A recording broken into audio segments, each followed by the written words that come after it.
Hey, what is going on, guys? Welcome to Aputure House Party. I'm your host. My name is Ted. Basically, if you are tuning in today and you were wondering what am I watching today, let's do a quick little recap. We just thought of the video, but this right here is a collaboration basically between 8 of some of the greatest cinema brands, period, that are making film equipment. Really excited to have these guys on board with us. We have people like DOP Choice coming on board, Rosca, Shamara, we've got DD Microphones, K-Tech, we've got Matthew Studio Equipment, Quasar Science, and of course, Aputure. Hi, nice to meet you. Welcome to the show. And the reason why this is called House Party is because we are doing this kind of jumbo flash sale live stream. And basically what's going to be happening is every 30 minutes, a new sale is going to get announced. And every 30 minutes, the last sale is going to close. So you only 30 minutes if you want to participate. These are by far the biggest discounts that I think I've ever seen on a lot of this equipment that's going to be coming out. So if you're interested in stocking up, now's a pretty good time to do so, and we'll let you know why as well too, because we have a couple more reasons as well too. But a couple other things for people wondering. I think one of the biggest questions we've been getting is this available all around the world? And for that, it's basically sale by sale. However, if you are in Europe, if you're in Canada, if you're in the US, basically all these places, you are good for basically all the sales that are going to be coming out today. If you are in different regions, you're going to want to check in with basically those dealers. A lot of those dealers ship internationally. We are going to be posting the dealer links for every single sale. After we announce the sale, we'll be announcing it here. We will see all the logos, all the brands. We're actually going to post links as well too, so you know where to buy everything as well. Now, a couple other things before we start to jump into this. Our first flash sale goes on at 10 a.m. But a couple rules. One, this is a little light right here, and this right here is an Aputure B7C bulb. These are the light bulbs that are coming out. And right now it's on a fire effect right now, very slow moving fire effect. And because we're super nerdy and because Brandon is the best, he basically programmed this for us so that what's going to happen is that every time a sale gets announced, this is going to be turning green when there's 10 minutes left on the sale. It's going to go from green to red as the next 9 minutes pass. And then for that last minute, this is actually going to blink red. As it blinks red, that minute is over, and when it's over, the flash sale ends. So all the dealers are going to close their links at that point, and everything's going to go back to normal pricing. So we cannot announce what the upcoming products that are out for sale are. And if you want to know real quick how much time you have, and you're jumping in and out, I know what you're doing up today. If you're curious about that, we do have a timer, and that timer is going to be right here. Let's see. So when this timer comes up, basically what you're going to be able to see here is you're going to be able to see a full countdown, and this is going to be up in this little area here. It's just going to go from 30 minutes, and it's going to count down the entire way through, so you'll be able to know how much time, how many seconds you've got, and all those links. Other than that, let us know where you are tuning in from. Basically, we want to know. I am actually here on the comments right now. I'm looking. We have over 600 people on YouTube right now watching. We have over 250 people on Facebook. If you add in Instagram, I believe we are over 1,000 people right now. So that's super duper exciting. Thank you for tuning in. Now, the last thing that I'm going to ask before we get started, again, hey, look at all these people we got in here. All right, we got Chester Marvel from Canada. We got Eric Minari from New York. We got Ryan from NYC, people from Sacramento. We've got people from the UK, Britain, Manchester, England. That's Jack Noon. Going over to Facebook real quick, we have got Cesar Perez from Fresno, California. We've got Leon Silvant from Windsor, UK. Thank you for tuning in. The last thing that I want to say is that not only are these going to be kind of the biggest sales that I think I have ever seen really on definitely our gear, but also all the brands that are coming on board. We asked them to kind of put forward their best sales for this time. But the second reason why we're doing kind of these sales, and the thing that I want to mention and be very clear about is, especially for Aputure, if you've been buying Aputure gear, you know a lot of the time we're out of stock. And it's a great thing. We're a small company that's growing quickly. But what I'm trying to say here is that for some of the sales that we're going to be announcing today, they are on very kind of highly anticipated products. They are on products that are in high demand already. And a lot of these products may already be back ordered. So what I'm going to say today is we wanted to do something fun. We wanted to do something for a cause. So if you buy today, you will still be able to lock in pricing. However, just know, I just want everybody to be patient that, you know, putting this thing together and that it may take sometimes 3 to 4 weeks to be able to ship out some of the products that are kind of in more high demand. But again, just want to make that clear for you guys. Last thing I want to mention real quick is I want you to go online, and if you are watching this, please consider sharing this with a friend. And the reason for that, and I never ask for this ever, I never say, usually we do these streams for ourselves, we do education, we have fun, people share it however they want to.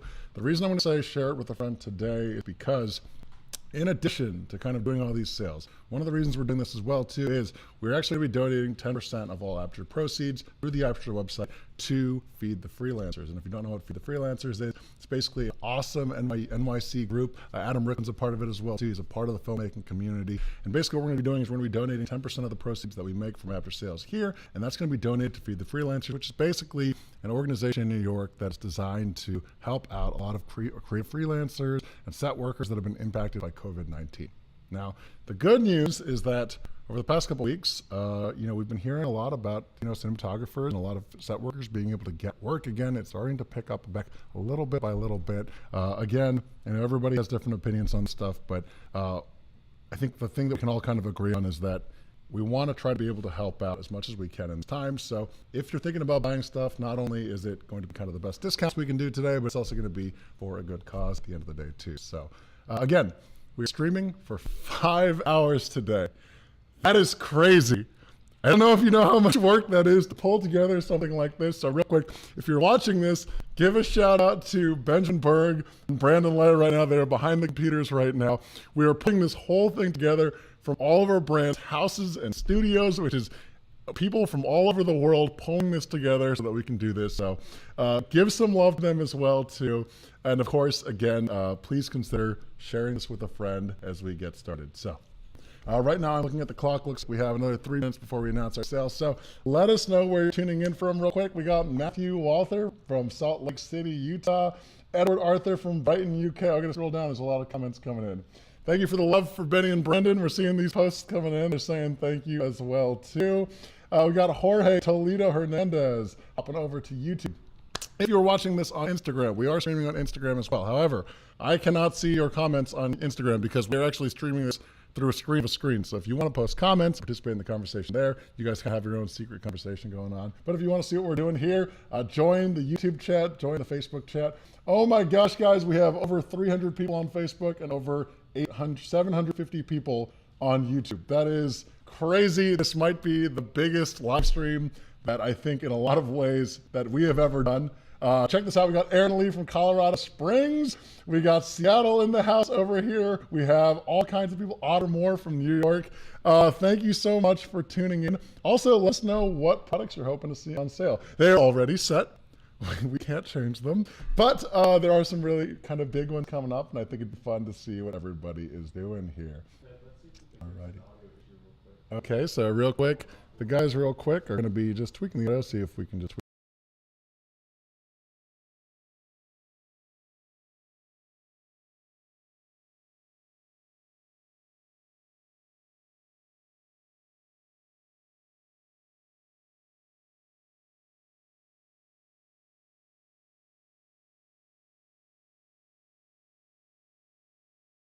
India here. If you don't know, Aputure, we actually just opened up an office in India, so super excited about that as well too. One guy out there, his name's Mrudu. He's the best. He's kind of helping push the brand and being awesome.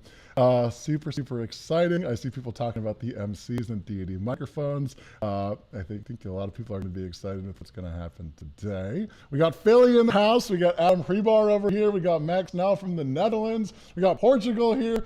And the number keeps going up. We are now at 870 people. We are about to pass 1,000 on just YouTube alone. That is amazing. I think we are past 1,500 people total on stream now between all three accounts. That is crazy. You guys rock. Thank you so much for the support. Thank you so much for sharing this and kind of getting that out there. Today, let me be clear too. If you are joining the stream and you want to if you want to join the stream and you want to learn something as well too, believe me, you don't have to buy something if you don't want to buy something. We're not forcing you to do anything. If you want to take part in the sales, you can take part in the sales. But we're also going to be bringing on a couple industry guests. And again, these are a lot of the heads of companies, of a lot of cinema brands out there. So we're going to be sharing and teaching a lot about gear today. So if you want to watch, just kind of put this on in the car while you're going somewhere as well too. We are going to be doing a lot of cinematography education today. Certainly I'm going to be talking about the whole Aputure lineup, but we're also going to be talking about kind of different ways to use a lot of the gear that you haven't seen before. fact, the first guest that we have coming up is someone that I'm really excited about because he uses some of the Aputure gear that we have in an especially exciting way. Okay, we are crossing 900 on YouTube right now. This is amazing. We have over 300 on Facebook. Okay, last time, I'm going to recap this because we got a bunch of new people on the stream. Number one, we are doing flash sales today all day, and it's basically going to be 5 hours of nonstop streaming. Every 30 minutes, we're going to announce a new sale. You're going to be able to see it on the timer right there. That timer is going to tell you how much time you have remaining. Every 30 minutes, a new sale gets announced. Every 30 minutes, it gets pulled off. What's that, Brandon? Starting now. Starting now. All right, here we go, guys. So, for our first sale of the day, we are starting off with this product here.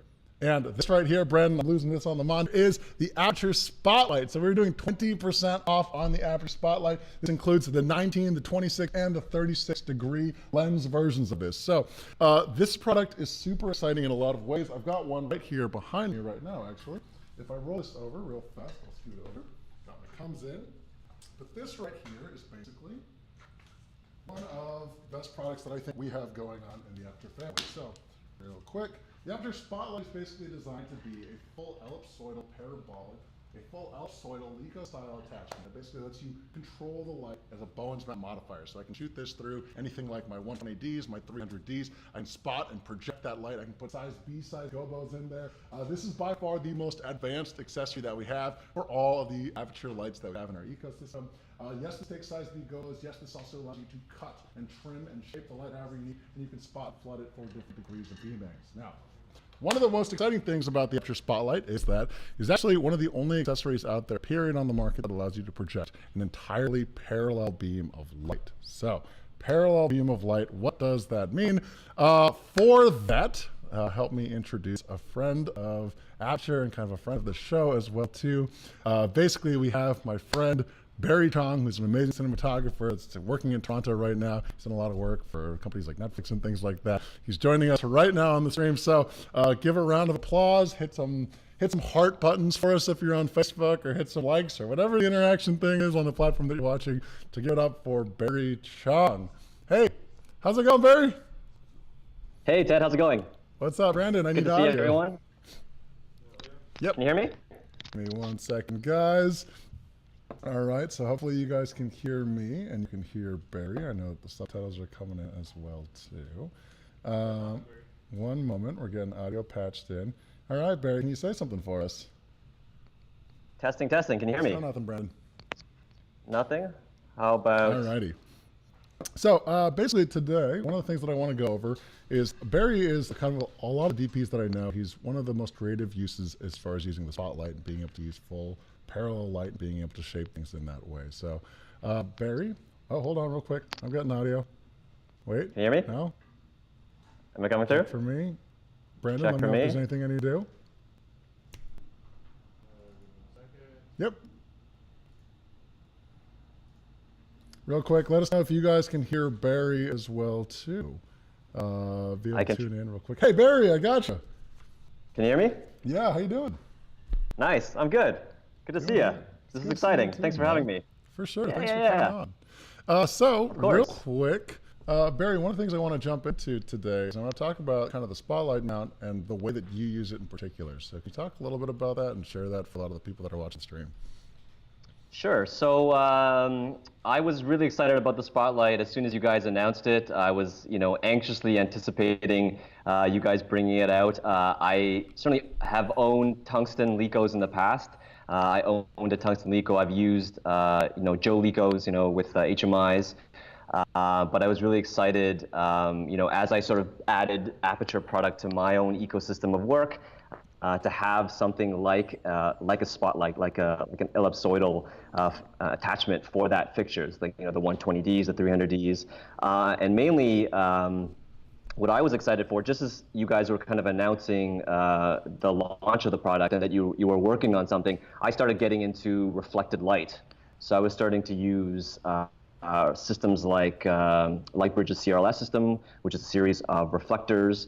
And if anyone knows about that system, it really is helpful to have a very concentrated, hard source, focused source. And so, despite all the other benefits of something like the Spotlight with the cutability, internal cutting ability, and the global projection. I was really most excited for the fact that I could take a really, already punchy light in the, the 300s and the 120Ds, and concentrate that and get it to a really focused kind of beam to use with the reflector system. Yeah, absolutely. Dude, I think so many people out there, look, probably the combination that I see the most often everywhere is 300D, 120D with a light dome, right? Or I see people put larger soft boxes on them. Chimera, you can get giant Chimera soft boxes that I've seen people put on there as well too.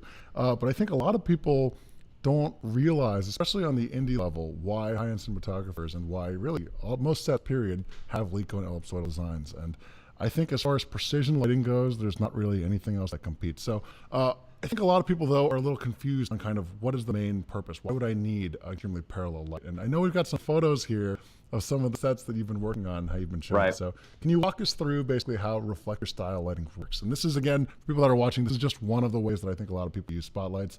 In my opinion, I think it's one of the most genius ways and one of the most efficient ways for not only high-end cinematographers, but also run and gun guys, because it saves on a lot of weight, which I think we'll be able to see in just a second. Right. So, I mean, the general principle sort of applies. You're really talking about a hard light, soft light kind of quality before you even start specifically talking spotlight. I think if you have a hard light source, you can always make that hard light source softer by bouncing it, by diffusing it, if you will, or in my case, putting it into multiple reflectors. Whereas a soft light, there's certainly benefits to having soft light, something like a panel light or something like a softbox for beauty and for people that makes a lot of sense. But if you only had to pick hard or soft, personally I would always take a hard light because I can always modify that and change that up. And so I think you kind of want to really look at it on that sort of basic level. And that sort of certainly applies with the spotlight as well. You can take that, you can smash it into a wall, and then with the blades you can sort of change the amount of intensity or photons, if you will, that are sort of bouncing back into your scene by just using those blades.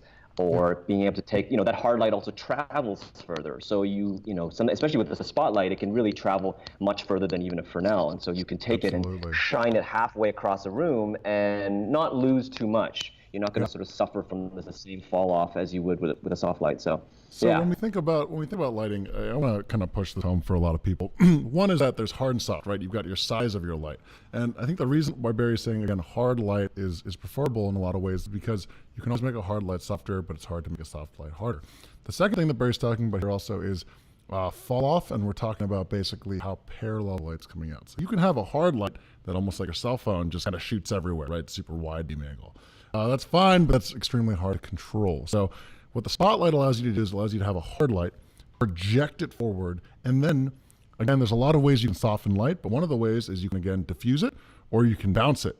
And the way that Barry works with a lot of the time, and the way a lot of DPs do, is especially when we're kind of leveling up, especially moving on from the lower indie perspective, it's bouncing it in shapes, being able to make bounce boards off of white walls or ceilings, or actually moving a bounce card and kind of placing it into an actual place, shooting a spotlight from the ground. And that way, instead of needing to, and again, I want to nail this home because I see people trying to rig soft lights in the air, and okay, you can do that. There's nothing wrong with that, but it's hard sometimes because it's a large thing that you're trying to mount up there, as opposed to having a parallel beam that you can shoot from the bottom, bounce into a bounce card or bounce into some kind of bleached muds or something like that, and that will reflect, and now it's a soft light. It's as if you rigged a soft light up there from the ceiling.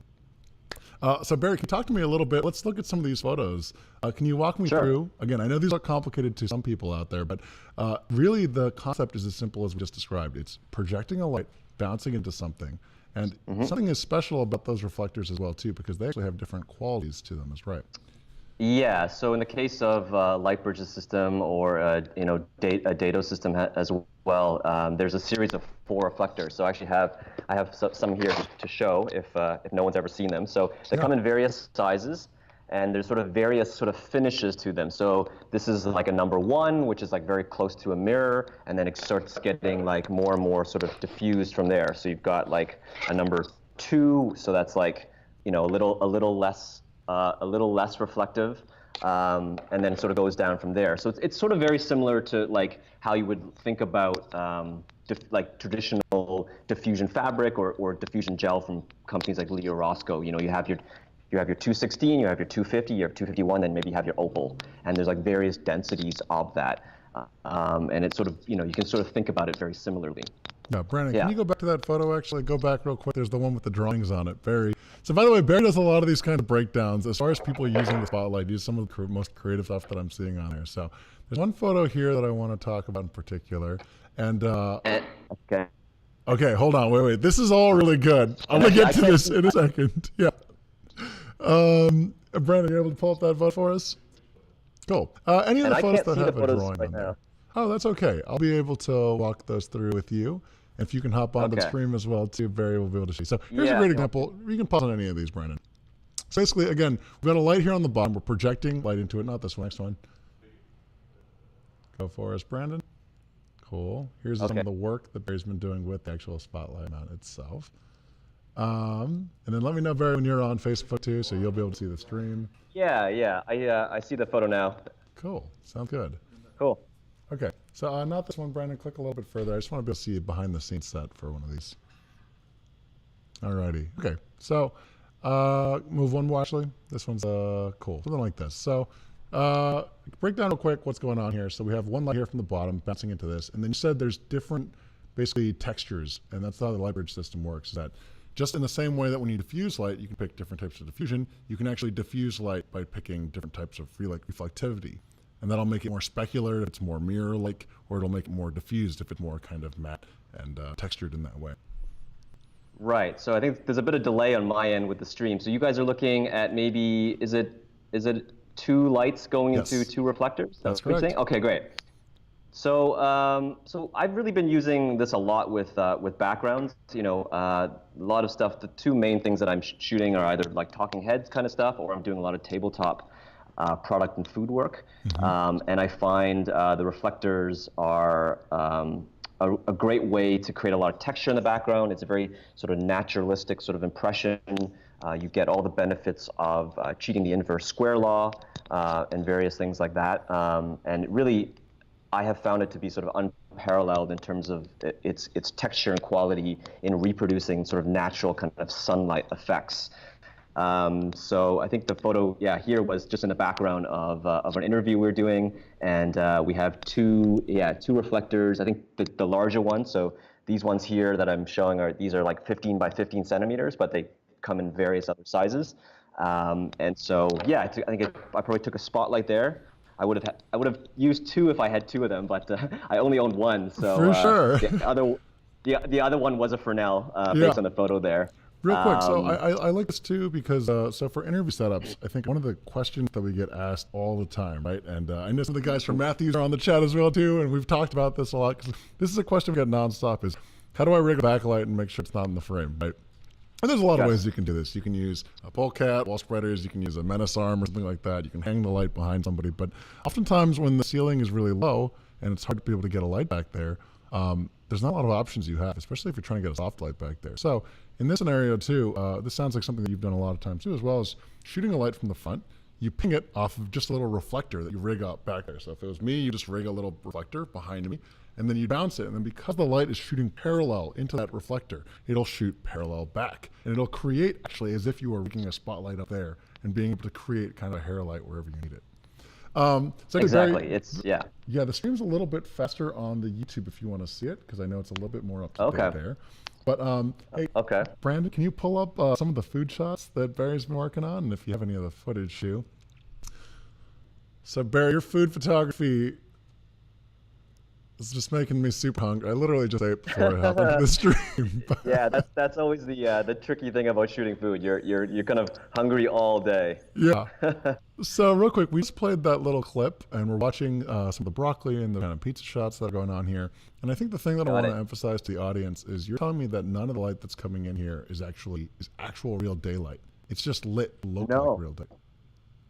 It is, and going back on the notion of efficiency, all that stuff was basically shot with 2 lights. So what I normally do is I start off with a big soft light, like an 8x or like a piece of shower curtain diffusion, something like full grid or half grid. And then I think some of those earlier shots in the video, it was an 8x half grid, and then behind that I had a 300D Mark II with probably like half CTB to give me sort of like a cooler base. So I think I was at about maybe 7,000, 8,000 Kelvin, just as kind of an ambient sort of blue fill to sort of start creating that color separation. Yeah. And then the only other light was a 120D Mark II with a spotlight and a 26-degree lens, and like 7 reflectors all into the same beam. Okay, so you got to walk me through what those reflectors are doing. Because again, let me emphasize this. So not only can you rig lights into kind of hard to reach places by being able to use this reflector system. Again, you're just rigging panels, and again, you can use bounce cards, you can use white cardboard, you can use beadboard, whatever you have in your arsenal. I've seen people use pizza boxes for this kind of thing. But you can also take one beam of light and use a lot of reflectors, and you can actually split that light into multiple mini lights then, and kind of expand the arsenal of your kit. Yeah, exactly. So like, the analogy I like to sort of think about is this is kind of like a river of light. And so there's like a river of light coming out of basically parallel to the length of the set that I'm working on. And then, within this beam of light, I'll sort of take these like smaller reflectors, especially with tabletop, it'll be normally like these smaller 7x7s or some of these like 15x15 sizes. And I'll just slowly kind of edge the reflector into the beam. And depending on how much it's in the beam and also the kind of surface you're using as well, that will change the intensity of the light. And so it's very efficient to make very specific and zoned tweaks. Because if like you like this particular sunsplash, but it's too hot, it's just a matter of like just backing that reflector out a little bit, or if it's not enough, you just edge it in a little bit, and it's just this like nuance that you get because all you have to do is move it just a little bit. And that's actually predominantly because of the surfaces of this. It'll be sort of less noticeable if you're using foam core or styro, but the principle sort of applies. Because if it's more specular, if it's more reflective, it allows the same kind of beam angle to be able to bounce off of it in the same way. Hold on, let me see that food shot real quick. I just want to break that down. Okay, so let me walk through this again to make sure I understand, make sure that the audience understands too. And then correct me if I'm wrong on any of this, because I love shots where we're mimicking natural daylight, because it sounds like such an easy thing to do. It's a thing that so many clients want, but to do it well and make it look beautiful and make it look like it's not lit in the studio, very difficult to do sometimes. So, okay, a couple things here. One, you've got kind of an 8x, a very large source that's kind of creating our general kind of a flood of light. This is almost like kind of our natural window light that's coming in. The second thing that we have is we have kind of a blue sky, kind of a soft blue light that's coming in. And actually, we had a conversation recently with the DP of The Handmaid's Tale. He was talking a lot about windows and how you always, every window not only has the light that's coming through the window, but it has natural ambient skylight. So that blue is creating kind of the natural ambient skylight. And then the last thing that you're doing is in the same way that in the real world, light comes in from all different sources and windows and holes. You've got one 120D in a spotlight. You've got a bunch of 7 little reflectors, and those are pinging little different parts of the food to make them glow and shine above everything else. Is that correct? Yeah. That is, So I think you guys are seeing probably a breakdown where I've got these like green circles sort of circling all the different like hits, specular hits. So each one of those circled points, because basically someone reached out to me on Instagram when I posted this, and they were like, I don't understand how this is working, or what am I seeing here? And so I took the opportunity to sort of try to remember like where all the hits were. And so each one of those specular hits is a different reflector. So it's a separate reflector, maybe of a different quality, of a different size. But it gives me so much control that I can zone very specifically where I want that splash of light, how much it is, how wide it is, what's the intensity, without sort of dealing with like, 4 different or 5 different small lights that I have to individually dim down, scrim, gel, whatever I need to do.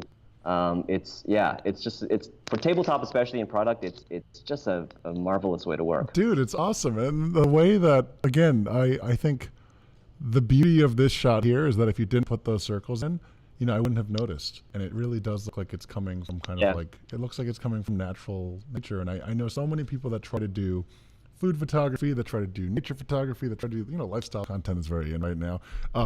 People mess up daylight all the time. And seriously, Barry, the work that you're doing is super beautiful and super pretty.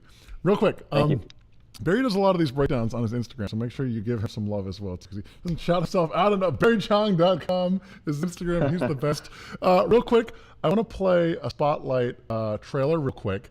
We are coming up on about 10 minutes left on the sale. Brent, can you bring up the page real quick to show all the last places? I just want to give a shout out to our dealers that are participating real quick. So again, we got B&H, we got Hot Rod Cameras, we got DV Store, CVP, and Vistech, and Teltech, and Sammy's Camera, and Film Tools, and Autorama, and Glazers, and Tempe Camera, and seriously, some of the coolest brands out there. So pick whoever you like. Go to your favorite dealer. They're all participating in this sale. We're going to watch a quick little trailer of the Spotlight, and then I have a couple of last questions for you, Barry, before we tag out. Sounds good? Sure, sounds good. Sounds All great. right, let's do this. So, Spotlight trailer, let's do this.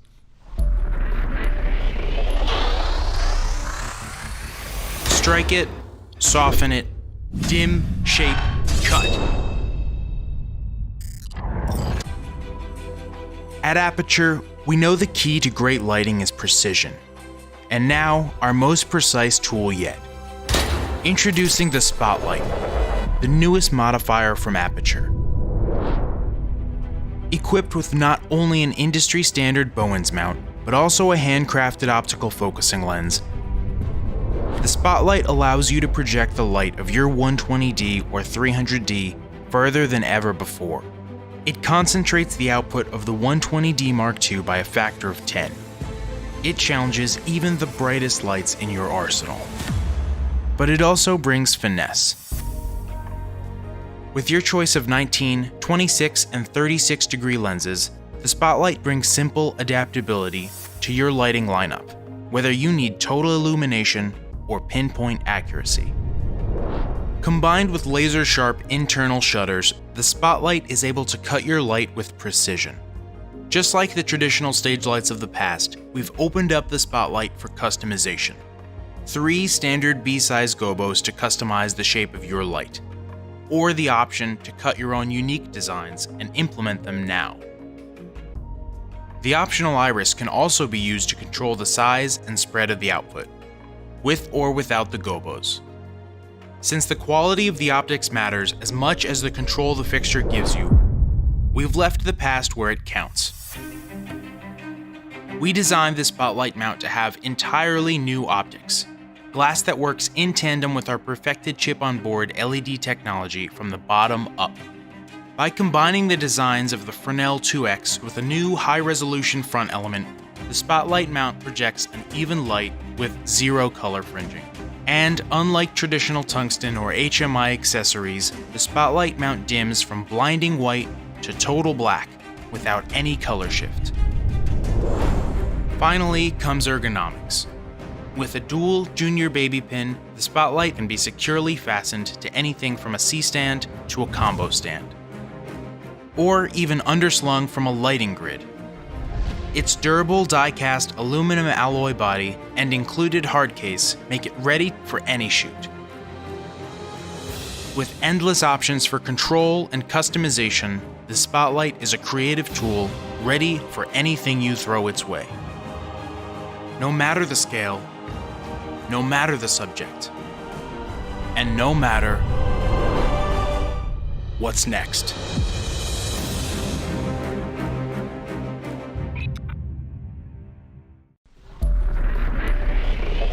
Hey, Aputure commercials are super dramatic and over the top, just the way that I like it. So we're gonna be watching a couple of those today, so buckle in, guys. Okay, so Barry, real quick, one of the questions that I want to ask you is, again, for people out there that are thinking about starting to work in this way, and again, for people out there that want to level up, seriously, guys, I cannot tell you the number of ASEDPs, the number of huge, amazing, feature film guys that are doing work that say, whenever I ask them, what is your favorite kind of light? They tell me a Leica or a Spotlight. So there's a reason for that, and I think Barry is kind of illustrating this really well. My question, Barry, is for people out there, again, there's a lot of different lens options, right? So for you, what are the kind of the lens options that you think are the best for the applications that you do, and how do you see them being different?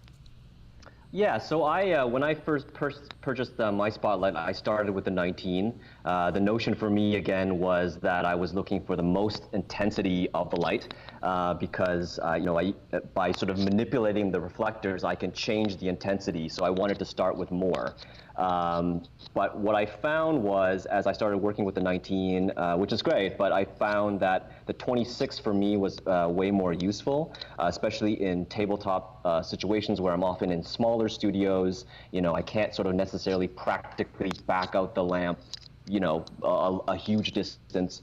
And so I found that the width of the 26 was a little more valuable to me, only because I could actually fit more reflectors into that beam. Because the edge-to-edge brightness is so consistent.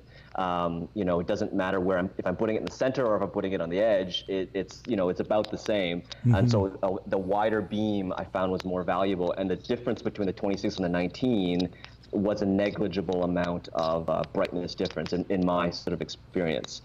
And so I'm normally living on the 26 at the moment. I might pick up a 36 at some point just to sort of see, but that really has been the workhorse. Yeah, absolutely. And then, yeah, on my tungsten stuff, I used to use 50s as well. It'd be kind of cool if you guys can do a 50 at some point. Believe me, we are. It's in the wheelhouse. It's in the wheelhouse for sure. Cool. No, I'm sure you guys are working on something. So yeah, but at the moment, 26 is my workhorse. Yeah, I think one of the things that I want to note about kind of the Licos that we do is that all the glass that we make is glass that we make ourselves, which is, and I'm sorry, I got to put on my manufacturer hat here and just brag a little bit because those product guys are killing it right now. You don't realize how hard it is to like design and create glass and shape glass the way it's supposed to look.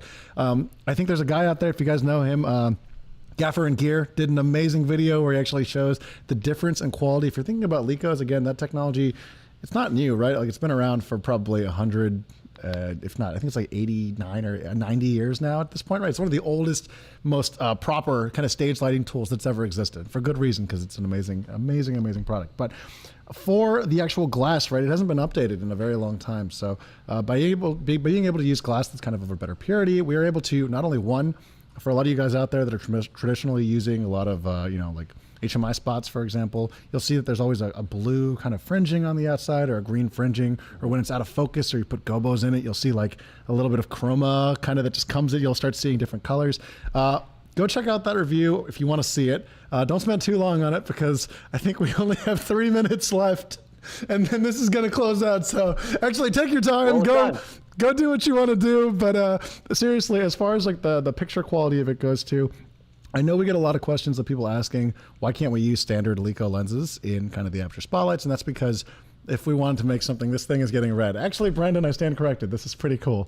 For people out there that want to use those lenses, there's a reason why it looks better when you actually use it through something that is made from the same manufacturer, because we were able to kind of optimize the glass in that way. Barry, for people out there that are thinking about getting different lenses, which one would you, real quick, I'm getting a notice real quick from Benny. He's just saying, for people that want to buy through the Aputure website, go purchase it through dealers as of this point if you're looking at that. Last question I have real quick is, for people out there that are interested in picking up maybe one lens or two lenses, what's the first one that you would pick and the second one that you'd pick based on your experience? I would go 19 and 26. 19 and 26. Yeah. And the reason for that is that, the narrowest one gives you the most punch when possible, and then one a little bit wider. So if you want to put in a bunch of reflectors and things like that, it works. Exactly. Absolutely, man. Perfect. All right, cool. Dude. Well, we are 2 minutes left. And now that we have 2 minutes, I get to ask, how the heck are you doing, dude? It's been a while. I love Barry, by the way, and we never actually get to catch up. Yeah. Yeah, it's been an interesting time. I've been trying to, work sort of slowly starting back up here in Toronto. Otherwise, I've been, trying to stay creative. For those who maybe are interested in seeing a little bit more demo with the CRLS system, you can find me on YouTube, Cine in the Six, CINEINTHE, and the number 6. Is my YouTube channel, and I did a little thing there with the spotlight and demoing the reflectors. So if you're more curious about how that sort of works, I sort of do a little live sort of on camera sort of demo manipulating the reflectors. So that's sort of valuable to check out. And dude, Barry's Instagram breakdowns are so good. He is, and by the way, I see a lot of people in the comments that are asking, where can I find Barry's Instagram? It's you have to write out Barry Cheong, CHEONG.com, DOTCOM. He does these Instagram breakdowns. A lot of the photos that we're going through here today, he'll actually make these stories where you can swipe through, and Barry will actually show kind of each light getting added in a super awesome way. All right, we're on that last minute. This light is flashing red now. We're about ready to tie it up. Barry, thank you so much for coming on. People go give Barry some love as well too. He's working in Toronto, so shout out to all the Toronto family. We got DSLR video shooter in the chat. We have 1,500 people on YouTube, and we have over 350 people on Facebook. We are officially over 2,000 people watching this stream. That's insane. So Barry, thank you for helping me kick this off with a bang. You rock. And thanks for having me. For sure. Keep in touch, man. Yeah, later, have a man. good rest of the show. For sure. Thanks everyone for tuning in. Okay. See you guys. Goodbye. 6, 5, 4, 3, 2, 1. I need a vuvuzela or something. Remember those? All right, here we go. So, coming up next, we got our next sale.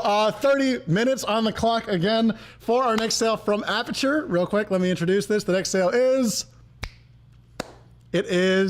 the individual spotlight lenses. So for people out there, the original spotlight mount includes the mount and the lenses for the next 30 minutes if you want to get the individual lenses. If not, one lens is just enough for you, or if you already have a spotlight lens, you can get a second lens now here. So we're doing those 20% off.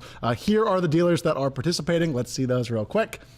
Again, B&H, Hot Rod, Autorama, CVP, DVE Store, Glazers, Tempe, Film Tools, Sammy's Camera, Teltec, Vistec, Pictureline, some of the best dealers out there, again, and make sure you give them some love. But in the meanwhile, as that sale is going on, we are now going to throw it over to our friends over at DOP Choice. We got Stefan in the house. Stefan, how's it going, man? It's very good. We are here in Munich. It's almost evening, and it's very nice that we are invited to this party. It's great to be here, man. I think the coolest thing about throwing a house party is you get to have all your friends in one place. So real quick, we have talked yesterday. We were talking about surfing. Today we're talking about flash sales and deals. Hey, what's going on from DOP Choice for these next 30 minutes? Yeah, in the next 30 minutes, I want to show you what we have all set up in here. We have all our octars and also a softbox and also a snap grid that we want to promote in this flash sales. All righty, sounds good. So I know we got a couple of bundles going on today. Let's walk through what those are today. So number one. Yeah, okay.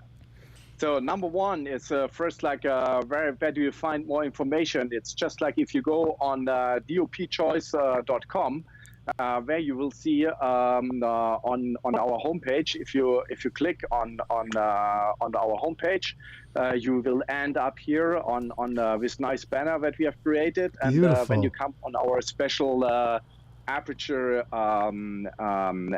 site, should come. Yep. The internet is slow. It's already no in the worries, afternoon. Man. We see it. We see it. Yeah. Yeah. So if you click that, then you come directly into our onto our page where we have all the different bundles created. That is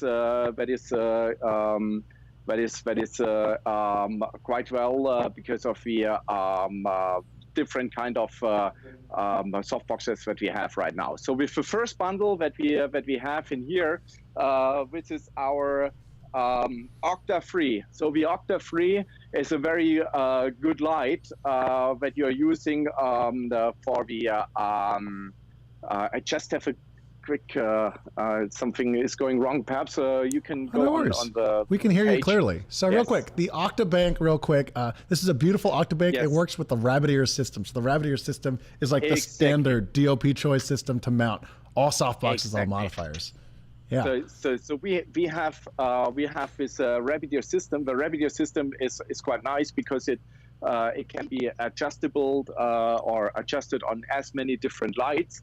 It's very compact, as you can slide out the ears over here, so that you can come on a round diameter.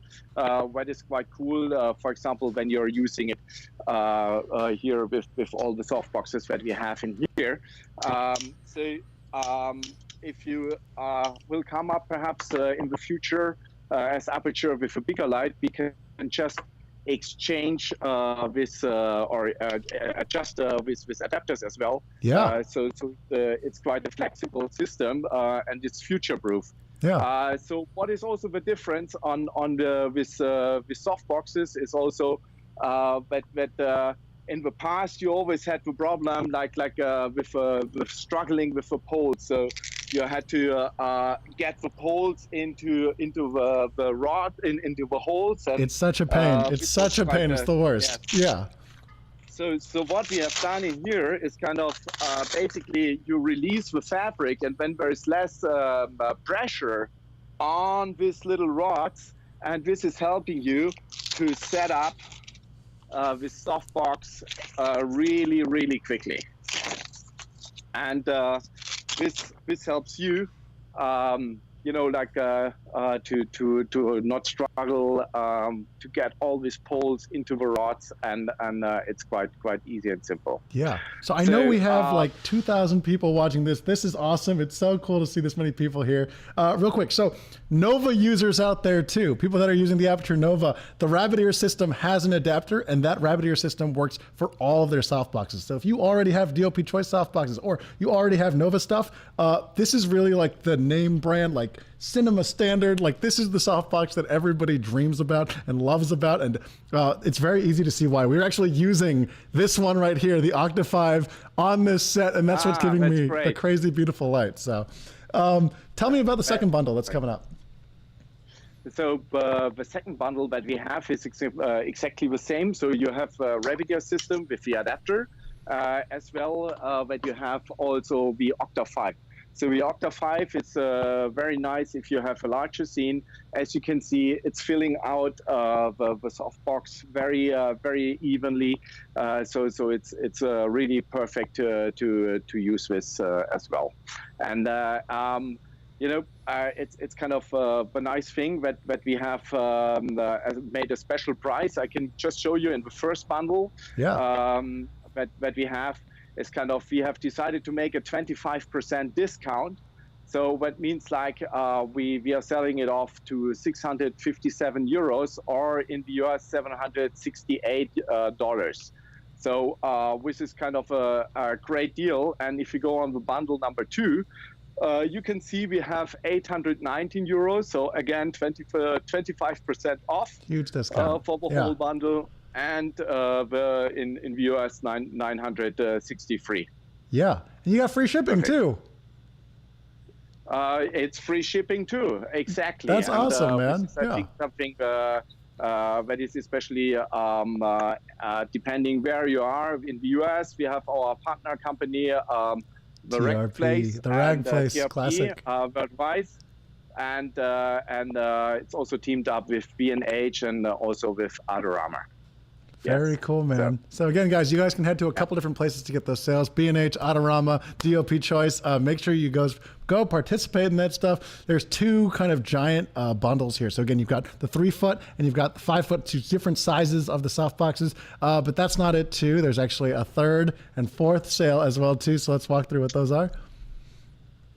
Exactly. So basically, when we just heard about using spotlights and have things controlled, and especially working with the reflector system, you can also combine it quite well if you use also the grids. So the grids are very important to control the light. So especially the video cameras are very sensitive in the black. So you don't have too much light on these blacks so that they become grayish. So that's why the grids is really nice to separate your foreground to the background. And we have designed a special grid that mounts onto the Nova. It's super easy to install. It's just like that you have two back straps that you're using, and you mount it on, and we call it the snap grid. So we want to show you just with the other grid that is a little bit bigger why we call it the snap, because it snaps open, and as you can see, it really stays straight. So as you know from many other grids, it's always a pain that they start to make a belly sagging. On these grids, they're really stable. They don't sag, and it's also a very nice and quick way to pack it together. Dude, Stefan, that is awesome. So many people, I see it in photos all the time, right? You see the grid kind of hanging off things, or when you're trying to assemble the grid, it's like you're almost trying to move a diaper or something. So there's actually, it's both flexible and firm. It's like a tool that's built inside of there, so that as soon as you open it up, you can bend it and pack it down to whatever you need. But if you open it up, it'll automatically want to hold its shape and hold its form. That's correct, right? Exactly. So this helps to bring in the tension into the grid. And there's also the other thing on our product, that the grid is fully sewn. So that is kind of a very durable fabric. We have rental houses that have invested like 10 years ago, and they came on one of the last shows to me and said, "Hey, Stefan, we are so happy because we are still using the same grid.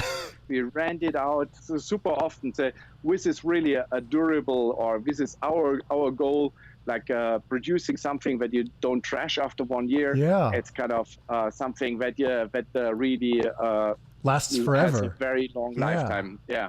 Forever is not so good. As forever basically is like a couple of years in film, right? Like I know how people use their gear. You guys throw your gear everywhere. You guys are crazy. Yeah. 100%. And then so it's the same technology in here. We have designed it with your guys together so that we don't get any spill light to the backside, because so it really makes your Nova light into a really nice generalized light, but still remains a bigger size. So for a softbox or for a panel, it's absolutely a need to have this kind of gear. I love it. This bundle, this bundle goes for 20% off. Special price as well. So it's bundle number 4. It's going for 20% discount, and it's ending up on 159 euros, or in US dollar, it's 178.4. Awesome. US dollar. Yeah. And why do I jump now to bundle number 4, and why do I don't talk about bundle number 3? It's kind of, I want to show you a big benefit in a few minutes. Cool. Because right now I want to show you what is bundle number 5. This is our softbox, and the softbox is also that was our second big product that we brought out, that we started like 12 years ago.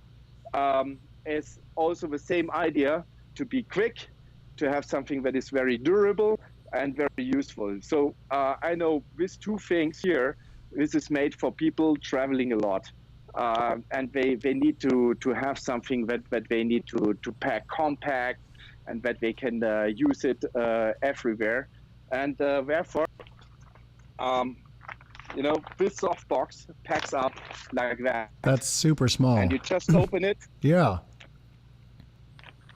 And here we go. You have the whole softbox set up in a minute, with the 2 straps on the end, and you just loop it around the housing and just put in the front screen. And now you will say, there's no rods in it, it will not hold, and it's we have here a unit, and I just want to show you. Nice. That's a Nova right there inside of that softbox, and it's not going anywhere. Yeah. So, dude. You can see it here. Yeah. I must say, I'm not so strong, but this is an empty housing, so be fair. Absolutely. Basically, the 2 straps, it's super easy. Just put it on. It holds. It lasts. And the nice thing is the grid that I've just showed you before, that would fit also into this softbox. So we have also a lot of accessory beside the front screen. So this is a half grid cloth that is coming with that. We have also different kind of screens like a magic cloth, like all our Octas are coming with a magic cloth. So you have a lot of options when you buy this kind of softbox to modify it also later. That kind of softbox is a dream, seriously. To be able to have something that makes an RGB panel, a kind of large soft light that has changeable diffusions that you can swap out there as well too. Again, DOP choice, TRP worldwide. You can also buy from B&H and Autorama. Go give them some love. That's amazing. Okay, so real quick, I want to talk about that grid for, like, we get a wide range of people that watch the show, right? We know a lot of people that are like, oh, of course, I know what all these tools are. I love these tools. I'm super excited. For the newbies out there, for people that are like, I don't understand. Why would I need a grid for something like this? When you're talking about a soft light, especially something like an RGB panel, a sky panel, a Nova, any of these lights, when you're shooting it through, it's already a soft light. But the problem with a lot of soft lights is that they're going to shoot kind of a 180-degree beam angle. The light's going to spill everywhere as soon as it hits that diffusion panel. It goes to the left, it goes to the right. You're going to have red on your walls, you're going to have blue on your walls, whatever you're tuned into. So what a grid like that does is it's not going to make it a hard light. It's still going to be a soft light because the size of it is large, but it's going to cut in a way that's going to make sure that the soft light is only going parallel forward. We're talking a lot about parallel light, but that combo right there that Stefan has, that like a softbox with a grid on it, killer. Beautiful soft light, full tunable. By the way, it's awesome to see two of those lights sitting in Munich right now. That's super cool, man. And of course, we're using them today, and we've used this light on so many shoots to date. So for people that are thinking about going big too and getting the Snapback 5, it's totally, believe me, again, everyone's in a different place in their career, but it's totally worth it. It's amazing, beautiful light that's coming out right now. You are seeing it on my face. Stefan, you said there's one more. You said there's one more bundle, right? Yeah. I just want to explain you one more thing. Yeah. We are talking. If you're talking about the function, also with the softbox, when we are talking about the wrapping factor, that is kind of what the TRP also introduced. Is kind of that you want to have light wrapping around your face. So the smaller the light source is, the less wrap factor you have. But with a bigger light source that you have here, it starts with shadows becoming more soft on the Octa 5, what you have, and I hope you feel comfortable on that. It looks beautiful. Are you kidding me? So good. Very nice. It's a very nice wrap factor. And there's also one other thing. You can also use the softbox as an intensifier. When you're taking out the front screen, exactly the light that is going to the side, because it's spreading the light very wide. You're using this light that is going in here and bounce it back into your scenery. So this is intensifying also your light. Yeah. Okay. So that was a little bit explanation. I want to show you now what is the after this was the bundle 5. We have the bundle number 3, and which is quite simple. It's these two guys together, and perhaps you can show the card. You can see we have added a 25% discount. So if you buy them both together, instead of having 20%, you're getting 25% discount, and you are ending up on 429 euros. Or in the US, it's $282. Yeah. So that's kind of, I think, a clever deal. If you buy both things together, ideally for traveling, that is kind of a perfect deal. That's a perfect travel kit. And again, a light that comes out of these soft panels, they start off soft, but a lot of the time you want to make them even bigger, right? Like the light that comes out of, a 24-inch regular soft light, is fine. It'll work a lot of the time. But if you're trying to light people or interviews or talent, things like that, you want to go even bigger. And that kind of softbox, something that's travelable, fast, DOP choice, name standard. So there's a lot of really kind of amazing benefits that come out of something like that. Real quick, so we are coming up. We have just under 12 minutes now for people to buy. So guys, go check out these deals. Again, Autorama, B&H, DOP Choice, TRP worldwide. You can get all these. Aputure, we're also doing our Spotlight lenses. Individual lenses are 20% off too. So there's only 12 minutes left on that if you're thinking about buying it. Again, when this light goes green, that means that there's only 10 minutes left on the actual sale.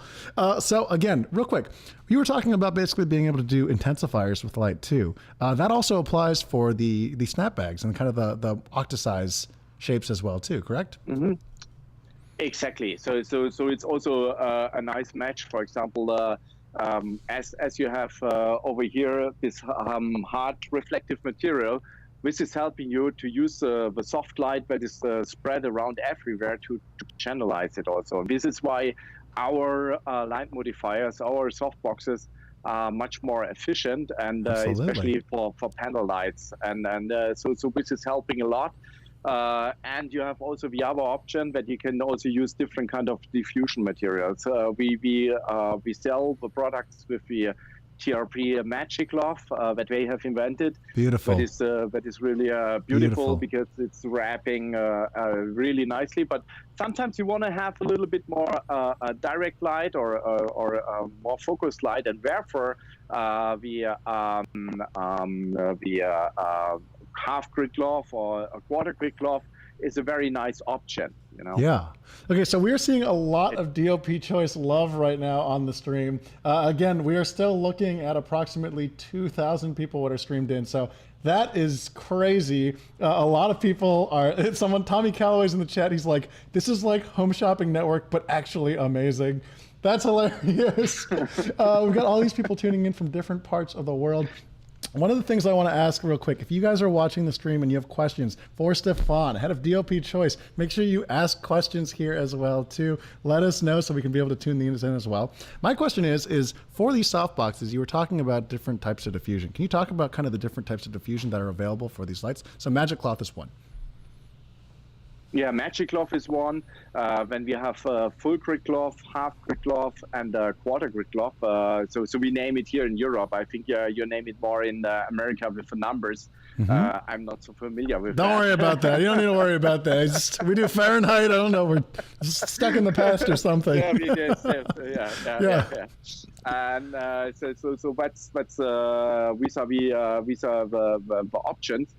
But we also heard from some users that they also used with panel lights also just the octa free, just only with the internal baffle, you know, that mounts into it, like in here. And so when your soft or your source itself, it's covered. But you get all this direct light from the side, so that is half indirect because it's going through the silver, and this has a kind of a nice effect, especially when you're doing fashion photography. If you have a soft light, then you don't see so much into the texture, and then the texture looks much nicer if you're having this just the pure hard silver reflection. That's nice. I love this because okay. All right, guys, you guys ready? We're gonna go to the next level because Stefan just brought up something that I think a lot of filmmakers need to know. Yes, you have hard and you have soft light, right? But you can also have large specular light. Is that a thing? How does that make sense, right? Well, we're going to learn something today real quick because we have a couple minutes to be able to learn that. What Stefan's talking about here is that a lot of the time you can use a lot of these parabolic softboxes with just the shiny side. I have seen my buddy, maybe he's watching the stream actually. And by the way, this is green, which means that there's less than 10 minutes left. There's less than 8 minutes left. We're running out of time on these sales. But Kazuo Okuda is one of my friends who shoots a lot of the L and Vogue stuff out there. And the way that he uses them is he uses parabolics, he uses a lot of DOP choice gear, and he also uses a lot of softboxes exactly the way that you're talking about, Stefan. He uses it, pulls off the reflector, and what that does is it creates a soft light, but it's also shiny enough that every now and then we get to shoot models or a talent that just have like perfect skin, and they don't even need the creamy soft light to fill in wrinkles. They have an amazing makeup team. In that case, you can go a little bit more specular, and by using more specular light, you can show features, you can create a little bit more texture. It's still soft, but makes models and things like that look just crazy beautiful. So that's an awesome tip right there too. Okay. Real quick. So one of the things I want to talk about is I think people don't know that the rabbit ear system, that one system works for basically any light out there too. So right now there's an adapter for the Nova, but you can list, what are the other lights that this also works with in addition to that? It's basically all the Every panel light. lights. Yeah. From I don't want to name any. No, it's fine. It's Ari, you've got Kino, you've got Aputure. No, dude, I don't care. There's no grip trucks out there that have only one brand of lighting. You know, I don't care what people use. Hopefully you find something that's good for you. But I think I want to say this for Stefan because he's too kind to say it for my sake. But that rabbit ear system, you go into basically any rental house and you will be able to see that rabbit ear system getting modified onto basically all the soft boxes out there. Again, one system, one mount. You know, it's almost like our Bowens mount for using all of our accessories. This one rabbit ears mount will basically let you use all of the accessories in the DOP Choice line. So really, really interesting design there and really, really interesting technology. And you know, the good thing is it's kind of, we always say it's kind of future proof because we don't know what manufacturers like you are coming up as a next idea. We had some ideas last time when we had the possibility to travel and meet each other, but also combine different lights that you already have to put it into a rabbit ear and have a really strong force, you know, like there's a lot of ideas and we can make it with the system because it's multi-functional and it just needs a new adapter, and that's a good thing. You buy the basic kit, and then if you buy a new light, you just change the adapter to it, and then you're ready. Absolutely. So in a lot of ways, this is a modifier that can outlive your lights even, which is, I think that's something that we really want to be able to do. Again, when you buy gear, it should be an investment. This is starting to get warmer. We're running out of time. We're under 5 minutes. When you buy stuff, you want it to be an investment, right? And I think fabric goods are one of the places where people don't get that confidence, right? You know, it's fabric. And you see grips and gaffers and you see, huge guys and huge girls like throwing around and shocking gear. And, if anyone's that been to a rental house ever knows that these are industrial places, right? They're basically like construction crews. I think being able to have the confidence that your fabric goods are going to be able to throw up here. I see Tommy Calloway talking about how much they love these things too. Seriously, super, super beautiful things here as well. Okay. So as we close up on our last 4 minutes, basically what I want to say is, how are you doing? How's life? Yesterday we were talking about surfing. Were you able to go swimming today? Not today because it was too early. Yesterday was later, so it was cool to have a break in between. But I prepared already my beer. Hey, it would not be a house party. Where's my beer? This is not a house party if I don't have a beer. What is going on? I'm drinking tea, but that's not house party. I got MBS over here. Yeah. But after your show, I think you can drink a couple of beers as well. For sure. Well, we got to talk about some new soft boxes someday. I know that usually we get to see each other at all these trade shows and things like that, which is it's sad, of course, that the trade shows aren't going on. I'm glad to hear that work is starting to pick up. Is work starting to pick up around Munich too? Moonshine? A little bit for DPs? It's kind of a lot of the projects that had been stopped, in the last couple of months before the corona or before the lockdown. Yeah. We're starting right now, and now new projects are planned a lot for August. So I think it's quite positive here in part of Europe. Absolutely. But it's kind of, we're all scared. We're all waiting. We're all seeing. I'm very happy to see a lot of our friends and DPs starting to pick up work again. It's kind of trickling in bit by bit. This is going orange because we got 3 minutes left. I'm super happy about it too. I'm looking forward to the next time we get to go hang out at a trade show sometime. Hopefully I can come out to CNEC and we can go. For surfing, or? Yes, absolutely. Because people don't know this, but surfing. In Munich, in München, there's a river out there, and my friend Frederick Watzke took me out there, and there's this river that's a nonstop wave. They put like a table underneath the river, and the way the river goes, there's a never-ending wave where people surf back and forth, left and right. And you live there, and I'm so jealous that you live there. Somehow I'm jealous that you live in a landlocked country for this. I'm jealous that you have the ocean. Come on. Oh, it's please. Okay. My waves close eventually, and I haven't been out there in a very long time. Okay, we got these last couple comments. 2 minutes, guys. Again, don't forget, sale is active on B&H, Autorama, TRP, DOP Choice. Go check them out. This is red now because we're on our last 2 minutes. If you are looking for links, go online, check it out. And don't forget today, too, we are talking about things you're going to be able to learn about a lot today, and we're talking just about all kinds of sales left and right.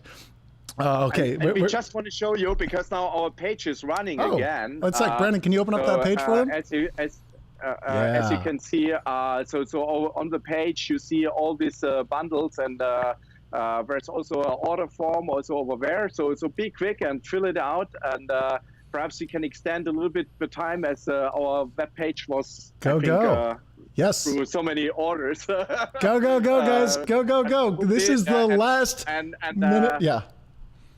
Yeah, and there's also some instructional videos that we wanted to show, but it was not possible right now. I'm so sorry. That's okay, man. Guys, go check out this website. Again, it'll be available for just a couple minutes after this sale, but go quick. Don't wait. It might turn off any minute. Again, we're doing this quickly. We are running out of time. We are flashing for our last and final minute. Again, let me walk through the bundles. Come to bundle number 1 for me, Brandon, if you can. Bundle number 1. Bundle number 1. What's this?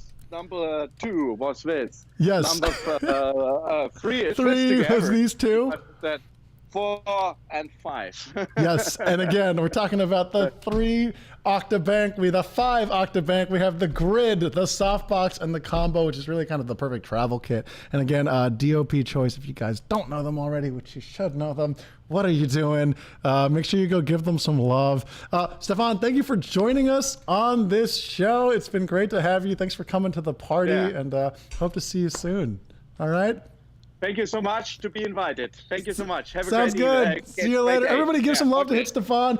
Hit those heart buttons, love. Make sure you give him some of that. 2, 1. Okay, alrighty, guys. Moving on to our next sale. So we have another guest coming on, but real quick, let me introduce our Aputure sale that is going on right here. Real quick, if we can get this powered on for me, Benny. Right now, one of the things that we're going to be showing off today is the Aputure Space Light. So our next sale coming up from Aputure, 20% off on the Aputure Space Light. So for a lot of you guys out there that are looking for a soft, modifiable way to be able to change your 120Ds, your 300Ds into a large volumetric light that can basically light entire spaces, that acts as an ambient, that is able to lift the ambience of a room wherever you need. This is really kind of the perfect product for that. You can see we are rigging it and hanging it over all kinds of things. That's Film Riot right over there, using it on their last set. Again, it's a great way to add kind of a sourceless ambience. So if you want to raise and make moonlight, this is really kind of the perfect light for that. If you are lighting a lot of green screen stuff or stage work and you want to be able to set up a matrix of these and be able to lift up the ambience there, this is perfect for that as well too. And what I think a lot of people don't realize is that it also comes with this skirt, and this skirt basically allows you to cut the light wherever you need to. And finally, if you actually want to close this thing up, the entire thing just closes up like a drum, and it actually folds like a 5-in-1 reflector into something this size here. So you can find videos about this kind of thing online as well too, for people out there trying to make soft light happen. Do a podcast or something like that. This is really the perfect light. You just take that. Instead of having your normal hard light, you can drop one in between a sound, a subject, an interviewer, an interviewee. And you can actually light both of them from one place. And of course, this drum allows for a soft light in this case. I've also seen this light, just to go off of the uses. If you guys remember, Cinematography Database, Matt Workman and I, we actually went to New York a couple of years ago. We shot a bunch of little things here and there, just a couple cinematography tours, some filmmaking stuff. And one of the biggest things we were talking about was walk and talks. So for a lot of people out there, they're trying to light their indie New York darling movie. They're trying to write their Los Angeles Linklater Before Sunrise movie where they go from place to place. And I think one of the hardest things to do is, how do I light subjects to make sure that they have natural ambience and kind of a good face light the entire time? But likewise, how do I light subjects in a way that's moving, that doesn't feel like there's a light that's hanging in the air being able to chase someone? Well, for a lot of people out there wondering, the Space Light is honestly a perfect way to do this. You can actually rig this out onto a boom arm, which we've also done as well too. I've seen a lot of gaffers on kind of an Estee Lauder shoot recently, a Tommy Hilfiger shoot. I've seen a lot of people actually just rigging these out, and they'll just have someone walk behind the camera and hang this right above, so that no matter where they go, no matter where they're walking in natural light or studios and things like that, this will provide a constant and consistent ambience while still using the modularity, the Bowens mount, all these things from your 300D and 120D. So Killer deal for these right now. 20% off on space lights for the next 30 minutes. But without much further ado, help me welcome our next house party guest to this flash sale. We are bringing on one of my personal favorite brands here as well, too. We are bringing on Carolyn from Roscoe. Carolyn, real quick, how you doing? It's great to hear you. Hold on one second, guys. Give me some audio. One moment. Can you hear me? I sure can. How you doing? Okay, cool. I'm great, thanks. It's great to see you. All right, It's exciting to be here. Yeah, it's fun. So we have over 2,000 people watching right now, and that is crazy. I was one of them. I was right on board. I wanted to spend some money. That's great. 4 people watching real quick. Let us know where you're tuning in from. I'm going to shout out a couple quick names. We got Tyler Edwards in the chat. We got Felipa Oliveira here. We've got Danny NG. We've got Frank Good, Paul Warsaw on the Facebook thread. We've got our friends Zach Cohen, David Mudre. We've got all kinds of people on here. We're posting all of those links there if you're interested in picking them up. But Carolyn, what are we talking about today from Roscoe? Well, we're talking about Roscoe, and so it's exciting because it's any Roscoe product. So Roscoe's been around for over 109 years, and so we have everything. We've got anything from filter, paint, flooring. We've got LED fixtures. Yeah. We've got it all. So the special is 15% off any Roscoe product, any DMG product, and any GAM product. Yeah. So anything you want from Roscoe, whether it's just a couple, things of gaff tack, or you just need a few filters or a new filter kit. You get 15% off, and the participating dealers are B&H, Adorama, VizTech, CVP, and Film Tools. Guys, that's we got love in all of the areas right now. So thank you so much to our dealers. Again, Autorama, B&H, CVP, Film Tools, VizTech. You guys rock. Thank you for being a part of this. If you guys are watching as well, too. Absolutely. Now, there's a couple of products that I want to talk about real quick, because I know for a fact that there's a lot of filmmakers out there that are looking for things like gels. If you saw recently, we did an event with Roscoe and the guys over at Quasar talking about the importance of gels. Gels are still very relevant in a world with RGB. But you've actually got a new product that you want to talk about today that I've seen before, but I think a lot of people haven't seen it yet and they need to know about it. So what is that? Well, it's called the Mix Book, and it's currently lighting me right now, so I'll show it to you in just a second. But the cool thing about Roscoe is after being around for 100 years, there's a real evolution of color. So we started with filters. So we started with Roscoe Luxe, and this is our old school gel book that everyone's learned on in theater classes. You take a little flashlight, see the color through it, and it's still really useful. It's a great tool, but what we did is we evolved into what we call a digital swatch book. So I'm just going to turn it off real quick. This is the Mix Book. It's a little teeny handheld light. It comes with it can fit in your pocket. It actually is operated on the MyMix app, which is a free app, and you can control it through the app. The great thing is it's 6 LEDs, so it's the Mix technology. So the Mix Book is the pocket version or the digital swatch book for Roscoe. Mm-hmm. But the Mix technology matches with our fixtures, which is the Maxi, the SL1, and the Minis. Yeah. They all have 6 LEDs, so they've got red, green, blue, white, amber, and lime green. So it's a huge color spectrum. And what we are excited about is DMG, which is a company we acquired about 3 years ago. They helped us come up with this great color spectrum that allows us to, through LEDs, match our gel lines. Mm-hmm. So not every gel is going to be able to be transferred into a LED color. But we have on our Mix app, we have over 150 gels that match the tightest tolerance possible. We've approved it through putting the gel in front of a tungsten light against a daylight source, and then also matching the XY values, and all these scientific color rendering options, which I don't understand. No, for sure, it's super important though. Yeah, and only once they pass those 3 tests do they pop up on our Mix Book as an approved gel color. So we have 150 right now. We're always going to be updating the app and always growing and adding things to them. But the coolest thing is because that full spectrum of 6 LEDs, you can actually create any color within that space. Yeah. So you can create your own colors. You can take a picture that you've taken out on a sunset if it's in your photo library, or you can take a live photo, capture the color from those photos, and save it in your app, and then push it out through through your mix light, whether it's the mix book or one of the fixtures. Yeah. So it's super cool. And the mix book, it turns out that it's a great desk light. So like I just pop it on here. I didn't even notice that you had that. It's like a beautiful little highlight for you right there. It's a perfect highlight. But you can also, it's amazing. And so it's great for all our video chat world that we've been in for all these, months. It's only $99. That's the list price. So then you'll get 15% off of that today. And you can use it for anything. But really the reason why we created it was for a prep tool. And it was for communicating color while you're prepping for a feature or a commercial or whatever your project is. It's great for theatrical. You can use it when you talk to the lighting designers, talk to costumers, and they can see, oh, that's what my color looks like, or that's what my dress looks like under that light. I don't want to use that fabric. It's a great way for gaffers to communicate with DPs and say, is this the color you're looking for? And you can actually have the rendering of the color, and it's not subjective. It's like, this is what we're talking about here. So, and you can also organize your color.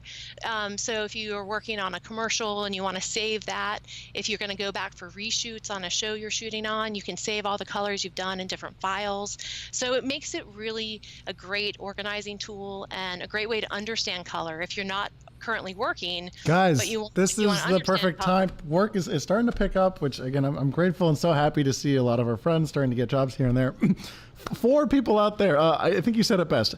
Everyone that's ever been to film school has gotten that little gel packet, right? And you guys send those out and give them out at trade shows and stuff like that. That's super cool that you do that. So by the way, if you guys are looking for that kind of thing, that's a great place to start. But in addition to that, I think a lot of DPs feel like when they're just starting off, when they find a new gel that they really like, oh man, it's like finding a pair of shoes that just fit perfectly, right? It's like it's a great feeling, right? And regardless of whether it's whether it's any of the Storaro colors like Storaro blue, Storaro orange, or whether it's Bastard amber or any of these like very classic, beautiful colors, sometimes you'll find colors though that are like your exact flavor, right?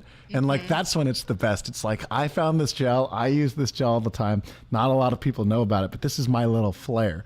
And what's so cool about that mix book is that most of the time, you can't really, you can test gels if you have some very generous friends, right? But a lot of the time, you don't get to test them until you're on set and you've shot with them or you've paid for them. And, sometimes it can cost a lot if you're going to buy a lot of different gels. So one is that gels are still very relevant. Don't forget, there's RGB lights still cannot produce some colors, period, just because gels are still relevant in the RGB world. But in addition to that, if you want to go off of digital colors and you want to actually see what it looks like, because again, you can hold up a gel and be like this and you can kind of get an idea of what it looks like, but it's not the same as casting that light on somebody and being like, this is green, this is blue, this is orange. Oh, I love that color. Where can I find that color again? So you said Storaro, right? Yeah. So let's just see.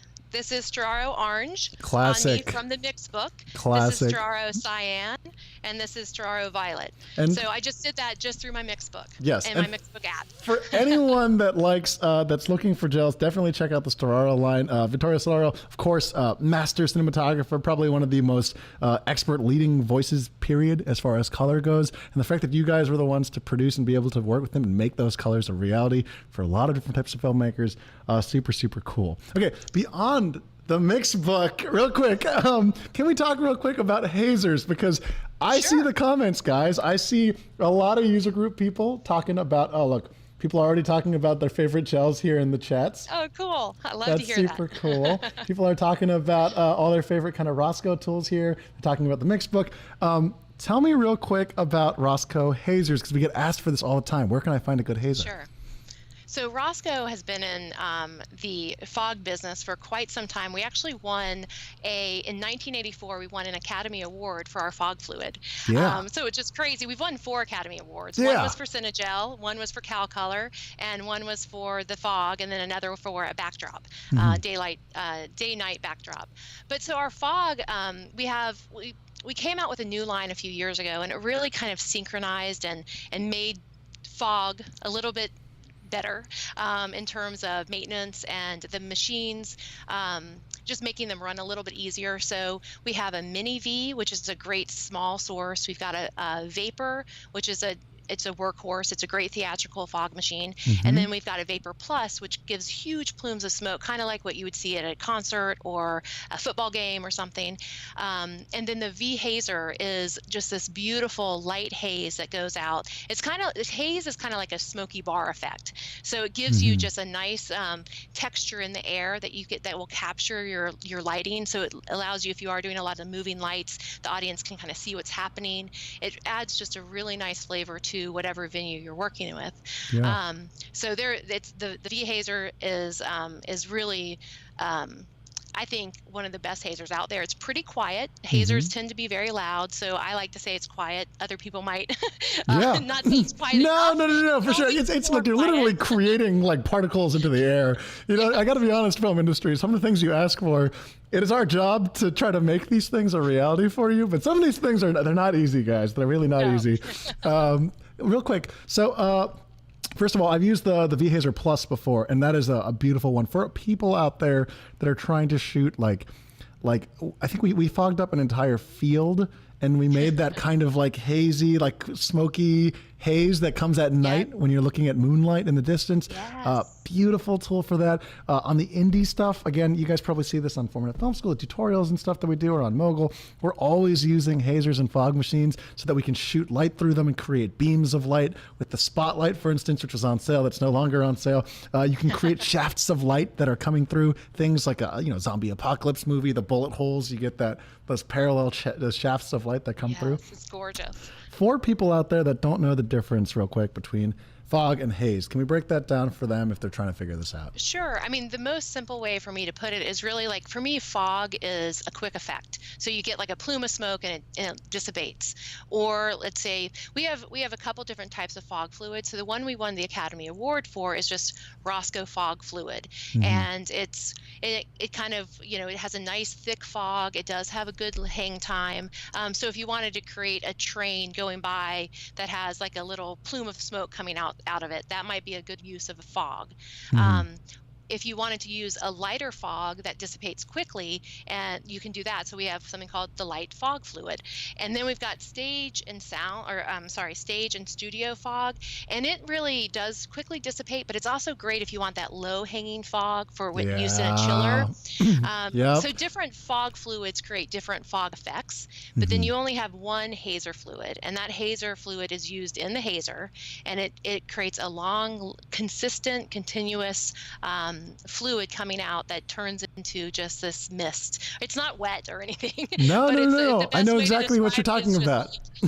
When you drive at night and you've got the river, and like the fog, the steam coming off the river, and you get a foggy night, like that to me is you're making me miss the East Coast. I'm originally from Baltimore. We get that beautiful I grew up in like a forest town over in Baltimore. It's beautiful out there, right? You go through the rolling hills and you see that haze, that mist over everything, right? Yeah.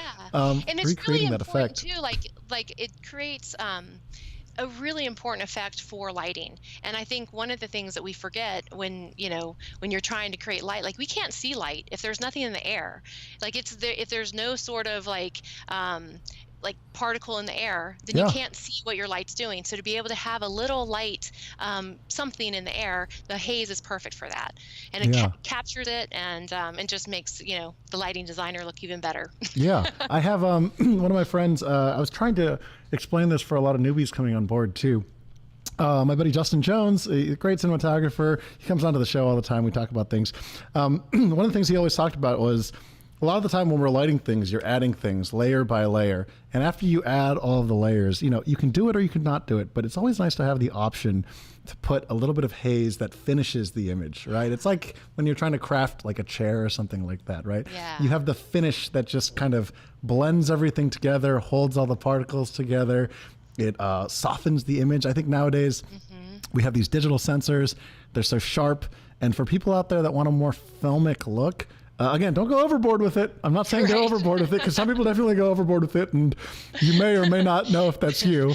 But the option to soften up the image by actually softening up the atmosphere around you, that's killer too. And again, awesome. Seeing them on sale is really, really cool there. Well, I love the way you just described that, like the layering and the way it all comes back together. That kind of just described all of Roscoe's products. Like we Yeah. layer, everything we sometimes you need a light, sometimes you need a filter, sometimes you need fog, sometimes you need tape, you need floor. It's like you just layer it up and to make your project. Yeah, absolutely. And believe me, lighting is, anyone that tells you otherwise doesn't know what they're talking about. Lighting is cool, all right? Lighting makes the image. Lighting is cool, and lighting is extremely creative. And I think what's so cool to see is it's great to see people being able to not only, it's becoming more accessible, it's more affordable. The tools are becoming better, and RGB and things like that, and being able to introduce different colors. These are all tools that you guys now have at your access that for hundreds and hundreds of years, you could only really access if you were like the top of the top of the top. So go out there and play. I see so many people just using daylight and tungsten. There's like a world of additional lighting beyond that, as far as your color goes, as far as your gel choices go, as far as hazers and things like that. Haze or fog, again, you can choose between the two. Can you walk through one more time the different types of fog juice, just for the people, because I think I got a question here asking that. Okay, so we've got Roscoe Fog Fluid, which is like the traditional green with a scent. People can usually smell it. We also have a clear fog fluid that has the same effect. So it has a nice full body that has a nice hang time to it. The stage and studio fog is better for like the low hill, like if you're using a chiller and you want it to be like a low kind of crawling fog. It does more quickly dissipate, but it creates more of an atmospheric look. It's more of like a dry ice kind of thing where it like hangs low, kind of, right? Exactly. Yeah, you do have to have the right machine for it, though, for it to hang low. Yeah. So you need the chiller. And then we've got the Roscoe Light Fog Fluid, which really it's a long-lasting, clear fog that quickly dissipates. So if you don't have a hazer and you have a fog machine, but you want to create a type of haze effect, it won't be exactly the same, then I would use the Light Fog Fluid. So it'll have some texture in the air. It'll have some like kind of light hang time, and then it will just disappear. So, for you indie guys out there, that's probably the option to go with then. Like that's the most affordable break-in way to be able to start doing haze effects that people use on big feature film sets and things like that. Absolutely. And one thing to remember, this is always, it sounds really hard for a manufacturer to say, but it's the truth. So manufacturers that sell fog fluid also sell fog machines, and you need to use the same matching fog fluid with the fog machine you're using, or else we don't guarantee the warranty. So the warranty of a machine is only guaranteed if you use the Roscoe fog fluid.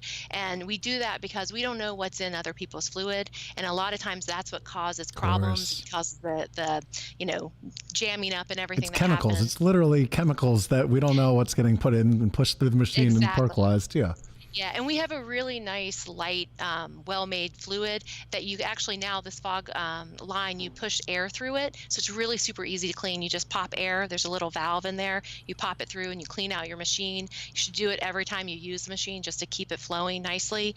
But you used to have to use water. It was a little bit messier, but now you have a little air valve and it's nice and simple. Yeah, makes sense. Real quick, guys, that's my hand right there. This light is green right now, which means that we are under 10 minutes. We're at 9 minutes left on this sale. Guys, there's never been a better time to go pick up some gels, to go pick up some hazers. Don't forget, guys, we also have the space light that is on sale too. So a beautiful kind of ambient source if you want to modify your 120Ds or your 300Ds to create kind of a soft light that fills up and brings up a room. Podcasts, walk-in talks, people boom them out. I use them, see them in sets. So don't forget, guys, there is 8 minutes and 30 seconds as of right now to go pick up those sales. Again, real quick, Brandon, can you put up the places to buy them? So for the space light, we have B&H, Hot Rod Cameras, CVP, DVE, Glazers, Tempe, Film Tools, Autorama, Picture Dough, Sammy's Camera, Teltec, and VizTech. Real quick, moving on over. Carolyn, can you tell us where to buy the Roscoe products as well, too? We got the mix book. We got all Roscoe products, the DMG line. We've got the hazers, the gels, the mix book. Where can they find those? Sure. We've got B&H, Adorama, VizTech in Canada, CVP in Europe, and Film Tools. Okay. So we've got everybody. We've got the whole world. We've got the whole region covered. For people out there that are trying to pick up new gels, or maybe they're picking up their first gels. I don't know who you are. You're all over the place. For those people out there, let me know. what are your favorite gel colors, and what are the most popular gel colors that get bought? And then add in a couple that maybe the more experienced guys might have not heard about as well too. Sure. So probably the first thing to do is tell you about the 3 lines. So we've got Roscoe Luxe, which is our primary line. It's a theatrical gel. It's deep dyed extruded polyester and polycarbonate bases. So that means it lasts for a nice long time over hot lights. So if you're using conventional lighting, this is a great fixture, a great line for you. It's got a little bit of everything in there. If you're a film TV guy, then Cinegel is really the one for you. And this is, it's got color corrections, you've got NDs, you've got diffusions. And this is also deep dyed polyester, polycarbonate, extruded colors. So it's gonna last a little bit longer over the hot gels. So in this line, you've got the Cal Colors, which is a great line to learn and understand how to use color.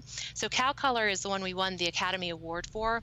And it actually is calibrated for the camera. So if you take like 4215 as a light blue, you can start there and then slowly add in a 4230 and then a 4260, and then you can layer the colors as you want, so you can really start to understand what colors you want. When you go back into post with Cal Color, you're going to actually get the color that you expected to get. So there's no mixing in. It's a very pure color.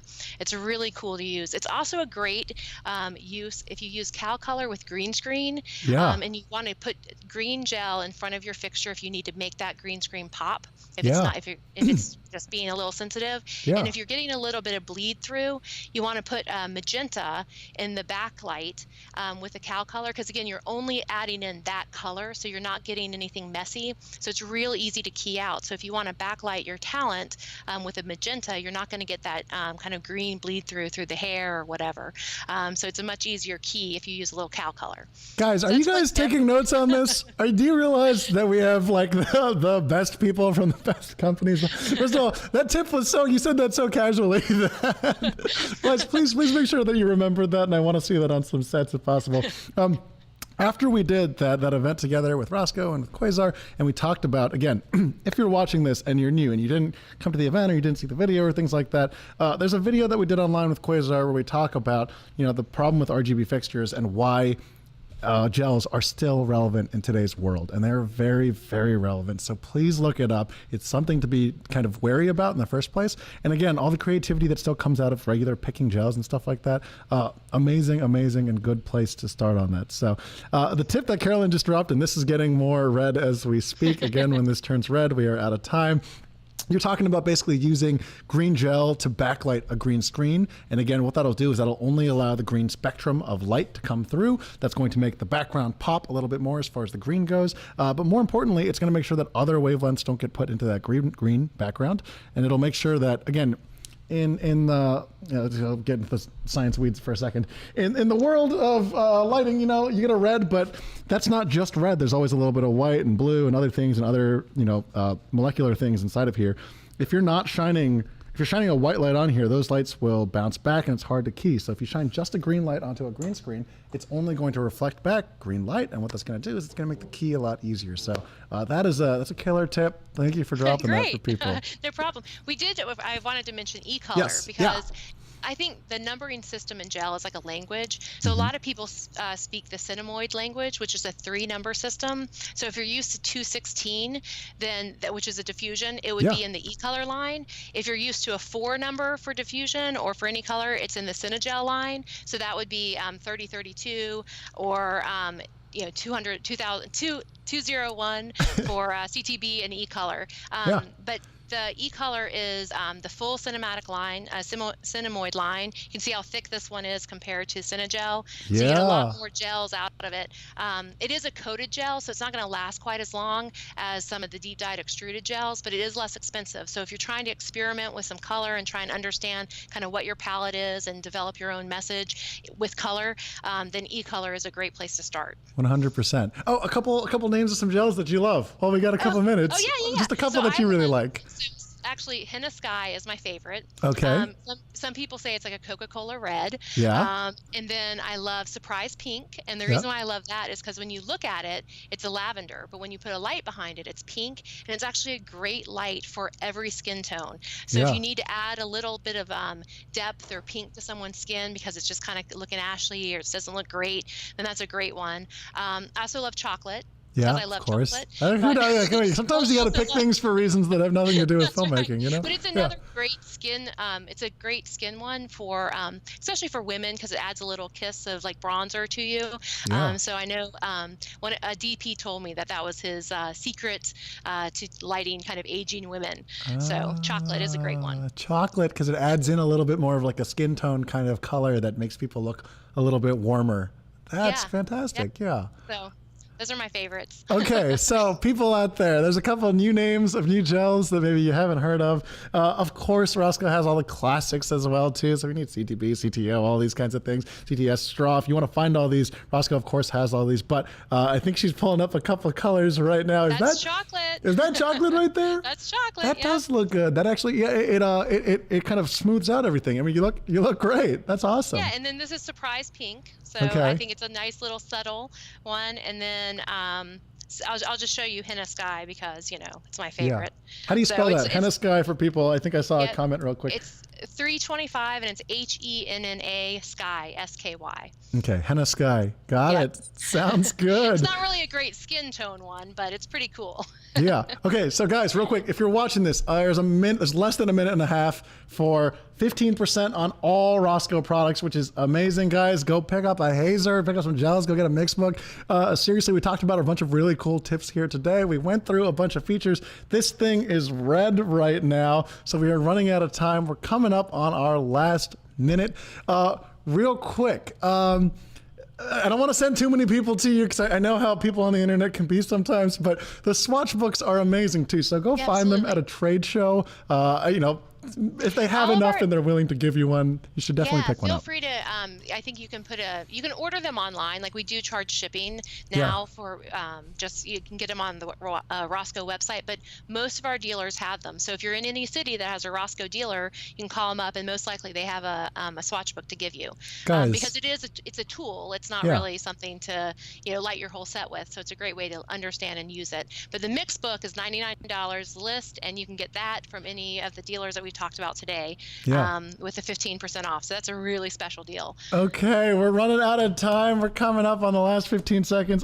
Carolyn, thank you so much for coming on board. It's been great to hang out with you. Guys, hit the like buttons, hit some heart buttons or something. Give some love to Carolyn for coming on, sharing some great tips. It's good to see you, all right? See you later. See you too. Thanks. Right. Have fun. Bye-bye. Bye. All righty.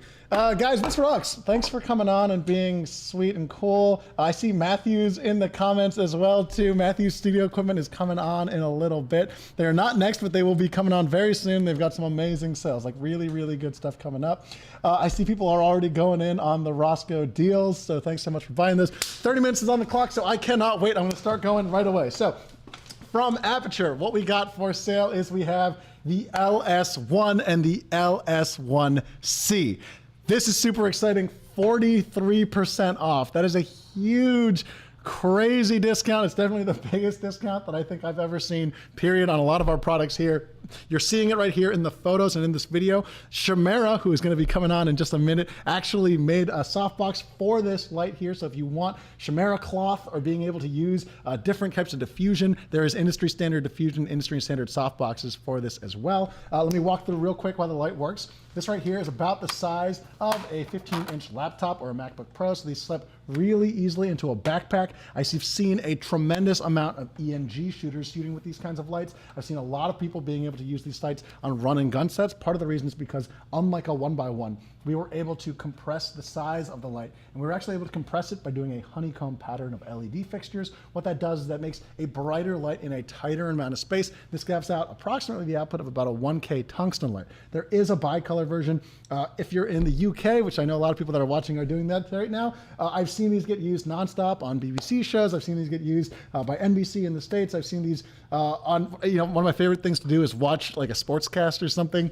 I watch basketball or football, and you'll actually see these lights pop up all the time from the news reporters and the shooters. These have LEMO connections, so these are really expensive connections that are built into this to make this industry standard. These are battery powerable with brightness built in, and of course you get color temperature 32 to 5600. This is powerable via the Aputure remote, and actually we just released and are coming out with Sidus Link Bridge, which means that yes, all of these lights are also going to be powerable via app. So yes, even though this fixture is just a couple years old, this fixture is also going to be one that is fully powerable via that app, and we'll actually be able to take that. This is also powerful, also V-mount and gold mount batteries, so you can power this on the back here. This pulls approximately, I believe it's 500 watts of power. And on the bottom here, you've got your DMX, you've got your power here and your DMX Ethernet here, and a remote on the top here for actually being able to remotely control this wherever you need it. Finally, as far as Aputure lights go, this is like the thing that put us on the map. This fixture right here is blinding me right now. I'm going to tune that down just a little bit. This fixture right now is basically the studio fixture that got us into a lot of the big name studios. This is the studio fixture that I've seen at the MoMA these days. It lights a lot of the artwork.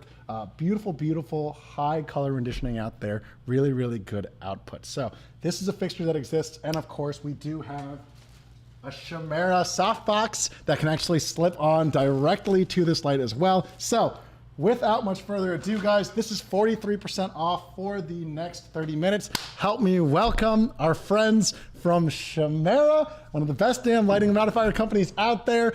We have Matt coming on today. Help me give a warm round of applause. Hit those like buttons. Let us know where you're tuning in from and say hi to Matt. How's it going, dude? Good. How you doing, Ted? Doing good, man. It's great to have you on. Dude, I dig that shirt. Where can I get a shirt like that? Yeah, Looks good. We made these. This is our 40th anniversary. Well, we have 40th anniversary shirts coming out, but this is our 1980 was our founding date. So Dude. NAB was supposed to be our big kind of 40th anniversary party. Dude. What are you gonna do? You know, next year, right? I mean, we can't let that slip, though. We can't just let that go by. Yeah, no, we'll definitely do something. Yeah, maybe next year for sure. So. Okay. Well, looking good. Real quick, can you talk to us about what's going on sale for the next 30 minutes? Sure. So for the next 30 minutes, what's going on sale is we have our small strip light bank. This is a 9x36 silver interior light bank using our proprietary Chimera Video Silver interior. And then this will work with our standard Bowens mount speed ring. So what a lot of people don't realize is that actually all the 120D and the 300D work with almost any Chimera accessory. Guys, that is the last 40 years. Huge. Guys, I cannot tell you how big of a deal that is. And we get questions all the time, and like I gotta be honest. That kit that you're standing right next to, Matt, the small strip bank with the 300D Mark II, that is the kit that we sent out to Larry Fong. We sent it out to Nigel Block, the guy that shot the iPhone X commercial, went out on Devs, the FX show. That kit, that combination is like a dream team, and people love that strip bank so much for so many reasons. So the fact that, again, Chimera has a Bowens mount ring, I just want to come in and emphasize that because they got to know. People got to know that this is a thing. Yeah. So the 1052, which is our small strip, and then the 2490, which is our Bowens mount speed ring, are both going on sale here very soon. Which, yes, is a very popular combination. And then we also have behind me our pancake lantern, medium pancake lantern, which is a super popular setup. It's got the kind of flat top, so you can get it up into those kind of tight spaces, and it's still going to give you that nice round light and good for tabletop and stuff like that. So beautiful tabletop lantern. And I love the way that the depth is compressed because it lets you save on vertical space. A lot of the time we're shooting in places with low ceilings and things like that. Very, very difficult to squeeze into there and get a soft light. Actually, those have been they've been used on shoots kind of all over the world, right? I know that's like a very popular combination. Yeah, so the pancake lantern's super popular. We have a small, medium, and a large. This is our medium size, which is the most popular. And they're used all over the place. They're actually used at the World Series of Poker to light all the tables when they do kind of the big televised events. Guys, look at that photo. That's so cool. Look at all those lanterns in the air. Yeah, super cool. Yeah, pretty amazing. So, and they work perfectly with kind of the wide beam angle of the 120D and the 300D. So you're going to get that, it's going to fill the bank and be a really nice kind of setup there. So. Yeah, that's fantastic, man. Cool, dude. And then, so these are the main two sales that are going on today, correct? Mm-hmm. Yep. Absolutely, man. I dig it. So real quick, where can people find these sails if they're interested in picking them up? So we have them at B&H, Adorama, Film Tools, Tempe Camera, Glazers. And I believe yeah. are partners. Sounds good. Sounds good. For people that are watching, of course, we've got them on the actual chat there as well, too. Make sure you post some questions if you have any questions for Matt as well. Shamara Lighting, everybody knows Shamara. Seriously, they guys rock. We have a bunch of people right now in the chat. We have we are now crossing 2,200 people on the stream, which is crazy. And the numbers are going up. I can't believe that. People are going crazy right now. People are saying, look at that photo. Strip bank link. I really want to find it. That's Eli Larkin. Everyone's saying, chill. This is great. Okay, so I think one of the things I want to talk about is you guys do a lot of different types of diffusion fabric as well, too. So can you talk about what are the different diffusion fabrics that are available for the strip bank? Are there different fabrics for the lantern? And then just in general, what are the kind of go-to Shamara fabrics? Sure. So for the strip bank will ship with our full Shamara cloth, which is kind of our traditional, it's about 1.5 stops of light loss on that, kind of our fabric we've had for 40 years. But there's a number of diffusions. So we have our 1/8 grid, 1/4 grid, and 1/2 grid. And then we also have our 1/2 gridless Shamara cloth, which works particularly well with LED fixtures. With the grid cloth, we find that with some of the LED fixtures, particularly panels, not necessarily the point source fixtures or anything like that. The panels, you can see the individual emitters, and sometimes with the grid, they can catch and kind of have some highlights that people don't find so appealing. So we developed a 1/2 gridless Shamara cloth that works really well with the LEDs. So those are all available for the strip. And then for the lantern, it's just the full Shamara cloth fabric. So yeah. Just going to come in with the full kind of 1.5 of light loss in that. So that's awesome. And then for like the super newbies out there, because again, I'm always trying to make sure that they are able to follow along and understand the differences. So let me emphasize how important it is to be able to have such a wide range of different cloths, especially for that strip bank. You talked about having an 1/8 diffusion, right? An 1/8. That is awesome. I cannot tell you how many times people, when you're shooting with a softbox, the amount of times that you're shooting something, maybe you've got your light at max intensity and you're like, man, I don't need it to be any more soft, but I need just a little bit more punch. And that is when like something like this shines like crazy. Because I've seen people use like shower curtains and stuff, and like, believe me, I've seen the DIY solutions by and far. But when you have like a professional tool that is designed to be able to be a little less soft, but give you a little more punch, or you're in a scenario where you need the light to be a little bit more soft. You're shooting an older lady, or you're shooting someone with a lot of wrinkles, and you want to make them look really, really beautiful.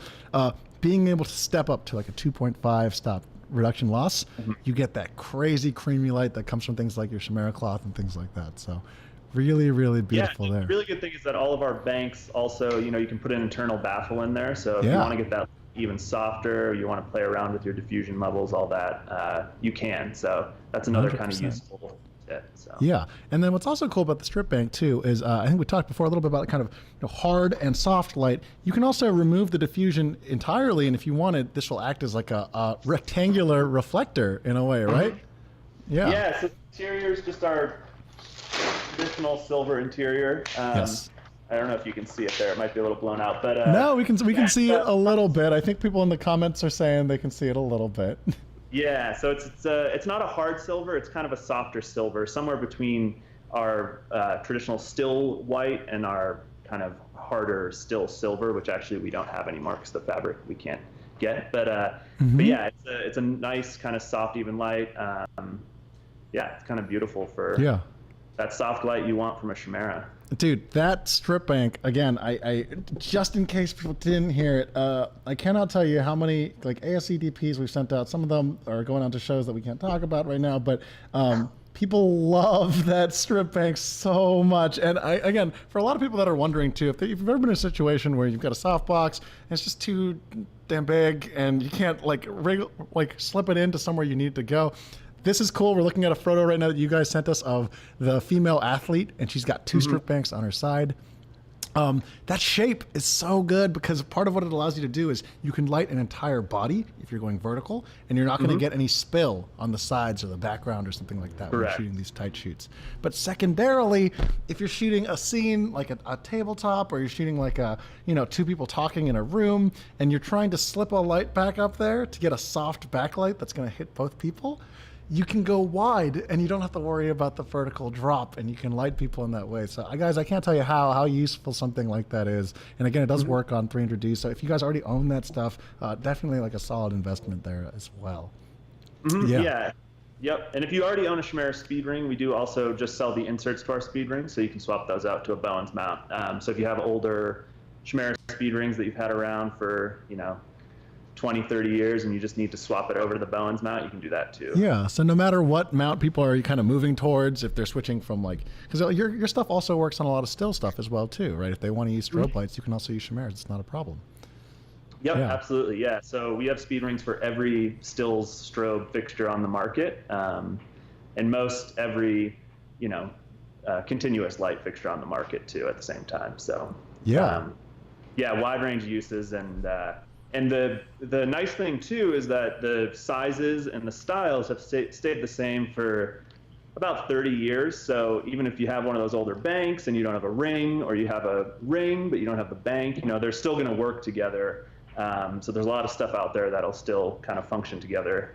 Yeah, it's been on the market for a long time. No, man, that's the key to have been around for 40 years, is actually picking a damn design and sticking to it, and being able to say, we're going to use this adapter for everything moving forward. And you guys have done that, right? The Bowens mount works, whatever adapter you pick, all the Chimera rings will be able to snap into that. So you can swap it out with different accessories and things like that, as long as it matches the box that you're trying to use. Yeah, absolutely. Cool, man. Okay, well, behind me, actually, I want to bring this up. So again, we're all from the Aputure side. We're also doing LS1 sales, and part of the reason I want to announce it this time too is, of course, Chimera made this sort of super beautiful and awesome pop bank. So this slides right onto the barn doors, and it'll actually give you a soft, basically a softbox design for your LS1s, EMG. And of course, it actually comes with a grid as well too. So super good stuff there. In the back here, there is a softbox over here that we've been bringing up and using nonstop as well too. You guys can't see it super well in this picture, but you can see that pink light right there that's coming out. That right there is actually a prototype of a design for a softbox for the Nova coming out as well too. And it is, we were like throwing it around and everything, and it's rock solid. The light that comes out of it is beautiful. Seriously, you guys like outdid yourselves with this one. Yeah, we actually have one right here too. Yeah? This is our pop bank for the P300C. Kind of uses our traditional pop bank design. It's got the flexible staves. Nice. It folds down real small. The staves are removable, so you can actually take them out. So if you have any issues with the structure of the bank, or the stave breaks, which is unusual but can happen, you can just slide it right out and slide a new one in. And then we have grids. We have all types of accessories for this as well. So. Yeah, 100%. So, hold on real quick. Tell me about those staves real quick. So those are removable, and basically what they do is they'll like hold the shape to make sure that no matter where the box is, or if it hits something, it won't sag basically, right? That's the main point. Correct, yeah. So if you can see in here, the internal structure are actually just these flexible staves. Nice. And they're not actually sewn into the bank. They're sewn they're sewn into sleeves, and then they're put into pockets on the sides of the bank. Yeah. And we figured that was kind of the best design because it's sometimes these things break, and if they're on the inside of the bank, you got to send them back, you got to pull them out, you got to slide them back in. But in this case, you can, it's just like one of our old pole banks. You can just call us up, buy a new one, slide it in, you're ready to go. Yeah. It's nice, easy. Figured it kind of left less repair, in the run. And it makes sure that everything is right. This is what film industry people want, right? Like we all want our things to be modular, right? We want our things to be piece by piece, so that if one thing breaks, these are professional tools. We're not out the entire way. We can just fix and replace each bit. It's almost like a car, right? And for a lot of film equipment tools, this is, believe me, it's no joke. When someone buys a new camera, they're buying a new car, right? This is no joke, and it needs to be professional, and it needs to last. And part of lasting and thinking a long time down the line is making sure that things are interchangeable and future-proof, and that we use the same darn adapters that will work forever, right? Yeah, exactly. Yeah, and and all of our stuff and our whole company is based here in Colorado. Yeah. And so, if there is any issue with it, we're not, we're not in the valley, but we're very close, and everyone's based here, and we kind of control our whole supply chain. So we have, we have the ability to make anything that might break again in-house that day usually, or repair anything kind of that day. So being kind of a, a local, semi-local business and having everyone in-house is really helpful, especially, to those grips and gaffers who call up and they need something the next day. Normally we're able to turn it around. Yeah, that's huge, man. That's huge. And again, film industry is always, we need it yesterday, right? And to be able to ship something to Colorado and have it turned right around, that's killer, seriously. Hey, real quick, for people out there that don't know, what are sort of like the most popular modifiers and what do they get used for? Ooh, good question. Our lanterns are definitely one of the more popular modifiers, kind of over our history. And those are used in a lot of kind of roundtable interview setups, stuff like that. The pancake lantern in particular is good if you're in that location where you have a short ceiling or anything, and you can shove a kind of a nice omnidirectional light up above the talent or whoever. And then kind of our traditional banks are really popular. Our pop banks have become very popular. Our pop bank, particularly for the 1x1 panels, our 1624, which uses our traditional small size front screen, that has been a very, very popular light bank for us. And those are, I imagine they're probably being used on a lot of Astras, a lot of run and gun situations. Definitely. They're really good because they slide in small. You can fit, it folds down small enough to kind of fit into like your laptop on, the laptop sleeve on your backpack if you wanted to. So super useful, super portable. But kind of our lanterns and our new pop banks, those are kind of our most popular at the moment. Our Octas are very popular, and those work really well with the 300D too. So we have a 5 to 7 foot Octa that's expandable, so you can buy the 5 foot, and then if you want, you can buy the 7 foot expansion. And so you can run it as a 5 or a 7 foot. That extendable Octabank is so good. It's so good, guys. It starts off as like a beautiful 5 foot light, which is like, that's more than you'll need a lot of the time. But the ability to extend to 7 and to light like 2 people talking to each other, to recreate like a floor to ceiling window. Do you guys have one actually at the studio? It's okay if you don't have one right now. That's fine. Yeah. I can move this. We have. Oh, no way. Hang tight 1 second, guys. I think Matt's seeing if he can pull one up for us. That would be awesome. I may have lost. Oh, there it is. Oh, no, here we are. Hey, John, how's it going? That's John Fuller, by the way. John's the man. But that's our, that's a very popular setup. So that's our 5 foot Octa. And then if you see, there's these tabs here on the corners. Yeah. And you just, the 7 foot extension comes with a pole, and you just slide that over there, and it pops it up to 7 feet. So that is, again, 7 feet. That's a 7 foot Octabank. The size and the crazy soft light that you get out of that, very, very, like it makes your lighting look very unique in a way that a lot of people can't access that size of a soft source. Looks beautiful. And again, I know a lot of you guys out there are always looking for, how do I get the biggest possible soft light? That combination right there means that you have a light that is super powerful with a giant softbox on one stand. On a single stand, you can move around that large size source. This is not 4x4s or things like that. You're not having to rig multiple lights or multiple stands or multiple frames. It's just one thing, run and gun and good to go. Yeah, I dig it, man. Yeah, and we have, our 5 foot Octa's been around for a long time, and our 7 foot Octa, and so we have tons of grids and additional modifiers that can go on the front of those. That's kind of another thing we try to do, with having such a long kind of product line that's been around forever. We try to maintain our sizes across new products, so that, those rental houses or those owner operators who have 10, 15 soft egg crates, they don't have to go and buy a new soft egg crate if they get the new light bank. So we really try to make it easier for, the rental houses, people like that who are going to have a lot of our stuff from the years past, to be able to use it across all the product lines. So that's huge. As far as like rigging and modifiers go, man, everybody likes to make their own standards, and it's hard too to sometimes keep track of this stuff. So it's nice to hear that you guys have something that's consistent that's been going on. Real quick, that's my hand. This is green. Green means that we are under 9 minutes now. So for people that are interested in picking up these combinations, real quick, it's the strip bank and the lantern. And guys, seriously, go check out their 5-foot, 7-foot box as well too. That one's not on sale today, but that's like an amazing, amazing light. So yeah. Where can people pick them up real quick, Matt, if people are interested in buying them? So you can pick them up from B&H, Film Tools, Adorama, Tempe Camera, Glazers. Cool. Sounds good. Sounds good. Guys, go give them some love. Again, we posted links in the thread here as well, too. We are looking at, okay, we're at 2,000 people still watching this. People are talking. Big Snap right here saying the Shimano quick release Bowens mount speed ring is amazing and awesome. What is the fixture on the Octa softbox? It's called, we're using 300Ds on all this stuff right here. Film Tools is in the chat. How's it going, Film Tools? People are excited to hear that all these are basically available and they work. And people are talking right now about the LS1 again, real quick. Shimano has a softbox as well for the LS1. We are doing 40%, 43% off of the LS1 fixtures. Again, these are kind of 15-inch MacBook Pro size, flips into a backpack. It's an LED fixture, very, very bright, very compact, battery powerable. I see them getting used a lot on ENG sets, and one is lighting me right now. Okay. What I want to ask real quick is I want to ask the sizes for Shimano. What are the different sizes of softboxes? And what do you generally see each size getting used for on shoots?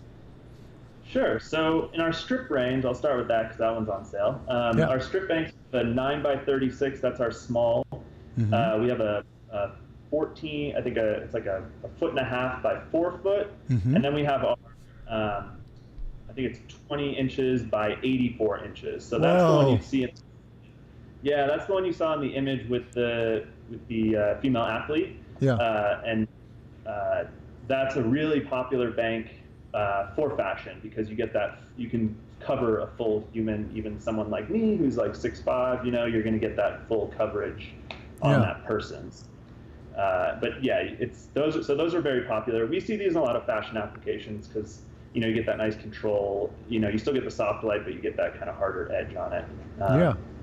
And with our traditional light banks, we have our traditional kind of rectangular light banks, and the sizes for those stay the same across all of our lines. So even if you're using, you know, your big HMI tungsten quartz daylight boxes or your smaller Video Pro soft boxes, the small is 24 by 32 inches, medium is 36 by 48, and our large is 54 by 72.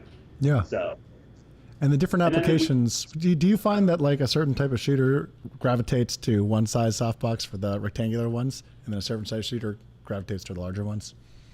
For sure. So yeah, so there's a few kind of factors that go into that. It depends on the size of the fixture you're using, obviously. You know, if you're using like an 18K, you really can only use our largest softbox just because of the heat. So why would you put an 18K in anything else than like a very large? I mean, I don't know. Do what you want to do. Yeah. If you're going to have a fixture like that, you should put it in our largest softbox, which is a Daylight Senior, which I can actually fit in standing up. So if you like need a tent and a softbox, you should purchase that one because you can live in it basically. Let me preface real quick because sometimes on the internet that is not a real tip, guys.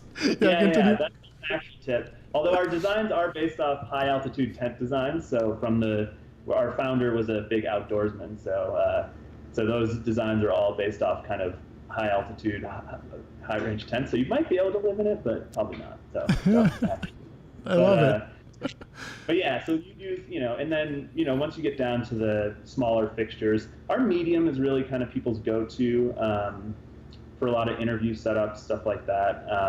And then actually our extra small sizes, which I didn't mention before, are super popular for smaller LED fixtures and actually smaller tungsten fixtures. We see them used on a lot, smaller tungsten HMI fixtures. Yeah, absolutely. Just to get a little bit of soft light out of a kind of a small fixture that you can, you know, throw up in a corner or put wherever. So yeah, it really, it varies, the popularity. They're pretty popular across the range, but yeah, our extra small, small, and medium are probably our most popular. I love it, man. Okay, this light is starting to get warmer. We are running out of time. We're at our last 4 minutes. So again, if you guys are interested in picking these up, again, I can't tell you how many DPs love the combination of being able to use small strip banks and being able to use the Chimera Pancake Lantern. Again, if you already own 300Ds out there, beautiful combination. Go explore that Chimera line. Seriously, there's so many amazing modifiers out there that I wish I could shake people and tell people that they can use these kinds of things and be able to expand and be able to be more creative in the way that they light things. Again, Chimera quality is crazy, crazy good. You talked about outdoorsmen camping and things like that. That's because these are actually being built with like a lot of that fabric that is outdoorsy and that's tough and that can be able to endure, the people on set are rough and it's able to endure kind of the day-to-day and the ins and outs of that stuff. We get calls with 40-year-old light banks, people still using them, so. Dude, that's amazing. Yeah. Okay, well, man, happy birthday real quick to Chimera. If we can get some comments real quick. A lot of guys are saying that they love their Chimera soft banks. They love all the accessories and the modifiers that they're using. Can we get a happy birthday for Chimera for 40 years of having been around? That's crazy and super cool. We have to celebrate this at our next up-and-coming trade show. Cool, sounds good. And then one more time, Matt, if you can just say one more time where people can buy, because I know people are kind of coming in and out. We see the numbers going up and down. One more time. Sure, so we have B&H, Adorama, Film Tools, Glazers, Tempe Camera, and Sammy's. Okay, sounds good. Alrighty, guys. So go make sure you buy some soft boxes there. Check them out. Crazy deals again on both the strip bank and the medium pancake lantern. Matt, thank you so much for coming on, man. We appreciate it. This light is red, guys. You guys are running out of time. Happy birthday again to Chimera, and we'll keep in touch, man. Awesome. Yeah, thank you so much, Dad. For sure. All right, see you, Matt. Later. Bye. See you, John. See you guys. Alrighty, sounds good. Okay, guys, so again, we have 1 40 seconds on these sales. So if you are interested in picking up the small strip bank or the medium pancake lantern, again, Chimera Lighting out there, amazing company, super, super good quality stuff there. We have that last red light coming up. Don't forget also, right here, I have the Aputure LS1 panel, which is again super punchy, about the 1K tungsten equivalent, honeycomb braided LEDs. So basically what we're able to do is squeeze in the maximum number of LEDs to get not only the smallest amount of space, but the maximum amount of punch. Also, by having this kind of honeycomb pattern here, we are able to get a minimized multi-shadow effect, which is always a problem with a lot of panels out there. Multiple LEDs, every LED is creating another source. So by combining them and compressing them in this way, we're able to tighten that grid and make sure that multi-shadow effect is not as pronounced. Again, super small design here, folds into something that you can fit into a backpack. This is definitely, without a doubt, probably one of our biggest sales today. So if you're interested in picking up a LS1 or an LS1C, now is absolutely the time to do it. Don't forget, guys, 10% of all Aputure sales are also going to feed the freelancers, so go check them out. If you're going to the Aputure website, one thing to note is you have to click on it, go to the shopping cart, and then you'll see the sale. So again, it's kind of a secret sale, so you have to go there, put it in your cart, and then you will see the sale pop up. You're not going to see the promotional sale pricing without it. Last things I can mention here while I got another 10 seconds is V-mount, gold mount battery options available. I can, of course, change not only my brightness here, but I can also change my color temperature on here as well. And again, if you want a softbox for something like this, Chimera does have one. 3, 2, 1. Okay, I am heading out real quick, guys. Valentina's coming into here. We got a couple more hours going onto the stream. But get ready, guys, because we are playing our next sale. Let's do this. That's pretty cool. Okay, so we have the Debbie Aloft Pro here, and we're now going to completely submerge this in water. Just so you guys don't think I'm drinking acetone. Should we just do it? All right, let's see what happens. 1 2 1 2. Hey, we're listening to ourselves through water. That's pretty cool. All right. Oh, it sounds like I got water in my ear. Okay, so like that's totally back to normal there. There was just like a little water. Let's do it again. Ready? Should I make whale noises? Let's listen to a swallow. There. So water will sit in that hole there, but dude, that totally like that's the deal. Like seriously. That's impressive.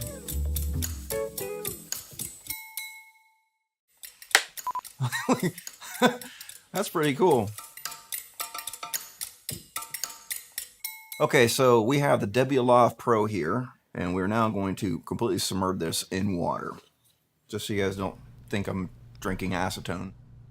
Hi, everybody. Welcome back to the house party. If you have just arrived, we are doing lightning sales every 30 minutes. My name is Valentina V, and right now the sale that started is for DD microphones. So if we can get that up on screen, it is the WLAV sale. So all the WLAVs from DD microphones are on sale for 20% off, and you have 30 minutes to get to it. But now that I've announced it and now that you know what the sale is, I just wanted to say hi. I'm Valentina V. I'm Aputure's resident pro, and I do not have as much energy as Ted. I don't think anybody does. So I'm sorry that the energy level is now maybe between 90 and 80% instead of 110, but I'll do my very, very best. And I'm also monitoring the chat room. So if you want to just give me like a little wave in the chat room, I'll see your emojis come through. So our first sale of this audio hour, that's what I'm calling it. The audio hour is for Deity, which is a microphone brand that I personally use quite a bit. I have a lot of Deity microphones. I'm using a Deity microphone right now, in fact, for this live stream. And we have our Deity guru here to join us and chat with me, my friend Andrew Jones. Hey, Andrew. Hey, how's it going? Good. I am loving your lighting, actually. What have you got going on over there? Funny enough, I've got an Aputure MC on either side, my popcorn machine to make the amber light happen, and then 672 and an F7. So actually all Aputure lights too. So your amber gel is literally just your popcorn machine. That's what's going on. I mean, no, yeah, absolutely. Like, I mean, if I know Roscoe is just on, they make gels of all sorts of colors, but for me, the perfect yellow is popcorn butter. Like, that's a yellow right there that just sums up everything about me personally. Honestly, Deity, yellow, popcorn, it's all making sense to me. It's all coming together. So for our sale this half hour, like I mentioned, it is a lot of people in the chat room were asking all about, okay, when is Deity coming up? When am I going to get all that Deity goodness? Here it is, 20% off of the WLAV, the WLAV Pro. Let's talk about it. Let's talk about what makes these Deity lavs different from, you know, your typical lavs that you would get anywhere else. Well, let's start with the normal WLAV. Our WLAV was designed first and foremost with the videographer and the camera person in mind. So I think when a lot of times when they design lavaliers, a lot of companies will design them for the high-end pro market, and that's wonderful. If you can spend that kind of money, do it. Absolutely, it's a great time. But for a lot of people out there that are working, that are every day shooting interviews, every day shooting weddings, every day sitting down and doing corporate kind of instructional videos and educational material, a lot of that kind of stuff. Yeah, exactly. Exactly. This is made for me because I am not a sound person at all. I am a video person who is forced to do sound on occasion because of budgets. And I have had, like last year, my entire pretty much year was spent doing a travel show where I had to live mix 2 or sometimes 3 audio inputs in a hip pack while I was carrying a camera to record the interview on a stabilizer. So it was wild. And had I had some of the Deity products that we're going to talk about later, that would have been amazing for me. But also the lavs specifically that you connect. These are made for being shown, right? They're not they're so nice. They're matte black. They're going to look really presentable. No one's ever going to call it out and be like, haha, that is a microphone right there. And I think that's what a lot of people kind of are worried about too. I think so often people are like, oh, I'm doing a sit down interview, I got to hide the microphone. And it's like, why? You're already in this very surreal environment where someone is talking directly to a camera. You know, it's breaking the fourth wall, the fact that we're answering this presenter's questions. So why don't we just break it just a little bit more and just show a lavalier? And if you can do that and get amazing sound without having to worry about clothing rustle, all the problems that come with lavaliers for the average person that they don't know how to tackle, because this is just only one aspect of the thing they have to do today. They have to do the lighting, they have to do the camera, they have to do sound. It's like worrying about clothing rustle should be the last thing you as a videographer should ever worry about. And that's why we developed the WLAV regular model, right? The really affordable model that today is $79 instead of $100 that it normally sells for. And so honestly, that's even $100 is already like a huge deal, even at the standard price, for the quality that you get and for like the sleekness, the way it looks, the durability of it. You were saying, you know, in an interview scenario, it's okay to have the mic showing, right? So you were talking about the capsule. So I'm talking about the capsule because certain brands in the last couple of years, when they come to the affordable side of the market, when they make those budget lavaliers meant for this market, some of them have gone real cheap and gone with molded plastic. And I'm talking a really brittle molded plastic. And if it's being exposed to the elements, if it's on outside the clothing, if it's going to be used and thrown into your camera bag, do you want something that's plastic in your gear bag? You need something that you're going to count on. So we went with a brass housing for our capsule head. So it's going to be pretty much, you drop that in your camera bag, you drop a camera on top of it, the microphone capsule is going to survive. It's metal at the end of the day. And then we did a silicone tubing over the actual wire itself with a nylon braid inside. So you have strong tensile strength. So your lavalier wire is not going to snap if you're trying to use it. It's going to be there the day that you go to set up. You pull it out of your camera bag, it's going to work because it's built for strength first and foremost. These are things that people don't think about.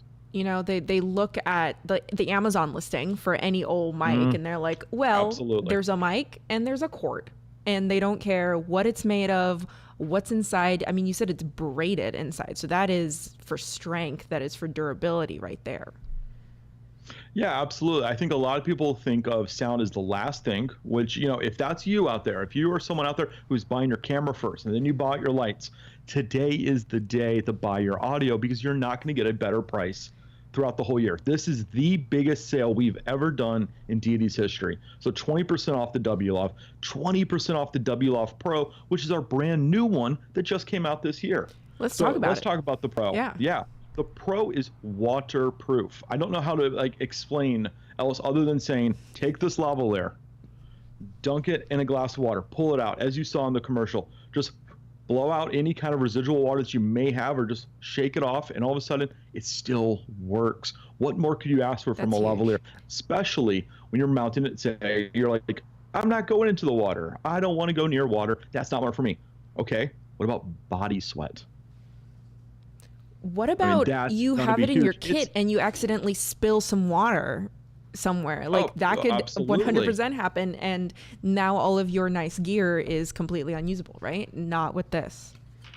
Absolutely. I mean, we designed this first and foremost because we know when you're mounting a lavalier on someone's body, perspiration happens, okay? I don't care how nice you are and how pretty you are, you're still going to become sweaty when you're put on a film set with a bunch of hot lights on you.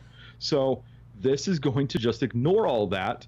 If you want, you can mount it even upside down. You don't have to worry about the back side of the lavalier because that's all sealed up behind it.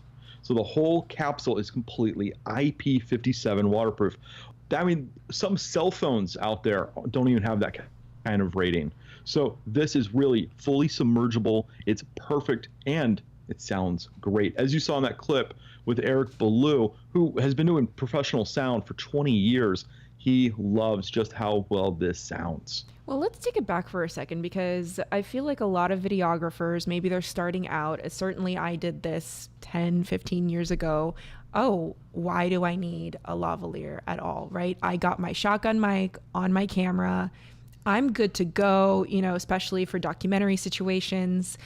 You look at a lot of YouTubers as well, and they, if they have a mic on their camera, that is a brilliant, lucky day, because usually it is just the audio from the camera. So you think about that, and then they're like, well, why do I need any extra expenses? Why do I need a lavalier mic, and I feel like it has to do with distance and has to do with pickup pattern. So let's talk about that, and then also any other reasons why, you know, a lav mic would be ideal.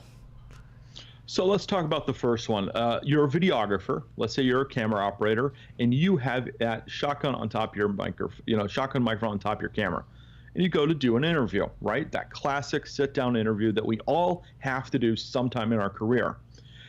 Well, you're going to interview the person 2 feet away and get that ultra wide angle out and kind of distort their face, or are you going to shoot it on a 50 mil, an 85 mil, You're going to shoot with a little bit of telephoto, and you're going to have them probably about 6 feet away. You want the shallow depth of field. You want to shoot on a telephoto, but also, even if you were shooting it on a wide close-up, what is the room like? It's probably not soundproof. There's going to be walls. There's going to be interference. There's going to be sound bouncing off of everything. So you're going to get a very distant, kind of hollow sound, maybe even some echo.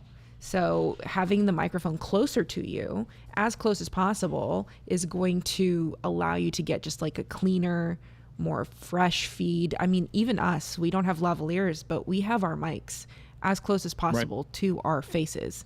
And a lot of times in interview situations, that's not a possibility, right? You'd rather have it be clean and have it be a little mic there. So why else would we want a lavalier mic instead of, any other type of mic specifically for an interview situation? So let's talk about that interview again. We're 6 feet away from the person. I mean, how loud are they going to have to shout just to hear on a shotgun 6 feet away? So if you want it to come off reasonable, if you want them to come off as very personal, talking at a decent volume, a decent rate of flow and conversation, a lavalier sitting right here on the chest is always going to be that same distance from them, even if they're doing a simple head turn, that kind of deal. Even if you're using a shotgun microphone overhead, let's say all of a sudden they want to slump forward. Right. Or say a lot of shotgun microphones. microphones. I was showing something behind. It sounds so much worse because I turned away from the mic. Absolutely.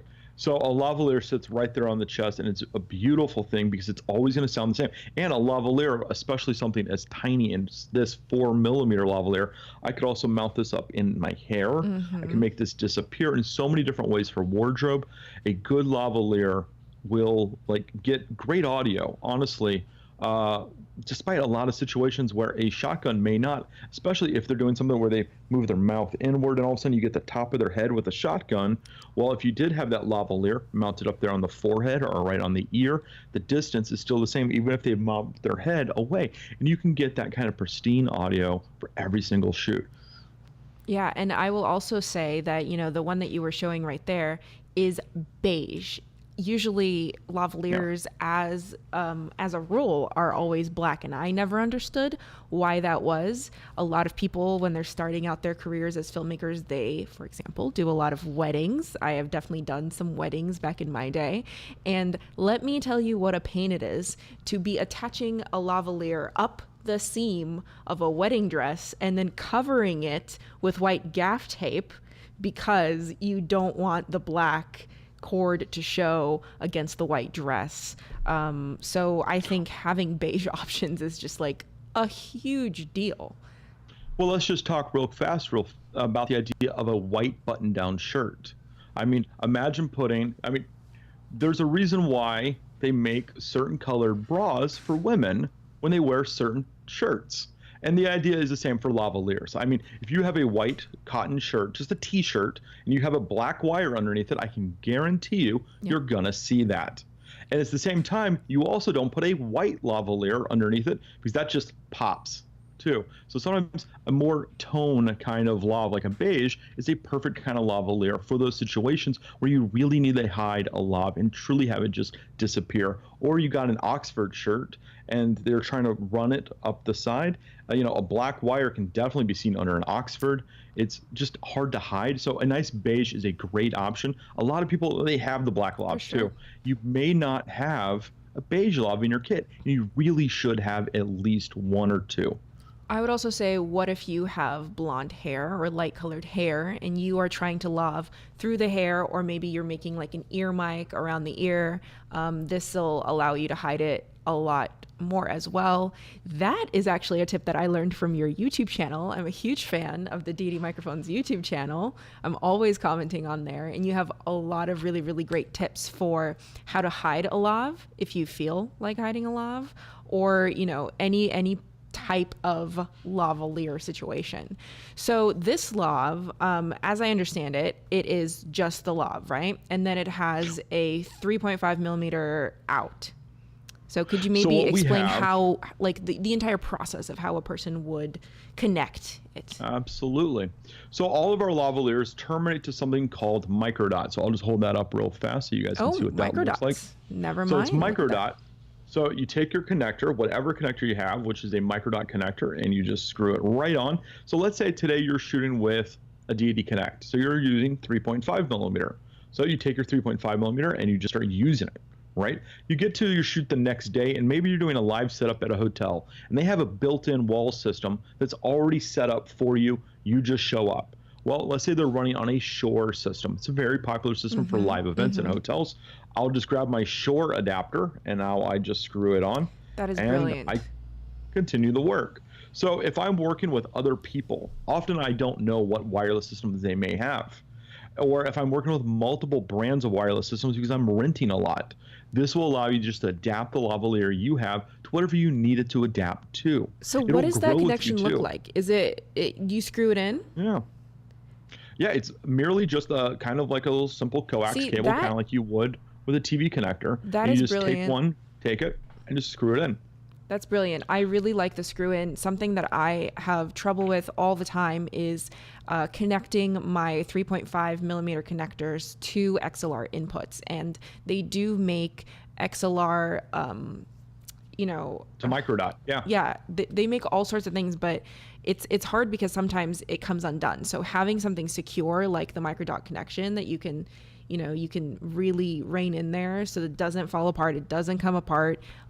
Sometimes with some connectors that are just like a plug-in connector, I literally have to take gaff tape and go over the connector just to make sure, because the worst thing you can do is have it unplug in the middle of an interview and you don't even know that it's unplugged because you're a video person and you have a million other things to take care of. So something else that all of our lavaliers come with, they come with one connector when you get the kit. You also get right coat stickies so that you can actually stick it underneath clothing, as well as overcoats that really kind of make sure you don't have any wind or friction with the clothing. You also come with organized management tape, so if you want to tie up your lavalier or any loose ends, you can do this with the tape. It comes with two separate wind jammers that go over your lavalier, so you have a spare in case you lose one. That's There's amazing. little slots in this little padded case for every single thing that you get in this case. So when you just take your lavalier, you take it in. If So you have get that whole thing multiple- with the lavalier. You get everything. Wow. So if you bought the W-Lav today for $79, what you would get is a W-Lav. You would get one connector, slots for more, and the W-Lav even comes with something extra. It comes with a wind jammer that goes on the outside of your clothing. So if you're doing an interview in a windy situation, this little bitty fur ball goes over the lavalier and kills all wind that possibly could be happening on your set. Sean Mises says it's perfect for weddings. Yeah, it is, because that is a situation Absolutely. where you do not know what is going to happen. You have to be Absolutely. prepared I mean, for everything. You want to talk about when you want a waterproof lavalier. Let's just say a bunch of bachelors right before a wedding doing some toast back in the groom's room while he's getting ready. That's exactly when you want waterproof lavalier. Yeah. So I also noticed that the kit comes with overcovers, right? Or undercovers. Mm-hmm. That is something that Overcovers. I recently learned about as a non-sound person. I didn't even know what those were. So could you please explain for the Absolutely. uninitiated? I'll show you guys right now how to use one. I'll take one of them with the overcover. Now, I would normally apply this directly to someone's skin, but I can just do this to my shirt. There's two little tabs. I'll take one off, and you get this little sticky tab. Put it right there on the shirt. You can also do this on the other side of the shirt. I'm doing it on the outside for demonstration purposes. Yeah. You take your lavalier, and you place that right on the dot. And then you take the little fur ball that is just a piece of smooth fabric with a little bit of fur. You drop that right over it. Now, if I were to do this on the inside of my shirt directly toward my skin or on my skin out toward the shirt, that would protect against wind, that would protect against the friction of my shirt on the lavalier, and I'd get really good pristine audio. Because the other thing that we should talk about with the WLAV Pro, as well as the WLAV Micro, which hints at what's coming up in about 5 minutes, is the WLAV Pro and the WLAV Micro were designed for actually going underneath clothing. Now, what does that actually mean, though? Does that just mean that they're small? No, it actually means the sound profile that we developed has a little peak in the high frequencies. So as you place it underneath the clothing eats up that peak and levels off the audio so it's natural. It sounds very much just like it should, as if you were there. Because a good lavalier should sound natural. It should be easy to EQ in post as you want to EQ. A lot of lavaliers will sound very baked in kind of sound. They'll have either an accentuated bass to give the kind of more fuller sound, or they'll have a lot of highs because they are expected to go underneath like a sweater or something really heavy like a jacket. Or when you go to expose that lavalier, you get all the highs and you have to go and fix all your audio in post, which is why the WLAV, the black model, the base model that is meant for the videographer, was designed not to be covered up by clothing at all. The sound profile is meant to be exposed. So as you just clip it, you're good to go. You're going to get the best audio possible for your interview, for your videography, whatever it is you're doing. When you clip that, the sound profile is just dialed into exactly how you want it to be. Well, speaking of microphones, we have another microphone sale that is starting in 7 to 8 minutes, but I do want to intro it here with Andrew as well, because for those of you who maybe you already have lavs, you are looking for like a more complete system, or you are looking to have some kind of on location mics as well, I know you got some sweet deals coming up, so let's talk about those. So here in what is it, about 8 minutes, I think is what our countdown timer is roughly at right now. In about 8 minutes, we're about to start a brand new sale. And that is going to be for our Deity Connect wireless system. What this guy is, dual channel, completely remote control. So if I want to make any settings, you know, we're talking right now often about how we're all going to get back to work and be a lot safer when we're on set, and we have to worry about how much contact we have with each other while on set. You put this on an actor, you put this on your actress, you set it all up, and they say, oh, do you need to make any adjustments? And I'm like, no, you're good to go. I can sit there, I can wash my hands, I can do a little hand sanitizer now. And when I want to make adjustments, I make all the adjustments from the Deity Connect receiver. So let's say I've got an actor or an actress and they do a take for us. They do it in one volume. And the second take, I mean, they go crazy big on that one. Well, clearly I now need to make some adjustments because it sounds like this actor or actress is really ramping into this really bolsterous kind of performance that they're about to give me. But instead of walking all the way over to them, messing with the transmitter, putting it back inside, you know, either their pocket or the small of their back, I just make any adjustment I want to their audio from here, and I'm good to go. And I don't have to get up. I don't have to walk around. I save a lot of time on set, so I'm actually, you know, not working nearly as hard. And I'm also not making as much contact with other people. I can set up in another room off to the side, be perfectly safe, be sterile. I can clean my lavaliers while everyone else is running around still having to make adjustments to things. I'm not, because I'm doing it all from the receiver itself, because it's communicating with the transmitters. Yeah, and let's talk about the receiver as well, because it can receive multiple transmitters, right?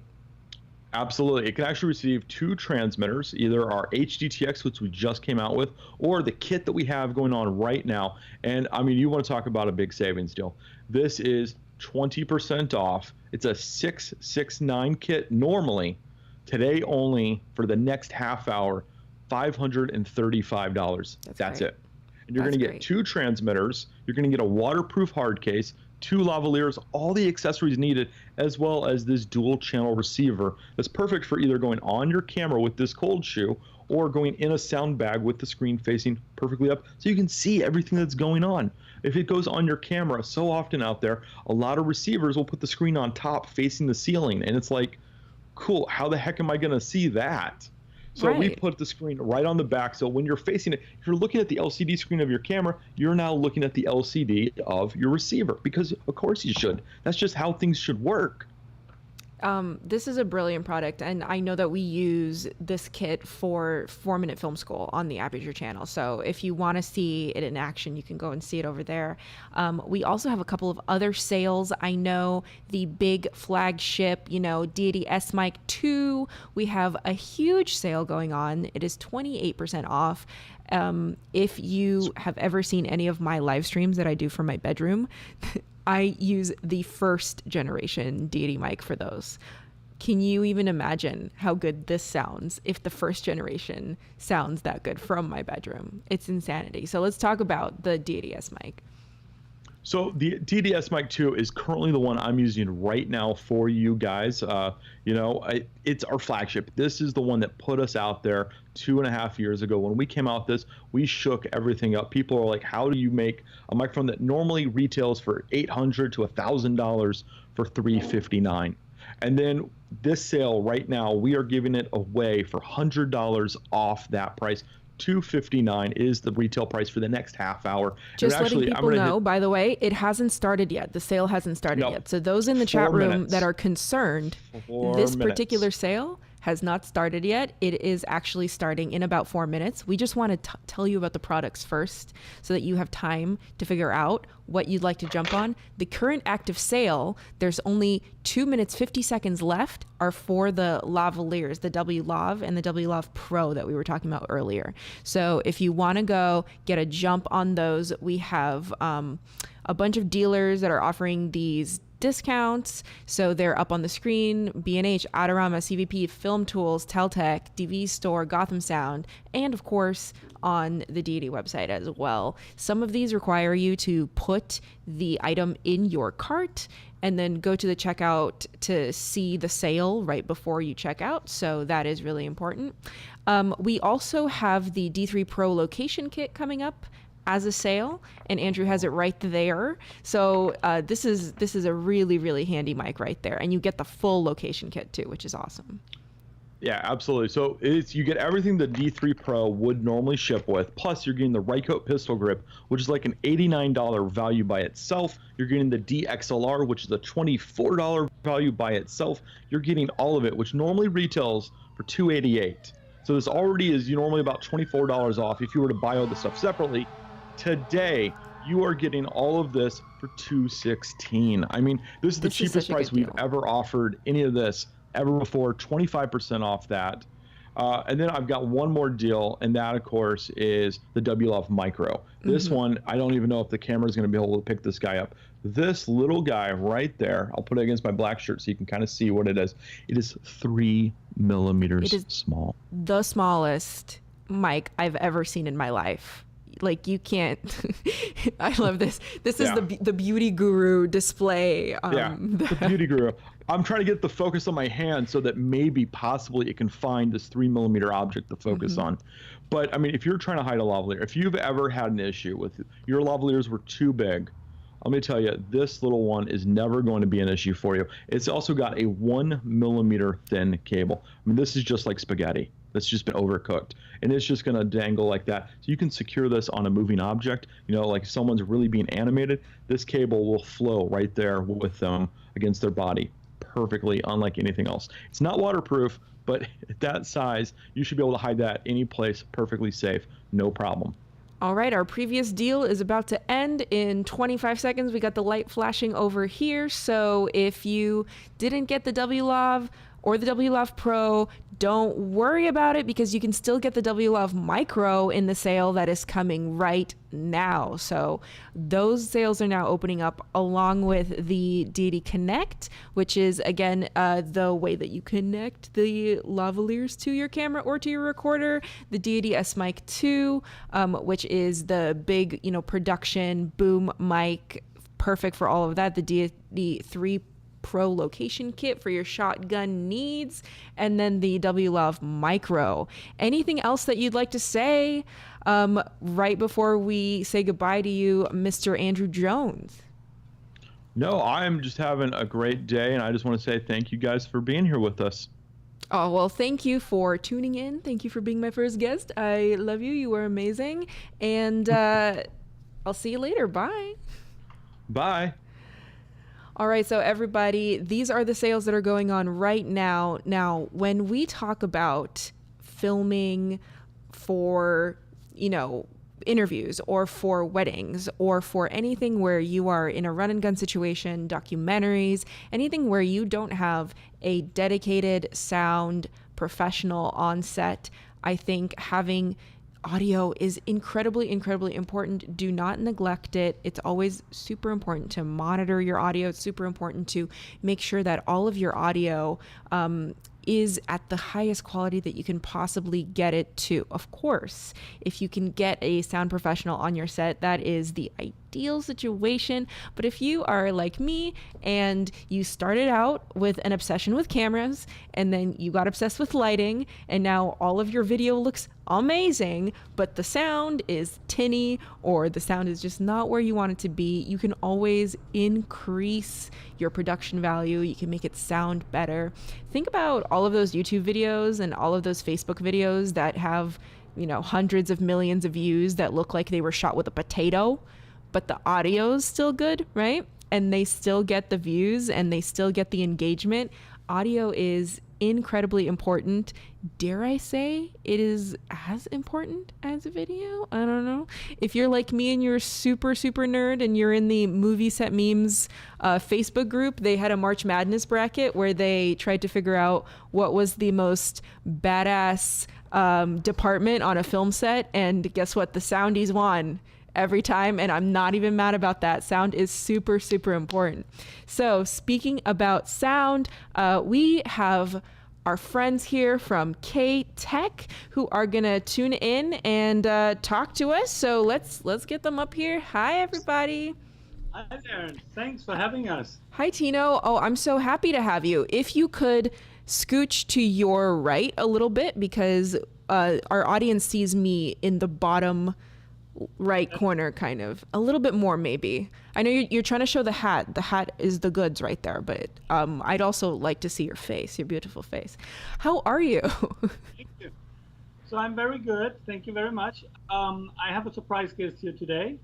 Yes. He's going to help me talking a little bit about the boom poles, because my point of view is usually the sales. But this guy here is Ken Strain. He's a 28 years boom operator. And he's going to help us talk about a little bit about our new classic Pro Poles. Okay, so I'm really excited about this because, like I said earlier, I am not a sound professional. I'm not a sound recordist. I do my best, okay? But when it comes to boom poles specifically, I am lost. I'm sure, just like a lot of other beginner filmmakers, I bought that one boom pole off Amazon 20 years ago, and that is, that's my situation. So let's talk about, what makes a boom pole better? What makes a boom pole a professional boom pole that you need to purchase, that you need to use?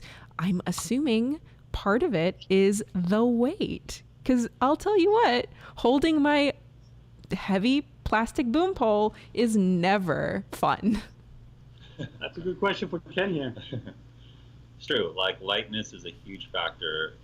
When you start holding a boom pole for a long time, the weight is a factor, and that's when you start investigating a real boom pole. Yeah, absolutely. And I just want to announce that we have some amazing sales from K-Tech. So we'll throw them up on the screen so that you know what we are putting on sale for the next 25 minutes. We have a couple of different pole options, a couple of different options for holding your sound gear, and a really fun hat. So let's pull those up on the screen. Brandon, honestly, Brandon is doing such an amazing job. So if you could tell him what amazing job he's doing in the comments, I'm sure he would appreciate it. Thank you, Brandon. But here we have a couple of options for your boom polling needs. We have the KP6 and the KP6 CCR. So let's talk about the KP6 first. Okay, so the KP6 is this model right here, which is, very compact. It's, as you can see, it's quite tiny, and the way this is achieved is through a lot of sections, right? You have 6 sections in here, but it extends out to about, I think, was it 8 feet? 6 feet. 6 feet. 6. Okay, so it's 6 feet, but it's tiny, so you can throw it in your bag, and it doesn't take up any space. Now, I've been using boom poles for virtually my entire adult life, and I started using K-Tex about 5 years into my career, so back in 1997, and I never switched back to anything else because they're not only is their quality very high, but their ability to handle difficult weather without falling apart. Oh, that is super important. Yeah, exactly. So if you can use these things in the rain, you can use these in I discovered it in a tank with water up to my chest, and I could submerge the whole thing in the water and pull it back out, and it never had a problem. But it's also just durability, right? Because you put up your stand somewhere and then someone trips over it, someone knocks it over, you never know, somebody moves it and then it gets like sticky jam all over it. Yeah, I mean, depending on where you're working, obviously, and the kind of people you're working with. But oh, I'm working with real professionals. No, I'm just kidding. I do work with professionals, but sometimes, let's say you have kids on the set, right? Kid actors. Yeah, so, they, especially at the smaller size, is going to be very durable because I mean, such a tiny size like this is going to be resistant to any kind of breakage of any kind because this material is super strong. Yeah, what is it made of? What is it made of? We call it a graphite. It's a type of carbon. And we've been experimenting a lot with that in the earlier days. It's been quite a while, but we stuck with this particular graphite since very long, and we never got disappointed. Yeah, and the feel of it is like a matte. It's like a matte finish, so it's not shiny. I don't like shiny. It can be grabby on the hands. So this matte finish works really well for just kind of like a softer feel in the hands. Also, the one thing that's unique about the new K-Tech boom poles is in order to achieve the ability to, let's say, if you want to go internally cable like this one, and run the cable inside the pole versus just having the microphone on the end with a transmitter, is how I personally set mine up, and then you just cable to your recorder. But by making the larger diameter that they did here, it allows you to switch out this. You switch your internal cable or out without having to solder anything. So you don't have to solder it once you put it in, which is yeah, I can't imagine having to solder something on Right. set. Like, or to change out cables on set. I feel like a lot of boom poles that from back in the day, it's like you don't even have that internal cable. You have to have an external cable, and then every time you contract it or extend it, you are changing whatever you're using to wrap that cable, and it's annoying. It's a hassle. Why not just get a cable that has the pole inside, right? Or has the why not get a pole that has a cable inside, right? Correct. It's much easier that way, I feel, than cabling on the outside, because every time I can switch the length of the pole in the middle of the take without having the cable either prevent me or droop all over the place. So, Another point could be that the cable fails on you for whatever reason, right? You exchange it. Now, no soldering necessary, and the exchange of the cable literally takes a minute. Yeah. Yeah, right. So on the field, it saves you, but I found as a boom operator who works a lot, the switch to the larger diameter has the unintended benefit that it's more comfortable in the hands.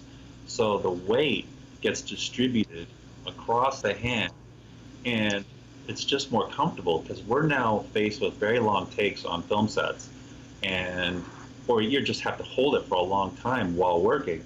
And having that weight distributed across your palm, it relieves some of the pressure that occurs across your hand. So that's one true. Cool things. And of course, everything about this new design is just really slick and smooth and just feels precision. Like the old design was good, but the new design is just better. Like it's just better. And the other thing I noticed as you were extending that just now is just how quiet it is to extend and contract. That's a huge deal if you have to do that in the middle of a take, especially. Correct. I do this all the time. Now, I'll give you a little pro tip. If you know you're going to do this in the middle, I teach this too. I mean, That's awesome. He sponsors me. Go ahead. That's why we love this. So, No, I'd like to know. Listen, teach me, honestly. Teach me. I am your student. I love teachers. My favorite thing now. I mean, booming's fun, but teaching's even funner. So one of those little pro tips that I have is you keep it, if you have a microphone at the end, you've got weight coming down. And look, it's hard to extend and retract with weight. So what I do is if I know I'm going to be extending, I keep a collar almost barely tight on that section. That way I just barely touch it and it's loose, and I extend and barely touch it and it's tight again, because the weight of the microphone is keeping everything solid. So you don't have to fully tighten it and fully untighten it if you know you're doing a pull retraction in the middle of a scene. Just barely tighten it and you'll be fine. And the quick locking, which we have now on the new pole, is literally less than a quarter turn, helps doing this.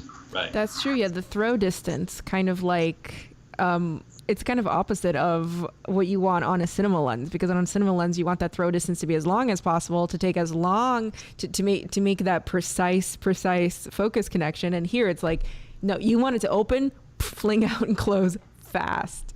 That's also when you're working too on set, not just for that sort of move, but when you're getting in position, sometimes you got to jump in and start doing this fast. And if you're sitting there messing with collars, you're wasting everyone's time. Like, time is of the essence on a film set when you've got $1 million riding on every day. Yep. So you got to be efficient as possible. So having a very quick, really like fast locking collars saves seconds. For me, it just saves time. I mean, these are things that as directors we don't really pay attention to, because it should just happen. Like, the sound person, it should just happen. But it is noticeable when the sound person's holding up the production, and you don't want to be that person for sure. So I just wanted, for the new people who just came into the chat who are wondering what is going on, I just wanted to do like a little hello. I'm Valentina V. I am the resident pro over here at Aputure. We are doing a house party today, which means we are doing 30-minute sales, flash sales every 30 minutes. You have 17 minutes left for this sale. During this time, we are doing some massive sales on some Deity products, the Deity Connect system for 20% off, the Deity S-Mic 2 for 28% off, which is an insane deal. The S-Mic 2 has never had that kind of insane sale. The D3 Pro, which a lot of people have been asking about in the chat room. Yes, I am monitoring the chat room, so don't be mean. And the W Love Micros, including the beige ones. So, you could use one of these boom poles with a Deity S-Mic 2, and then you could have like the perfect boom situation if you wanted to. I'm just saying, it's an idea. I'm just throwing it out there. So, let's talk about the differences between the KP6 and the KP6 CCR. What is different? What do we have as far as building on what's already great? So up here is, one without the rubber bumper, right? So you have a connector in the bottom, and then you have one with no connector. So the one with the connector is which one? This one right here. The KP6 CCR is the This one is with CCR. This part is called the CCR, and that allows you to have an internal coil cable. And can you raise it up a little bit higher? Sure. There we go. Yeah. So this is CCR, and this is the one without CCR. So this is a stripped down pole that allows you to just put a mic at the end, and you figure out if you're going to be external coil cable, or if you're going to put a transmitter, which is a very popular thing, putting a transmitter next to the microphone. I don't advocate it, but a lot of people love it because that means you have no cables. So then you have kind of a lighter setup, and it's simplified. So this is the perfect pole for those kind of simplified setups, or if you prefer external cable wrapping around your pole, which I don't understand why, but maybe you do. This is for someone who wants to run the cable, have it go to their recorder, their transmitter, their power supply, whatever, and they don't want to have a transmitter at the end. So you get the CCR and you have a coil cable inside, it out back here, Just for quick clarification, CCR stands for coiled cable right angle exit. Means you have a coiled cable inside and a right angle exit from... so why is the right angle exit important as opposed to just, straight out the back? Good question. Okay, so and you guys have that option as well. Yes, not for the Classic Pro, Not for the though, for Classic the Pro. more economic pole. So the right angle lets you use a boom stand, and it also kind of keeps it more compact. And having a cable that comes out the back, it's a stress point right there. Mm-hmm. So having it right angle from here creates so that you have a place to hold it without actually stressing on the cable. So that's kind of important. Right. You want longevity, and so if this is being pushed around, which is very easy to do, you'll break it, and you'll in the middle of a take, of course, So Yeah. Well, just think about gravity. Usually you're holding boom poles horizontal. So where's that cable going to go? It's going to go straight down. And you also mentioned a stand.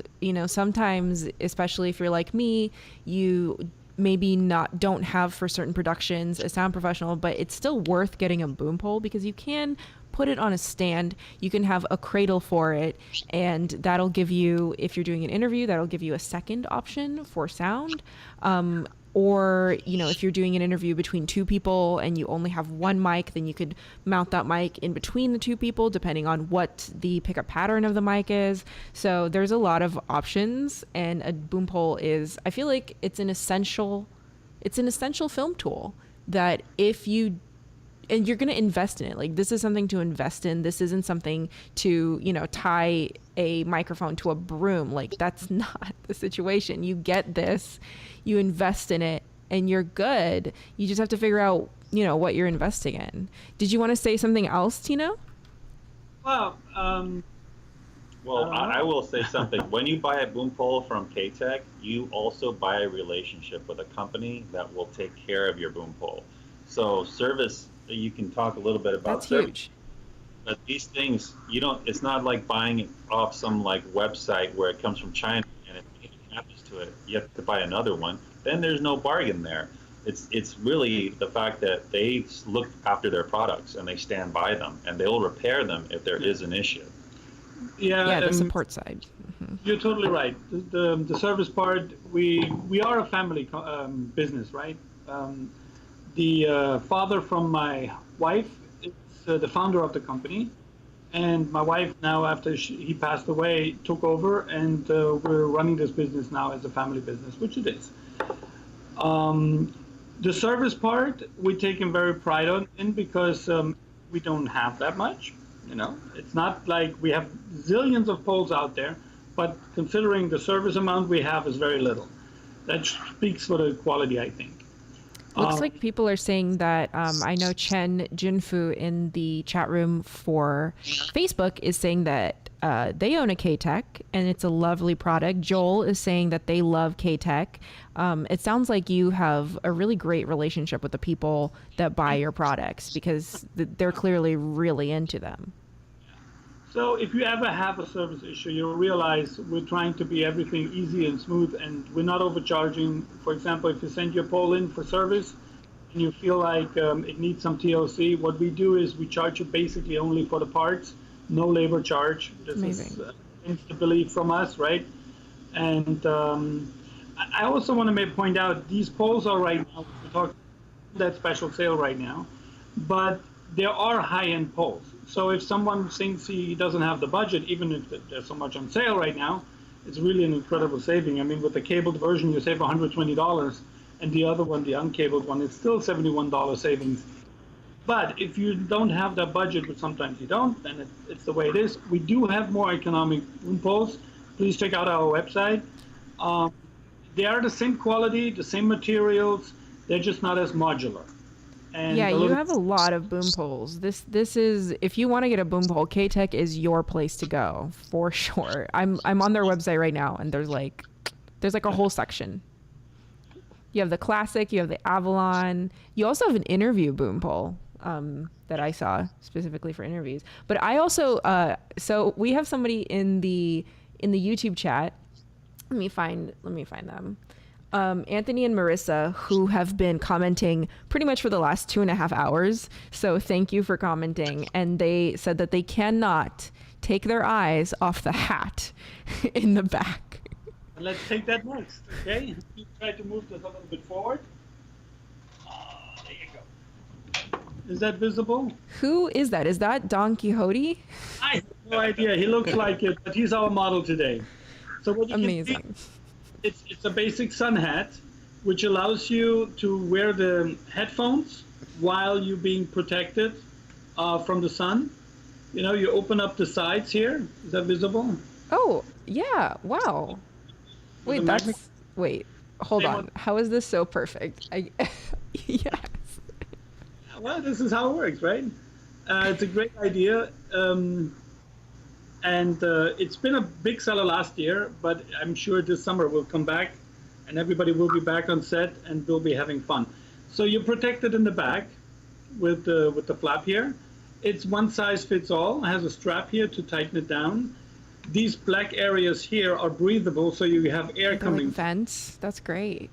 A good solid brim, right? And yeah, well, this is pretty much what I have to say. It's very lightweight and has a chin strap in case you have windy days. Okay, right? So as a director, I can find myself needing that all the time because I always need to monitor audio as well.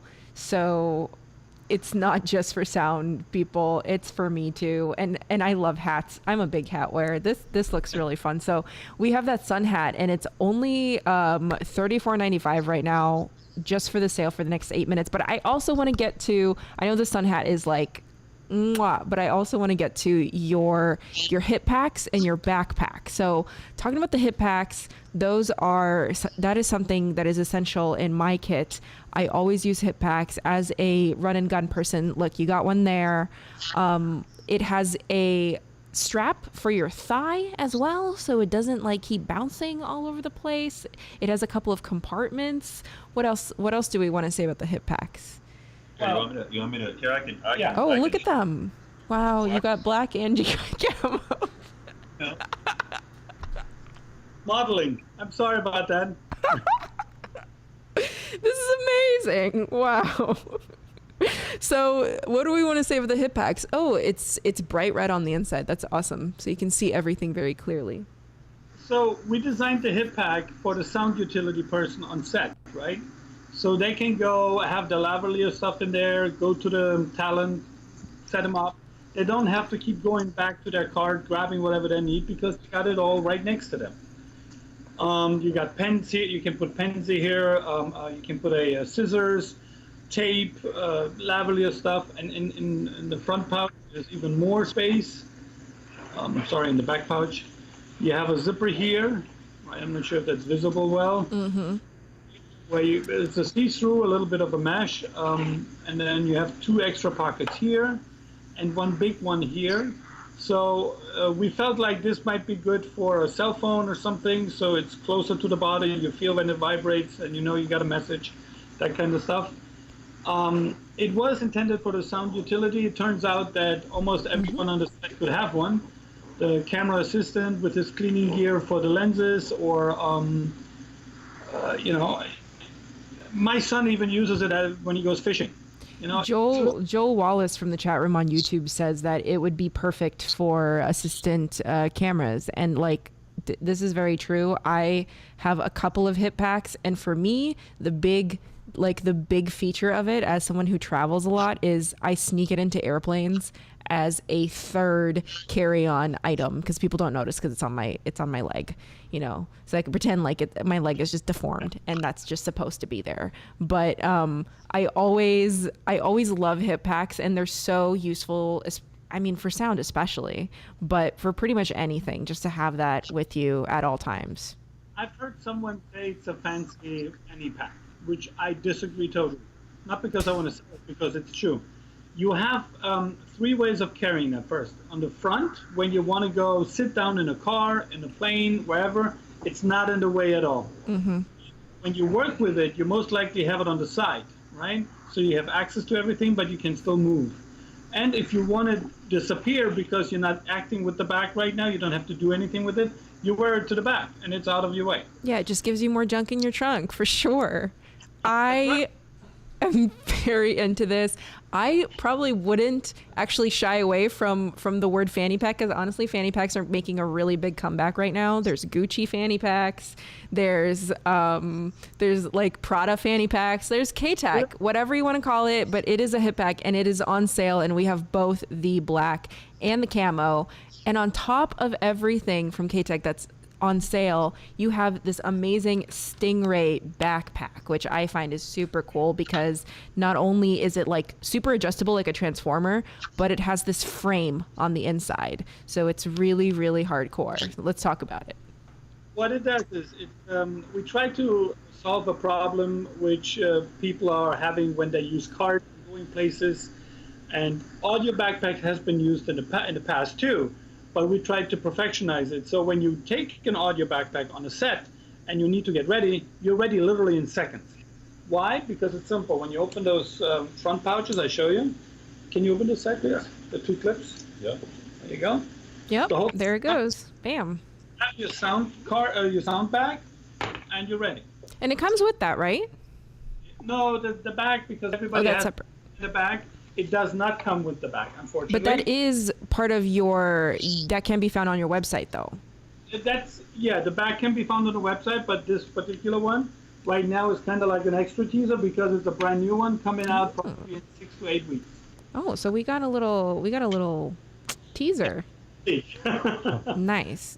But for people who already have their sound packs who want it to be more portable, you can also, it has a clip on the side for your boom pole. So you can clip your boom pole to the side and just carry it with you right there. Yep. And then down here would be a boom cup holder, which I don't have right now, but this would be here.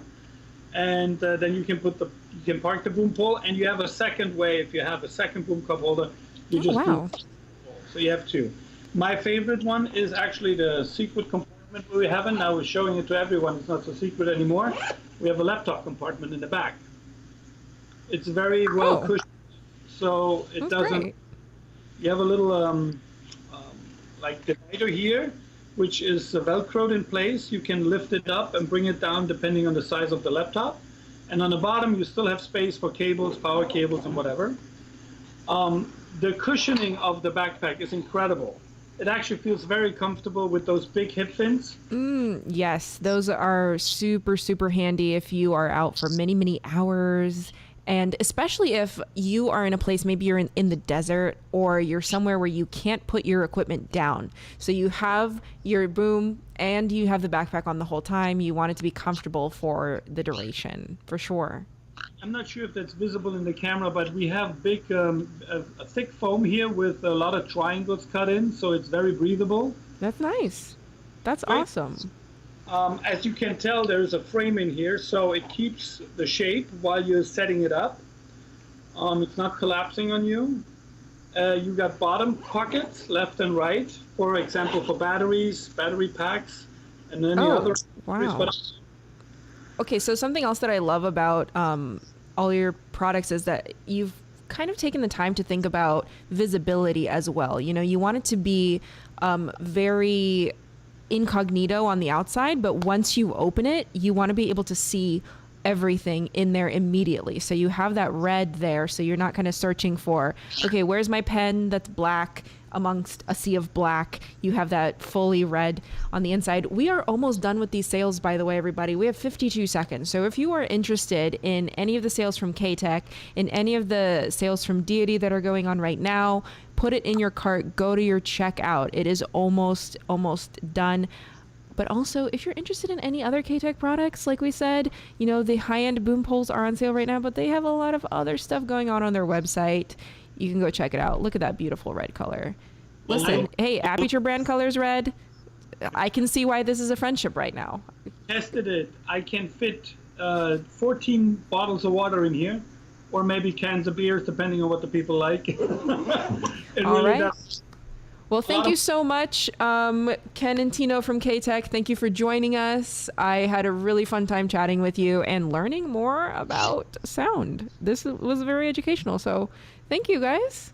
Thank you, too. Yeah, bye. Thanks for having us.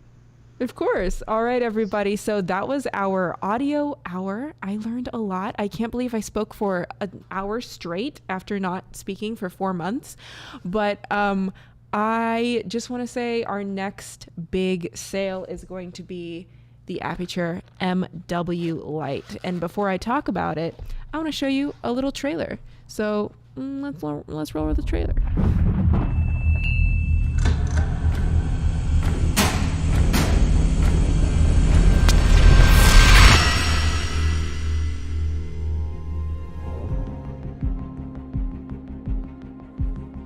At Aputure, we know that to make films, you need more than just power. And you definitely need more than just tools. You need a drive to go where none have gone before. Introducing the Amaran MW. For the first time ever, the strength of our brightest lights can now be carried in your pocket. The MW utilizes Aputure perfected chip-on-board technology, the same power that fuels the 120 and 300D, to claim its place as our most powerful micro LED yet. This breakthrough allows the MW to be even smaller than the Amaran MX, compact enough to travel wherever your vision takes you, but also powerful enough to seize any moment. The MW is twice as powerful as the Amaran MX, making it the brightest mini LED on the market, and the only travel light capable of challenging the sun. But again, raw power isn't enough. Boasting a TLCI and CRI of 95+, this light guarantees incredible skin tones and tonal reproduction every time. And with a snap-on silicone diffuser and gel holder, the MW combines speed with all-star versatility and intensity. Audio Jungle. Pound for pound, the MW crushes every lighting test. At minimum, the MW has a battery life of 24 hours, giving it the endurance to continue fighting round after round. And with an aircraft aluminum build and IP68 certified housing, the MW is a light that can withstand any element or force of nature. Not only is the light impact and dust proof, but it is also the first light to be completely waterproof. The MW pushes beyond the surface. It works even 30 feet underwater. And it comes ready with tricks built up its sleeve.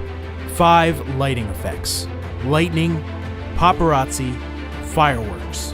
Whether it's for recreating the flicker of a faulty bulb or the glow of a television screen, the MW brings life to any scene when you want to see it, and stays invisible for when you don't. Audio Jungle. Because the best challenge themselves. So at Aputure, we design with this in mind. What do the filmmakers of tomorrow need today? For us, it's nothing less than the ability to create anything, anywhere. Because when the limits are gone, we want to know, what will you find? Audio Jungle.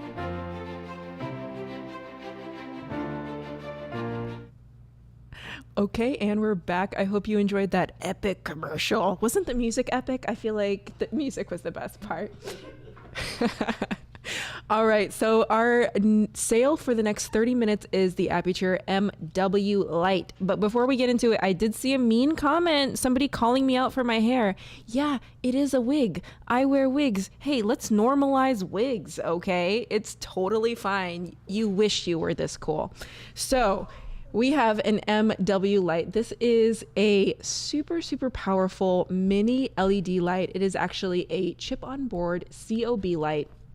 And the crowning feature of this light is the W portion of it, which stands for waterproof. This light can be submerged up to 33 feet.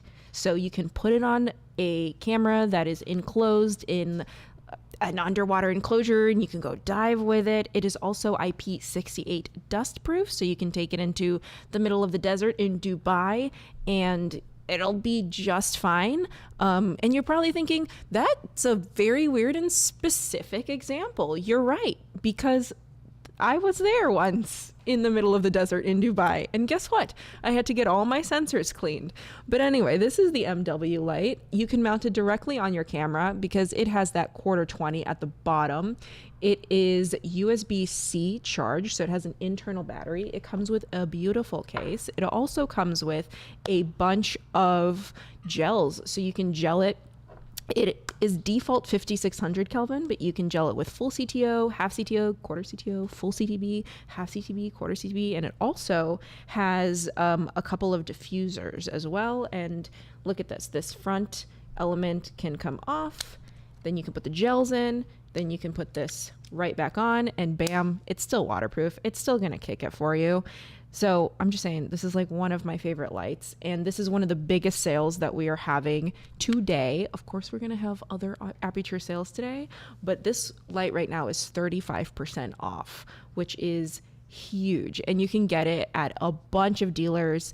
If you are new to this stream, if you get the light from the Aputure website, which means you will see the discount once you put it in your cart from the Aputure website, you will also be giving to feed the freelancers. 10% of profits are going to feed the freelancers, which, you know, it's helping out freelancers like me who are non-union, who have been affected by COVID-19. It's helping us get fresh groceries. It's a really great organization. They have a GoFundMe if you just want to kick them a couple dollars if you feel like it, but you can also just get this light from the Aputure website for this amazing deal.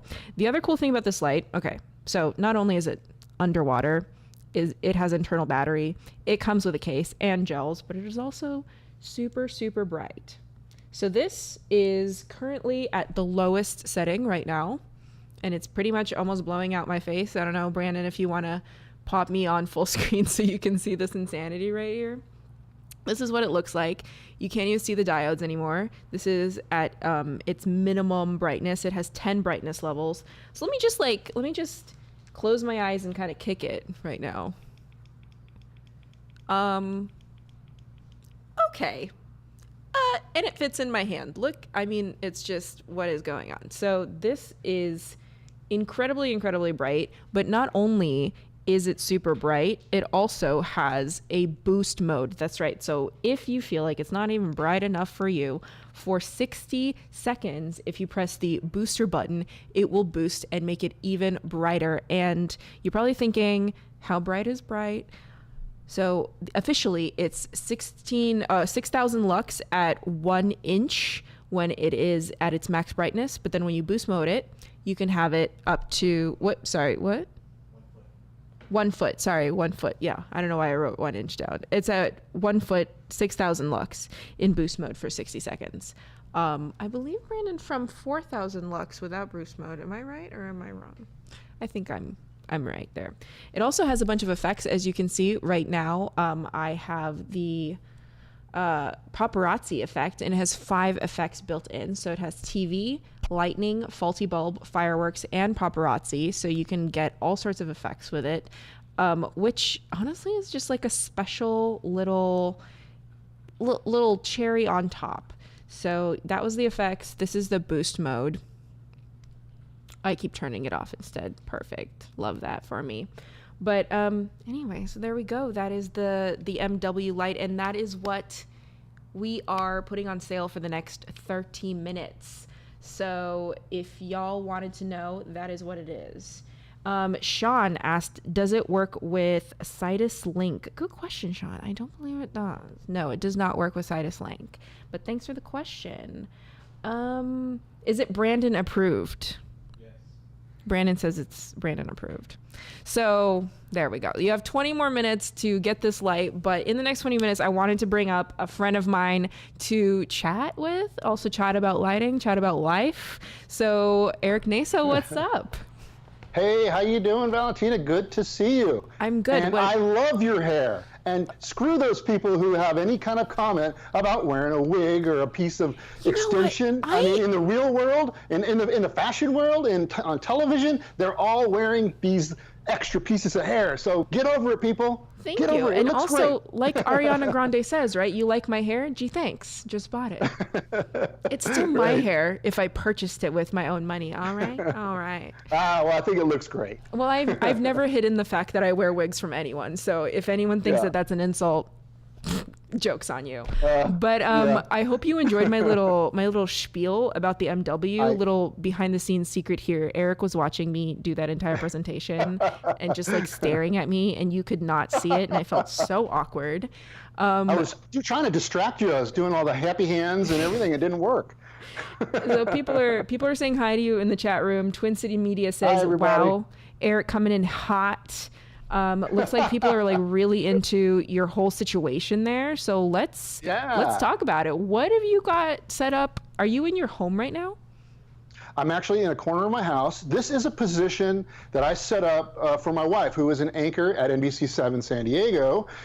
So I decided, well, she has to anchor from home now with COVID-19 restrictions in the media. We are about probably 80%. All of our anchors are at home. They're separate. If you watch the news, you'll notice that you don't see the anchors sitting next to each other anymore like they did back in January. And so, yeah, I set up this home studio here. Thankfully, I do have a few little light fixtures around the house. I had to play just with. a couple of random light fixtures, I'm sure. Well, it looks really good. You got that diegetic light there on the right with your bulb, and it just, and then what is, I mean, your video quality is just like, mwah, sir. What's going on there? Thank you. Well, I guess, hey, why don't we just talk about brands for a second, okay? Since we're talking about lighting, right? My main light here, my key, is the Aputure 300D2 with that beautiful, and I say beautiful and I mean it, it's the light dome. The big one, the new one, the fast pitch one. The one you want to take with you because you can pitch it up like that. Yeah, if you don't know, the Light Dome is Aputure's flagship diffuser. It's a circular diffuser, and the second version of it, the Light Dome 2, is just so good. Like, you can set it up in less than a minute, whereas the previous one, it's kind of just like a test for my PAs to see if they're competent, if they can set it up in less than a minute. This one is you get a good hand workout too when you the other one. It's like sticking it in. Well, the other one's a hand workout. This one's a thumb workout, which I don't mind. That's right. So you got the 300D with the giant light Yep. dome too. Yep, and the light is set literally, I think, at like 13%. I mean, there's so much gas in this tank, I can't use it all because it's so punchy. But the Light Dome 2 does an amazing job. I mean, it probably, I know you can see my hands start to get bright. I'd say it's probably a little over 1.5 feet away from me right now. And you know the rule, right? You get those lights as close as possible to the subject, then you tone them down, and that's when you get this incredible wrap, and it's just beautiful. Makes even an ugly old man like me look pretty nice. Well, you got another light going on there too, I see, in your reflection. I do. I have this is a really cool Matthews product combined with Quasar Science tubes. I have 4 Quasar Science tubes mounted to one of their plates that Matthews makes. It's what the heck is the name of it? It was in my head, now I forgot it. But they make a special plate for the Quasar tubes, and then I kind of made a softbox out of some foam core, and then I put diffusion in front of that as well to even make it softer. So this guy is kind of like the anchor set look. I'm just trying to you're popping in. Like I'm on TV, right? You're popping into your wife's anchor setup.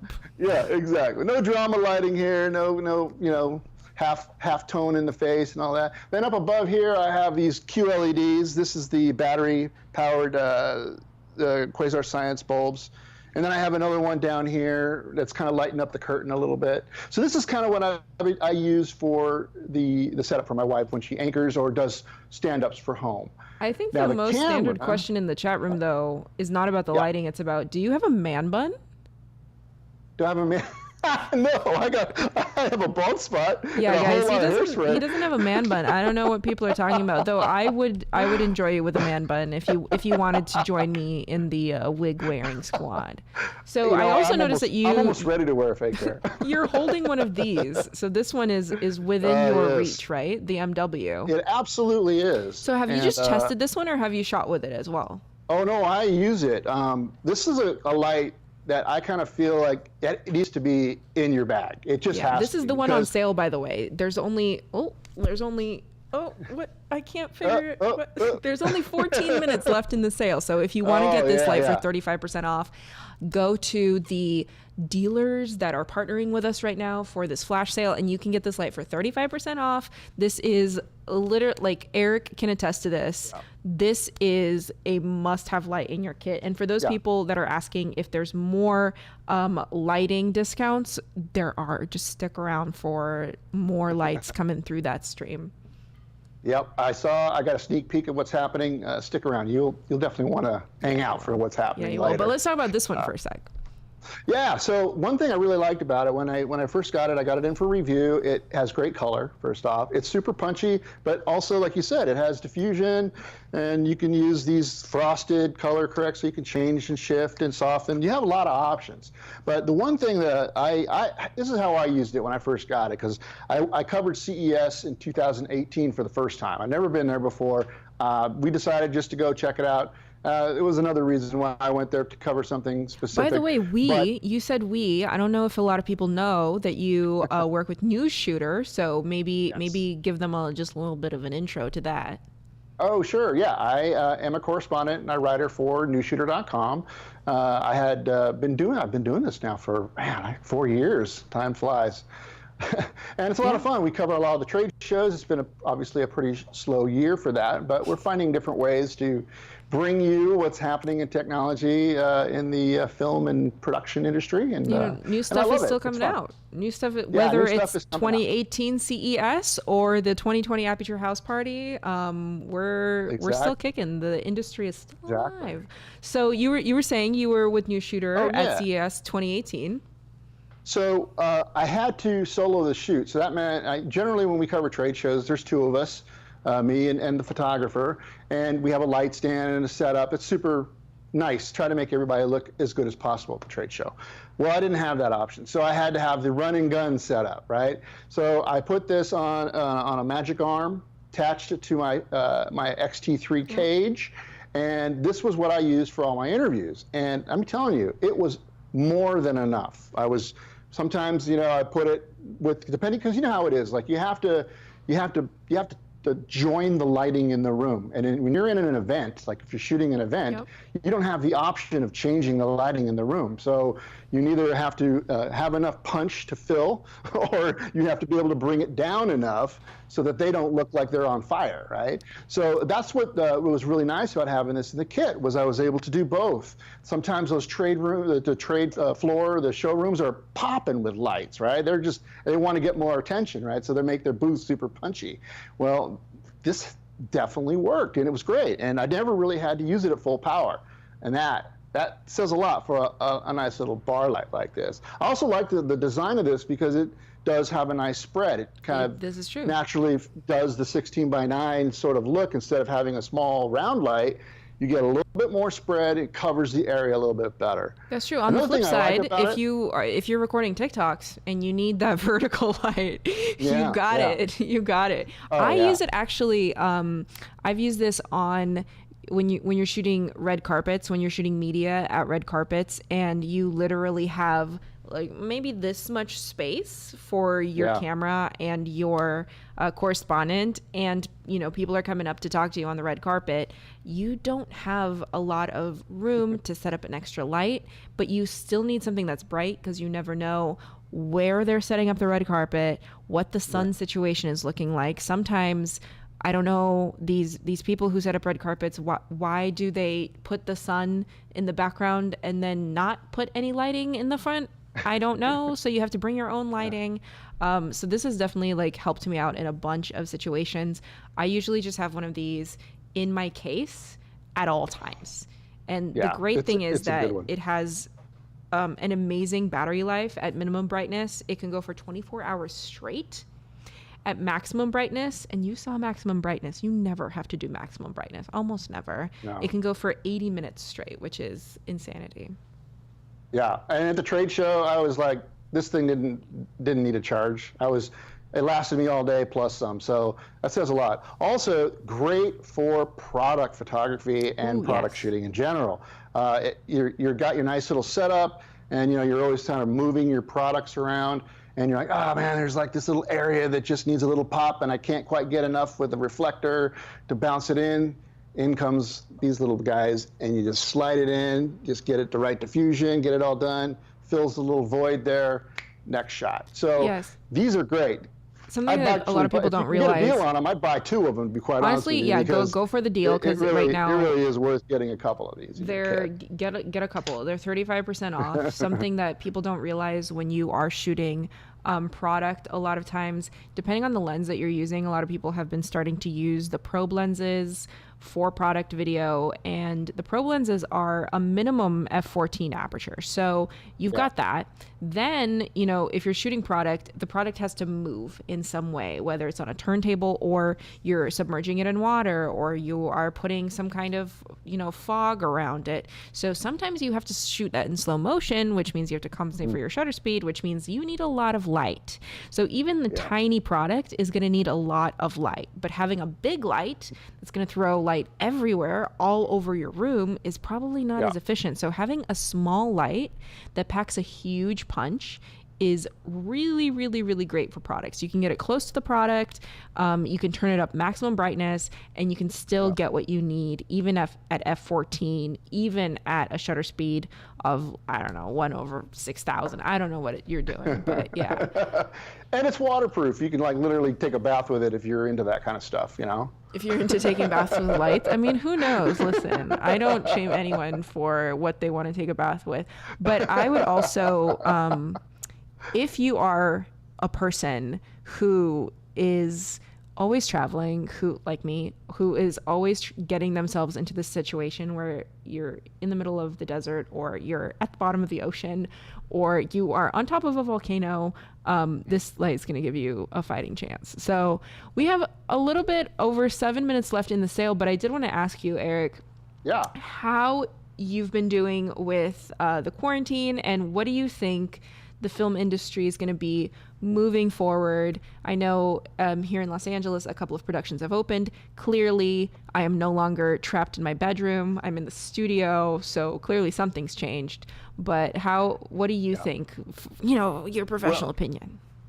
Man, it seems like every day we're learning more and more about what's happening. So I think we're in a moving target, but I do think we're not probably going to shut down again. I think that those days are behind us.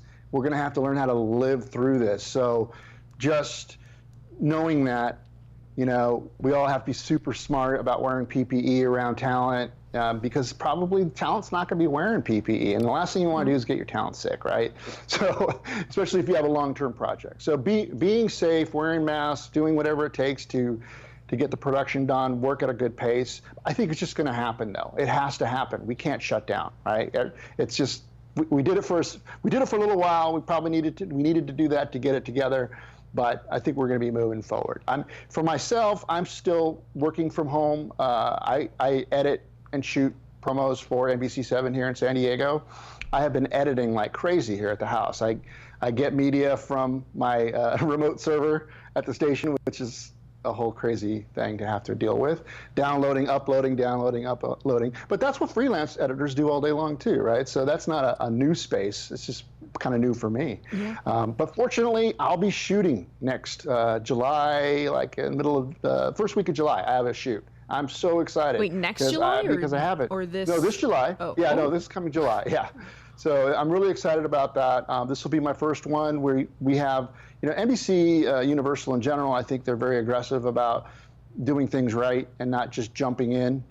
So we have a whole protocol that we have to do. We have to submit our shoot and schedule and what we're doing, how we're doing it, and then it gets approved, and then we're ready to go. We green light. So I like that. That's how we have to think. You know, if you're a freelancer or you have a production company, you have to really make your clients understand that you're there not only to give them the best product possible, but to keep your set safe, to keep your talent safe, to keep everybody on set safe. It's very important, more so than ever.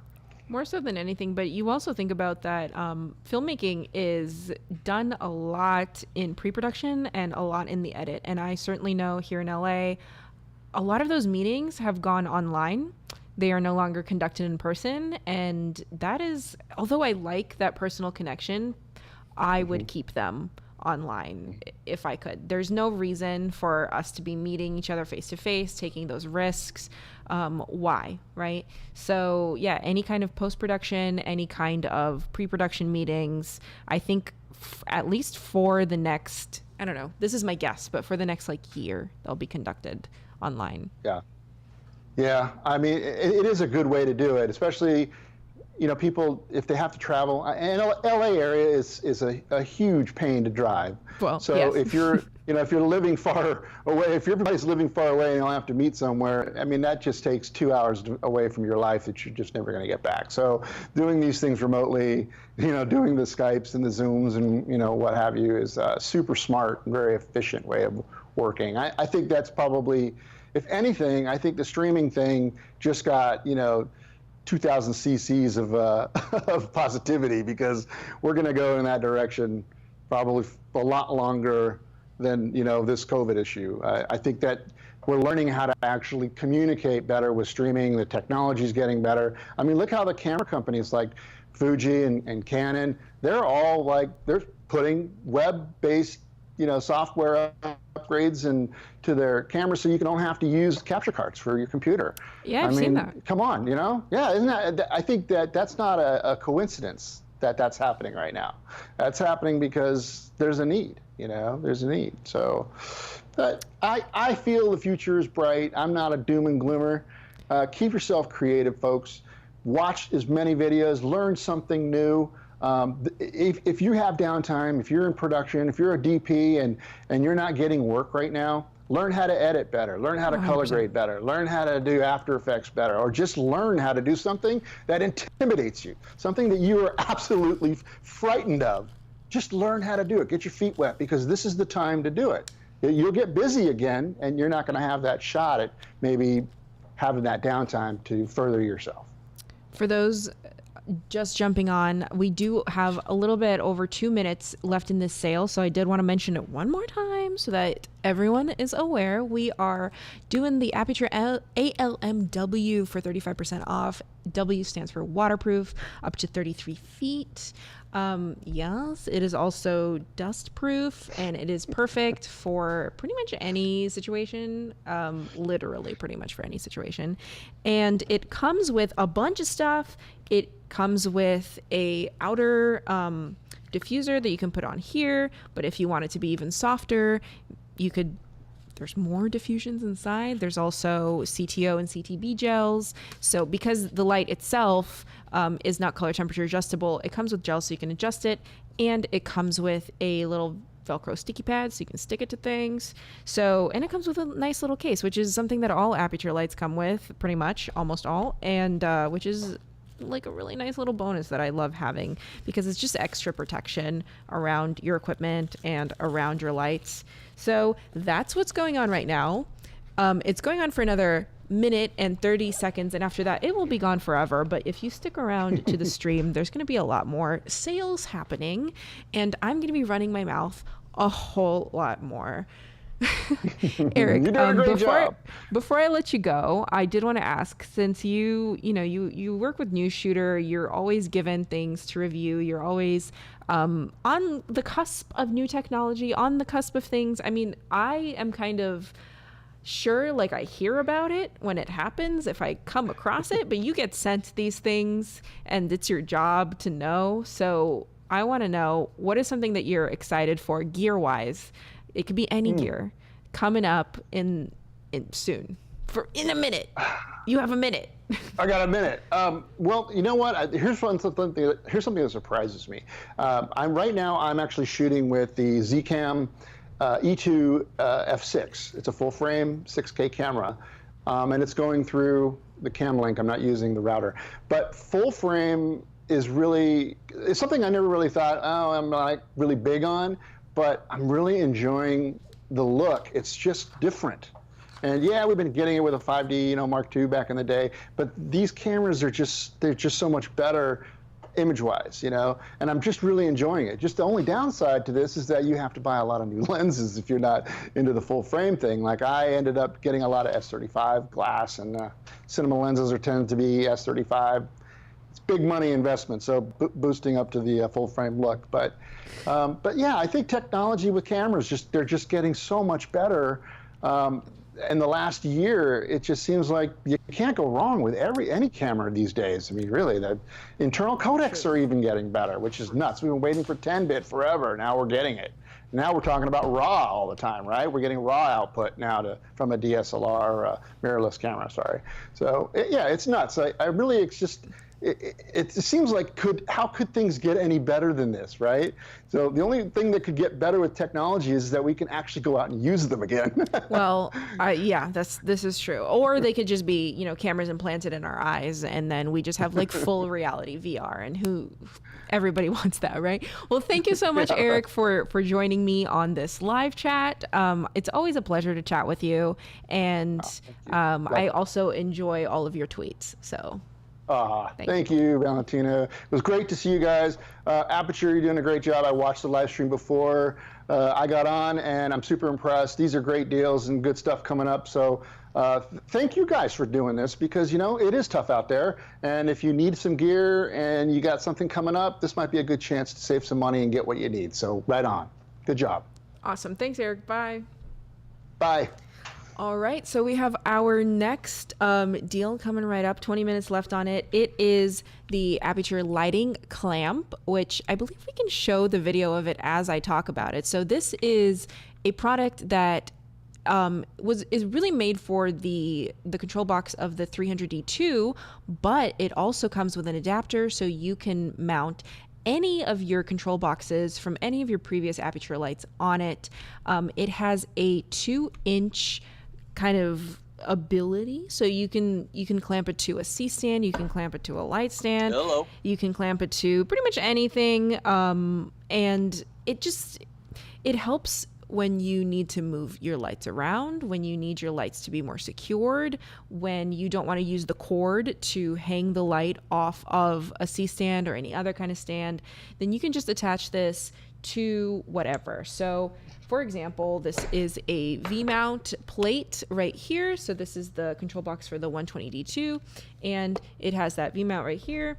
Your clamp will come with this adapter. So this is a quick release plate V-mount adapter.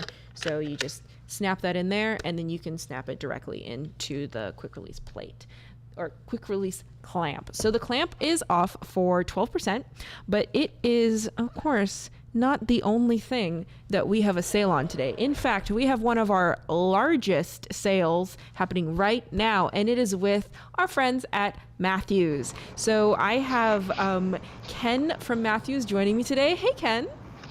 Hello. So Ken, this is huge actually, because Matthews has 20 some products that are on sale right now, and I know you have some there to show us, and I would love, and I'm just saying, I would love a demonstration. But before we get into it, what is Matthews for people who've never used Matthews products? All right, pretty simple. We do grip. And for those who don't know what grip is, we are, well, to me, what grip means is anything that holds a light or changes what a light will do. So for example, we have diffusion to keep the sun off our heads, or to simply hold up a light. We have light stands, and we have clamps, and we have just about every other gadget going. You said we have a list of 20. I believe the catalog, which is right here, and I implore everybody to get it, has 1,600 products in it. So Wow. we pretty much have so much stuff. Yeah, Matthews is the as- place to go if you need grip equipment. We have a bunch of stands and clamps and other specialty items that are on sale for 25% off. And I just want to maybe we should just run through them so people know what to look for when they go to the website. So Ken, if you don't mind, just run through the list of everything that's on sale right now. All right. Well, what I have here is the panel stand, because of course I crossed off a few items. But there's the panel stand. We have the lowboy combi stand in black. We have a slider stand. We have a monitor stand too. We have a bracket for the monitor stand. We have a reverse stand. We have a combi stand in aluminum with round legs. 2 different types of Mathelinis, which are really cool. The MQ mount, which is also very cool. By the way, everything's cool. Mini math boom, a mini math pole, the infinity arm, which is really neat too. A mini grip kit, which is holding up my iPhone right now, and the 40 by 40 brand new scrim kit. So instead of having a huge 4x4, we now have a 40 by 40. And also we brought out a brand new, it's called a sheet bracket to hold pieces of plexiglass and things like that to keep safety at bay. So if you're worried about, the whole COVID thing, we have a product that I'll show that'll take care of that too. Casey Macbeth says, unless you work in only perfect locations that require nothing from a filmmaker, you need to know Matthews. And Well, I thank would you. say that I pretty much agree, Casey. There's so many good things in the Matthews store. Like you said, you have a full catalog of things. Everyone knows, of course, the classic Matthews C-stand, the tried and true, the friend of all grips everywhere. But we have a bunch of other stands. So do you mind showing us a couple of the stands and what they Sure. do? Sure. Let me put that down here. And by the way, if you want to purchase any of these, they're 25% off. You have 23 minutes left on the clock. And if you go into the comments section of either the YouTube or the Facebook pages, you'll be able to see links to where you can buy them. B&H, Film Tools, Autorama, Hot Rod Cameras, Sammy's, everywhere that's on the screen right now. Those sales are live for the next 23 minutes. All right, Ken, what do you got there? Are we centered? Yes, we're centered. We see you. All right. All righty. That is interesting. This is our newest stand. This is the panel stand. This will hold panels, meaning like a panel light or even a monitor can go on here, and you can elevate up to 10 feet. It'll hold an 80-pound payload. It has a I'll pick it up, wide footprint based on like a combi platform, so it's wide. And we use really heavy-duty Tente casters, so they're not going to break. They're going to last a lifetime. Like all Matthews products, they're meant to last forever. So anyways, to operate it, you just simply open the crank, turn the locks off, and you can elevate. Wow. This again will go This up is 10 excellent. feet in the air. This is Wow. also a combi. Now, I don't know if everybody knows what combi Yeah, means. let's explain. This is a combi. In other words, it has a female 1.125" receiver, and it also has a baby pin. Whether you know so or no not, matter but what mount baby- your light has, you can put it on there. Yes. Rule of thumb, 20 pounds and under is a baby pin. Anything more than that is a junior pin or this larger size. So that's a combi. And by the way, Matthews was the inventor of this. That's So it's kind of amazing. cool. So this what you're showing right now, that has a combi on the top as well, right? Yes. Yes. The panel stand is a combi. So I could put, if I wanted to, a very small light on it or a very large light. And again, it elevates to 10 feet. We also have something that we love to put on, which are tie-down rings. So if you're out in high wind, you can put loops through here and tie this to the ground so there's no chance of the stand ever coming down. It's a safety thing. That's what Matthews is known for, our safety. So, and then when you go to put it away, just fold it up, and we have this awesome handle that we just put on it. It allows you to pick it up, and it's perfectly balanced, so I can just carry it away. Oh wow! So you're Can not we see hurting that it. handle a little bit closer up, please? Sure. That's cool. Oh, nice. Okay. Oh, that's great. That's great. Yeah, stands are always really tricky to transport, especially if you have a lot of stands and you're trying to do it really quickly. So that looks like a really easy solution. That's awesome. that's a What other cool one. stands do we have on sale right now? We have, since we're talking about possibly holding up a monitor, this is the monitor stand with a monitor bracket on it. So I'll go to that in one second. Yeah. The Now, nice this thing is about something this that's is- actually become quite important in this COVID world where we, like right now, I'm staring at 2 monitors that had to be mounted some way, right? So mounting monitors, especially for teleconferencing, has become a huge thing, not just for people who are just sending the signal out from their bedrooms, but I've also been asked to set up live streaming setups for networks and for major celebrities in their homes as of late. And so this particular item is something that's super important that I always have on my lists. It's super heavy duty, 80-pound payload, goes up 6 feet in the air. The wheels, again, are professional grade. They'll last you a lifetime. They're all steel components.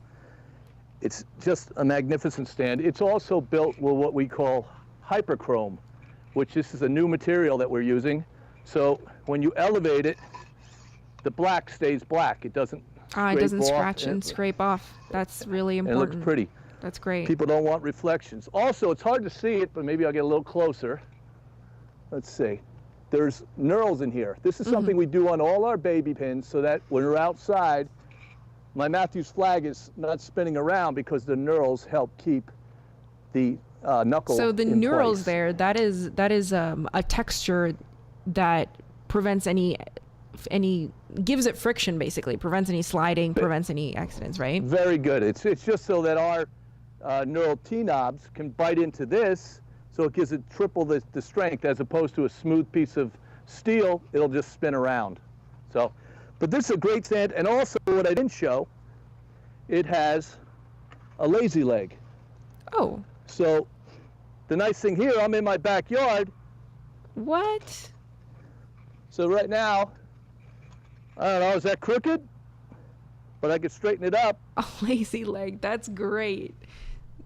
So that's great. That's well, that's forward thinking. So what about the monitor holder, the monitor clamp that you've got The there? bracket? The bracket, Sure. yeah. No worries. This thing is really awesome. So instead Conrad of in the having- chat room says Ken has the products that we want. Yes, that's right. There you go. Come and get it. We're here for you. We're always ready to talk to anybody. Everybody at Matthews loves everybody. So Yeah, you they call have me really anytime great you want. customer service, super friendly people. Definitely you. go if you want mscgrip.com. Just go to their, like, if you need help, just contact them. They're really, really helpful guys over there. See that? I'm Yeah. prepared. Oh, you got that logo. You got that graphic going. Love it. Just in case. Anyways, this is a monitor mount that'll hold 65-pound monitor. It has a 75 inside and a 100 millimeter outside for different VESA mounts. Nice. This is CNC'd. It's not cast, so that's why it can hold that heavy-duty payload. You can articulate it in almost any direction you want. So pretty much when I put this on the monitor stand or anything else with a baby pin, I can get my monitor absolutely the way I want it. Also, it goes vertical or horizontal, as you can see, or maybe you can't see. Oh, yeah, So- no, I can totally see. Yeah, it goes. So Really you can cool. you can take that out and reposition it, and that's. I love that you've thought of everything. You've thought of durability. You've thought of how are you going to mount it. You want to mount it upside down. You want to mount it on your ceiling. You want to mount it however you want to mount it. There's a way to mount it. You also have a couple of other. I know we have Quasar coming up later in the stream. Just a little hint. And Quasar, they're known for their LED tubes. that they really popularized tube lights, diegetic lights, and you have a very special MQ mount specifically for that, right? This is what's great about Matthews. They have something specific for everything. And I just want to point out what you just said. We're listening from the inside out. So when our customers ask us for something, we can create it. So if you guys have an idea, come to us. We'll make it for you. We're all kinds of cool stuff. They're literally listening. They are both in the Facebook chat and the YouTube chat. So if you have any questions, we have Matthews representatives in the chat room. Cool. Yeah, we have Martine there. I think Linda's there. Everybody's there. We're all ready and willing to help. Now, this is another new cool product. This is the MQ mount. Yes. Matthews Quasar mount. So this is made for a T12 fluorescent tube or the Quasar tube. Other tubes can fit, but this is perfect, absolutely perfect for the Quasar. It's built for them. The neatest thing about it, I don't have a tube in front of me. I'm sorry, I apologize. But there's no way for you to destroy the Quasar tube. I don't care how bad your day is. I don't care if the dog bit your leg. You can crank this as tight as you possibly can, and you cannot crack the tube. It has a 1/4-20 female here, so I can screw it into our micro grip kit, so I could get a longer extension. Or I could simply put this 3/8 knurled thread or knurled edge into a gobo head, so it can mount it any way you want. And if you want for longer installations and you're a nervous Nelly like I am, simply put a clear, and it's very hard to see it, but there's a pass-through that you could put a clear zip tie around the light and lock it in. So if you're having it there for months on months, even though once you grab onto the tube, the Quasar tube, it's not coming off. Trust me. So we have a question in the chat room on YouTube from James, and he is asking about the Infinity Arm. Okay. So we're done with this? Everybody's good? I think people got it. Yeah, I'm Okay. you know, I'm looking at what people are asking, what people want to know. All right, cool.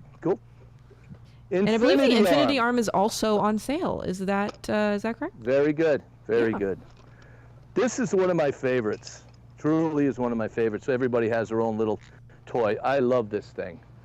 So, little known fact. I won't even put that out there. But anyways, this is the Infinity Arm. Can we get him full screen just so we can see what he's holding? There we go. Thank you. Okay. So the cool thing about this is the power. Obviously, if we're calling it Infinity, it's got to have some horsepower, right? So the neat thing is, once I lock this, it is impossible to move it. You cannot move it here. You cannot. I always tease that if you're able to move this, I will give you one of my gold medals for powerlifting. And I love my medal, so you're not going to be able to move it. That's how faithful I am in this. It's absolutely powerful. But the coolest thing comes yet. You are able to remove the tips. So right now the unit comes, it comes with 2 1/4-20s and a 3/8 in this lovely denim bag. So, but what if I don't want to use a 1/4-20 tip? I have another application. I want to use this for maybe a lighting scenario. So I can take a mini Mathellini, clip it in, and the other side I could put, I already have it on there, there's a monitor mount. So this is a cold shoe, correct? Or a 5/8 baby pin, so now I can articulate my light anywhere I want. Or if I want to mount this to a cheese plate, we have a Matthews cheese plate adapter, and it comes with all the little screws, so you're not running out after you get this going to a hardware store trying to get the mounting points. We give it to you for free. So for those who don't know, because people are asking, an Infinity Arm is kind of an essential grip tool that you can have in your kit. It can mount anything to anything else through an articulated arm that goes in any direction, right? So if you want to put your monitor on, say you want to put your monitor on a cage, right? And the cage has a bunch of 1/4-20s on it. So you can just screw the 1/4-20 onto your camera cage and then articulate your monitor out and then put it on a monitor mount. Say you want to put something additional onto a C-stand and wrap it around. There's a million applications, and the actual mechanism used to tighten it will not only tighten the articulation of it, but will also tighten the ball heads on each end, right? Correct. So the ball ends are rated at 30 pounds. Wow, that's incredible. A tremendous amount of weight. Yeah, so I mean, you could put a camera with a cage and a lens on it for sure. Yes. It's incredibly powerful. Right now I have a VESA mount on it with a baby receiver on it. But There's I love also, that believe it or not, it's so a real nice modular. GoPro That's mount. great. Yeah, it's cool. I mean, as new things come up, as our customers, as you guys ask us for new stuff, we'll create it. So send us your ideas, what you want for the arm Infinity itself, arm. what does it come with? It comes with two quarter 20s quarter or 20 tips. Yes, 2 quarter 20s, 1 3/8, and then the bag itself. And then you buy the tips as you need them, because we don't know exactly what you're going to be doing. So, we make all the accessories so you can build your kit. That's awesome. So there you go. That is your answer to that. I wanted to sort of, are there any other stands or mounts that really stand out to you that you want to display? Because I do also want to talk about the awesome diffusion options that are up for sale right now. Because I know people are really hype about the 40 by 40 as well. Okay, but real quick,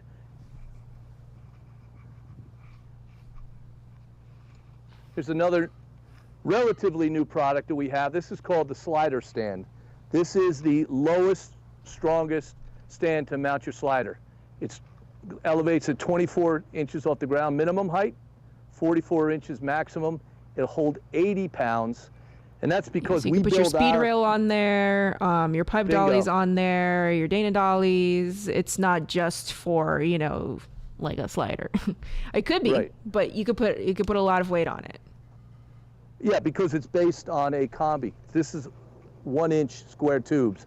And the neat thing about this has not one, but 2 Rocky Mountains. So if you can't level this, you might as well just pack it in. So it's a really cool tool. And it comes in the really excellent all black chrome and with a really nice red accents, which is really sweet. It's a really pretty stand. And this is a junior receiver. Okay, well, Okay. see, the thing about the leveling and the legs, wait, what did you call them? What are the legs called? They could be called Rocky Mountain. Rocky or Mountain. A lazy Lazy leg. legs. The great thing about the lazy legs is that now you don't need to use wedges. You don't need to put anything underneath the legs to even it out. You can just use the stand. It has the lazy legs in it. This is an innovation. Matthews is known for innovating in the grip space, so you know that whatever you're going to get from them is going to be top of the line, high end, and it's going to last you forever. So one thing that I did want to talk about, so this is my favorite thing that is up on sale right now. This is because I'm a travel filmmaker. I want everything to be super portable, to be super small, and I don't want to fill up my car with a million different things. So this is the Road Rag kit, which I love. Correct. So let's talk about it. This is a 2x3, believe it or not, kit. It has a translucent, a solid, a single net, and a double net. Comes with 2 frames, the nice bag, and the beauty is it's so compact. It's great. Well, let's talk about the Everything is right frames, in because here. the frames are foldable. They go inside of there. That's the crazy thing, right? Like these frames. Look at them. This is it. Bam. That's it. Wow. Clip the material to it, or actually slide it on. These are really good. Now, keep in mind, though, this is more made for controlled environments. So if you're in a wicked windstorm, don't use this. Just food for thought. Or just set your knuckles on loose so it'll spin. But this is made, it'll 10 mile an hour breeze, 20 mile, no problem. This is the best thing out there. It's awesome. And it breaks down so easy. Yeah, so it away comes you with go. a flag, a floppy top hinge, a single and a double scrim, and a silk, right? Correct. Yeah. And if you want to, say you want to have a silver lame or a gold lame, you can ask us, and we have them, and you could build out your kit. So you're not stuck with just what's in the kit. You can make the kit whatever you want. That's great. So, I didn't even know that. so That's awesome. So Frank, in the chat room, Frank, this is called the Road Rag kit. So it is a kit, and it comes with a bunch of different fabrics and a bunch of, so yeah, it comes with the flag, the floppy top hinge, the single, the double scrim, the silk. But the big ticket item that a lot of people are loving in the chat room is the 40 by 40 kit, which I also love because this is kind of the perfect size. I have a Honda Fit, which is a hatchback, and this fits in the Honda Fit, which is amazing. Sure does. And the cool thing about these 40 by 40s, these are made out of the same quality machining that we do. Look at that. This is stainless steel rods, 3/8 stainless. So look how pretty that is. I mean, that's beautiful. This one happens to be... Is that the floppy? Yes, it is. If I get the right one. This is a top hinge floppy. So meaning when I stand it straight up, it's going to be a straight up and down 8 foot by 4 foot, well, actually 80 inches by 40 inches of block. Yeah. We can also make it a bottom hinge, so if you're going to tent off your camera, you can do that with a bottom hinge. So you just want to specify top or bottom. In our catalog, there's a picture to show you exactly what it looks like so that you don't get confused. So what comes in the kit that is for sale right now? Because you can always, I mean, Matthews has all of these as individuals as well, but the kit that's on sale right now, what does that include? So you have your floppy, artificial silk, which is about 1.5 stops light loss. This is math bounce. So this is a math bounce floppy. Now, for people who don't know what that is, could you please explain the math bounce? Sure, it's a very soft and flattering light bounce. So in other words, if I have light coming in from the side and I want to have a little kicker, I can do this, and it's a really nice, even, beautiful quality light. Yeah, and it's a floppy, so it goes 40 by 80 as well when you extend it. And it also, it can work perfectly as a blocker too. And it could double, yeah, it could double as negative fill. I mean, for me personally, like this would be my perfect kit. I do a lot of beauty lighting, and for beauty, you need that negative fill on the sides, especially if you're in a room that has a lot of bounce. So you need negative fill on the sides of the face. This is perfect because it has those options right in the kit itself. And then also you get a solid. That's great. So you get all that. Yeah, so thank you, Ken. This sale is 25% off, and it is for over 20 different items from Matthews. Oh, yeah, the babysitter. Let's talk about the babysitter because, first of all, the best name ever. I'm running out of time. I know. We have so much fun on this. This is the baby. What's so cool? This is the babysitter. Hence the name. It's got a baby. It's going to have a baby pin. So what we have here is a 3-inch wall plate with a baby tip. And this, in the old days, you would take a pancake and have a drill. And you screw the baby plate in there. Annoying and 4 or 5 times you do it, the pancake goes bad. Or they're shooting, I can't do it. So they came up with this idea: simply take a wall plate, drop it in, you're done. Yeah, that's great. If I want to put a light on a bookcase, I can simply slide this in. It's really cool. It's a beautiful product, inexpensive. And by the way, the price it's shown is for 2 of them. Oh wow! The kid has 2. So you get 2 of them. Yeah, that's awesome because a lot of times you want to mount a light that's low to the ground, so you have to put it on a C-stand. You have to undersling the arm. It might not be able to. Maybe you won't be able to hide that C-stand. You won't be able to hide the arm. So that is a really great solution. Oh, what you got there, Ken? Before I go, yeah, black Mathelinis. Oh heck yeah! These are awesome. That's a 6-inch. I can go on. I can put it right on my deck right now, and I have a 6-inch upright post. This goes on it flawlessly, and this is hyperchrome also. So the beauty of it is, it's look how fast that is. It's not paint. and it's 6 inches. So you can put joint. that if you want to mount your lights to beams up high. If Perfect. you are shooting wide and you don't want stands in the frame, there's a lot of possibilities. Ken, there's so much that I want to talk to you about, but unfortunately we are out of time. Thank you so much for showing me these things. And Please. thank you, Matthews, for joining us in the sale. Just come and send us a note, and we'll be always willing to work with you. We love you. Thank you so much. Bye, Ken. Take care. Thank you. Bye-bye. Well, that was Ken coming to us straight from his backyard, his amazing backyard with all of the stands there. It looks like Mortar Mike says, Matthew spoiled us with all these products, guys. This is awesome. Truly, it is amazing. You have 14 more seconds. If you don't check out right now, the deal will be gone. Now, for those of you who are just joining, ooh, hands coming out of nowhere? What? For those of you who are just joining us, welcome to the Aputure House Party. My name is Valentina V, and I am the Aputure Resident Pro. I am a cinematographer and director, but I also work with Aputure to, be like a face that talks to people. So here I am at the Aputure House Party, and we are having new sales every 30 minutes. And every 30 minutes, there's a new sale. So today's sale is this sale for the next 30 minutes is the Aputure Tri-8, which is one of my favorite panels from Aputure. Dare I say it is my favorite. Is this just the video, or can I also talk, Brandon? I can talk? Okay, cool. So this is one of my favorite panels, because it is so versatile.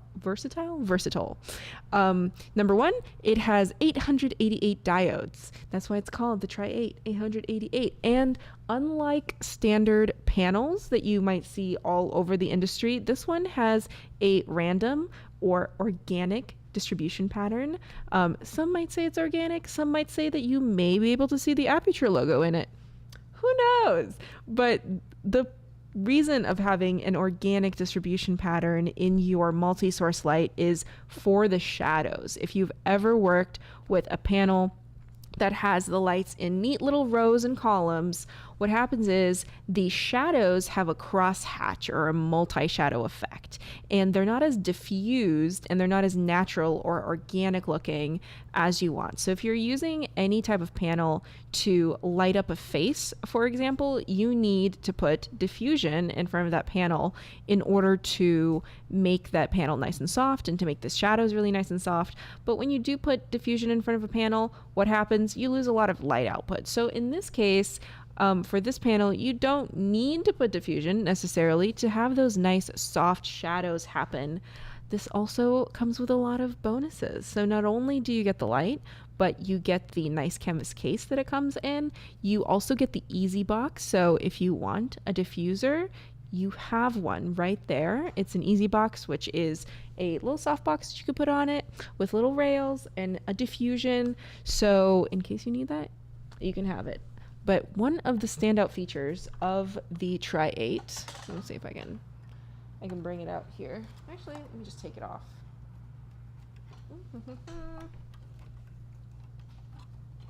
Thank you. Okay, so right now we have a V-mount battery mounted directly on it, and it's D-tapped in as power. So you can use any of your V-mount batteries as a power supply. You can also take the V-mount off and put on the AC holder, so you can have AC power, plug it directly into a socket, and that's going to be totally fine for you. Or, my favorite thing, it can also be powered off of 2 NPF Sony batteries, and it actually comes with 2 batteries as well. The reason that I really like powering lights off of NPF batteries, the reason that I really enjoy NPF batteries is that they are flight safe. You can take them on a flight and they will not be tossed out by the TSA. So I always travel with a bunch of Sony batteries to not only be batteries for my Sony cameras, but also for the lights. So it has that. It also has 2 handles here, and okay, it also has 2 handles here, and It's really, really awesome light. So this is the light that we have from the Aputure side for sale right now, but we also have some Quasar Science lights for sale. And for that, I have Tim here. Hey, Tim. Hi, how's it going? Oh, I'm doing good. You look great. I love your camera. I love your setup there. You got your hat on. You're ready to go. Thanks for being here. You gotta rock the swag, you know? That's right. I mean, I'm rocking the swag. You're rocking the swag. So this is something that a lot of people have been waiting for. I've been in the chat room for 4 hours, and literally every 2 seconds, it's like, is it Quasar time? Are we getting some Quasars? So for those who don't know, for the uninitiated, what is Quasar? What are you guys known for? How did you start? Sorry. Tim, before that, let's just announce the sales so that people know what's on sale. Sure, yeah. And then we'll go into it. So basically, we are selling our Q Lions, which are the battery operated lights. They have a baby pin slot here, 3/8 inch slot, and you can color change them. And the biggest deal with these is they are simple and they are bright. They have the brightest light on the market for their size. They last really long. Like this full power will last you at least 4 hours. I've gone even more than that. And the color is great. The 3200 Kelvin side of things, once you balance to it, will give you a skin tone that is unrivaled. And the SSI is at 87 for 3200 Kelvin. So and they have daylight. Yeah. They have 3 color temperature settings, right? Yeah. Yeah. There's two. Yeah. There's 2 diodes. There's 3200 Kelvin and 56, and you have one where it blends in the middle at 43. So, yeah. And then so the sale is actually, we are doing the a la carte version and the kit version. So what are the different sizes that are for sale right now? Sure. The different sizes are, there's a 2 foot, there is a 1 foot, and then as you see, this is the 7 inch. So the 2 foot, first of all, overall, it's 25% off everything with free shipping. So that's domestic, amazing. Yeah. So domestic and international is free shipping. Now, if it's international, there are still duties and taxes that you have to pay, but that is independent of the shipping. That's country specific. But the actual shipping costs, it's ground or international, and it's 25% off. And so pretty much the price you get, the price you see is what you get. So for example, this right here usually goes for 100, right? So 25% off. This is $75. So it's a great deal for this battery operated. And you can get them from Adorama, from Hot Rod, or you can visit this specific link, quasarscience.com/pages/2020 Aputure House Party HP, and you'll be able to see the deals there. And I also want to say that for the kit, if you are getting the kit with all 3 of the lights, you also get a case with it as well. Yeah. So this is the case. It looks bigger on camera, but it's really small and light, as you can see. And we're actually just announcing, it's not in the slide, but the 3x3 kit. So it's 3 of each size. Usually goes for $2,000 or $1999.99. But that's also being on sale for $500 off. So it'll be $1,500. This is a great sale. I highly recommend jumping on this sale. Like you said, these lights are easy. They are lithium ion. So, the batteries are built in. They have their own chargers, so you can charge them. They last a long time. How long do they last? They last about, on full charge and full brightness, it could be as much as 4 to 6 hours, depending on the health of the battery.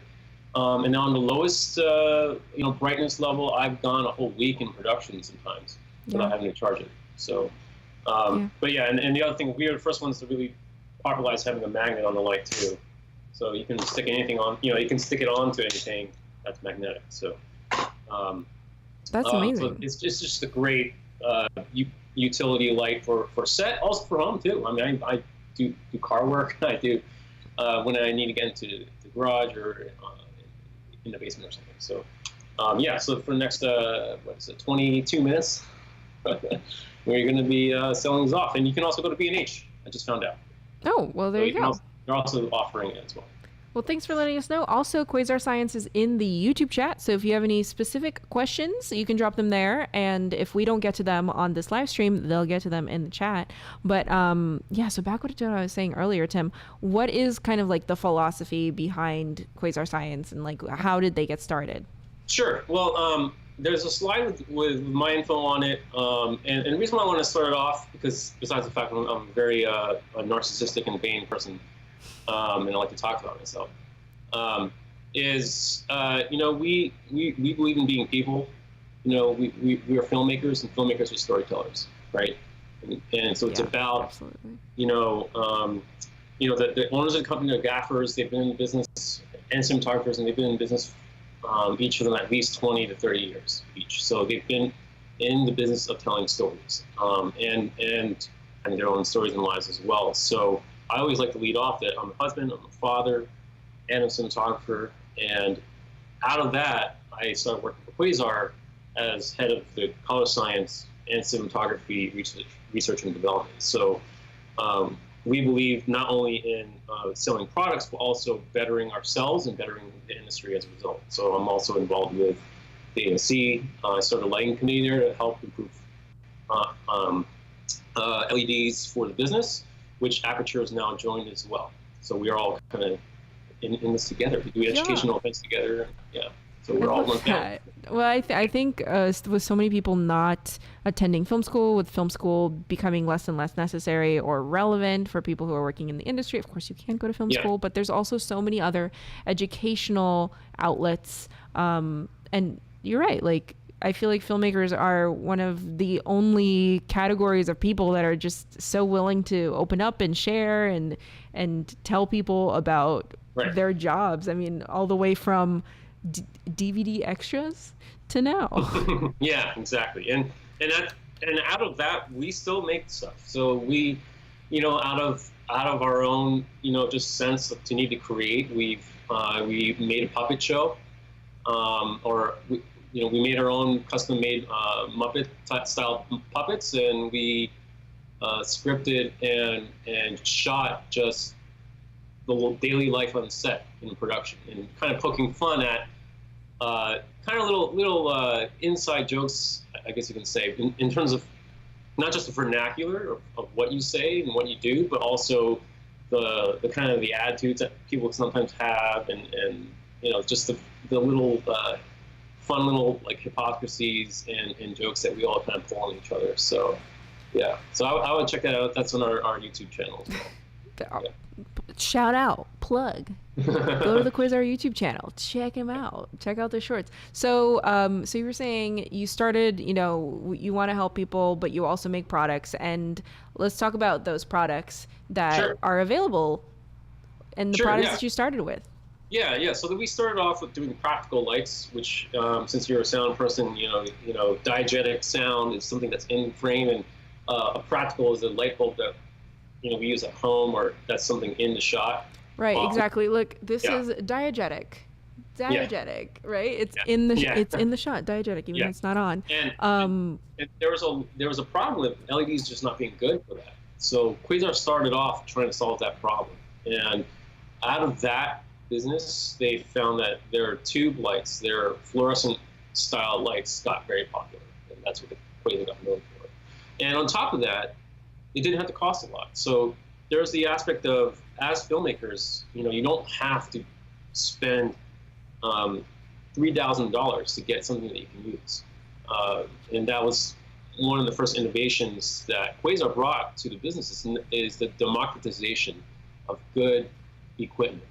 And good does not necessarily mean all the bells and whistles. Good means in terms of quality. So you've got, first of all, a rock solid color spectrum. And that lends itself to so many great things down the line, versus if you have bad spectrum, it really hurts you, and you can never fix that. So that was the past. And moving forward, we have a new set of product lines coming out. We have the second generation of the Rainbow line, and that is basically, I think we have a slide for that. Yes. And ooh, tell us about that. This looks fun. I like this. Yeah, so basically with the Rainbow 2, we've done a bunch of improvements to the original line. First of all, mounting.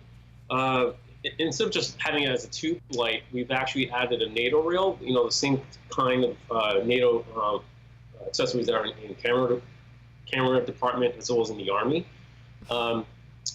So it's very strong and light, and we have a whole set of grip type direct mounting solutions, so you don't need to have all this extra stuff to work with the lights. And then in terms of power, you can do external batteries, and you can mount a battery that you can change without having to re-rig the whole light again, versus permanently installed internal battery situations. And in terms of control, now we have Wi-Fi and Bluetooth and ArtNet and all sorts of stuff that people have been asking for is going to be in this whole line. And then in terms of color, as you can see, you can start pixelating now. And we have smooth dimming and a whole range of control with color that basically it's becoming a video screen, a very low resolution 8-bit. So Tim, are these out yet, or are we getting a sneak peek into the future? This is a sneak peek into the future, but it's very near. Yeah, you can pre-order it now, and it's going to be. It was originally due around now when we first announced it, but because of COVID and everything in between, it's pushed everything to September. So we'll start shipping in about mid-September to late September due to all these delays. Yeah, I think that's important for people to note is that every company period has been delayed because of what's going on in the world right now. So do not hate on us. Do not blame us. It is not our fault. Okay. Yeah. And pretty much there's no reason that a gear company would just be holding out on you. Sure. Yeah. We make these things to give to you for it to be available as soon as humanly possible. So there's no reason. It's all just like out of our hands at this point. So especially with, these are so cool though. Yeah, and here's the thing too: is with this business, as I said, the higher up you get, and the more professional you get in any business, the more personal and smaller the companies get. So Quasar, as an example, is basically just a bunch of is a very small group of people, and we're all family members, as I said before.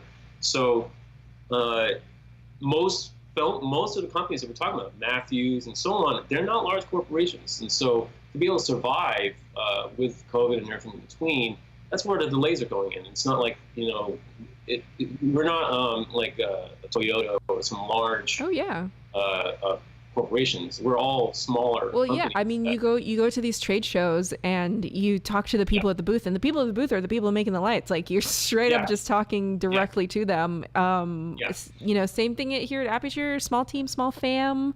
You guys are all great, and we're all friends. Like honestly, we might be competitors in some sense, but we're also my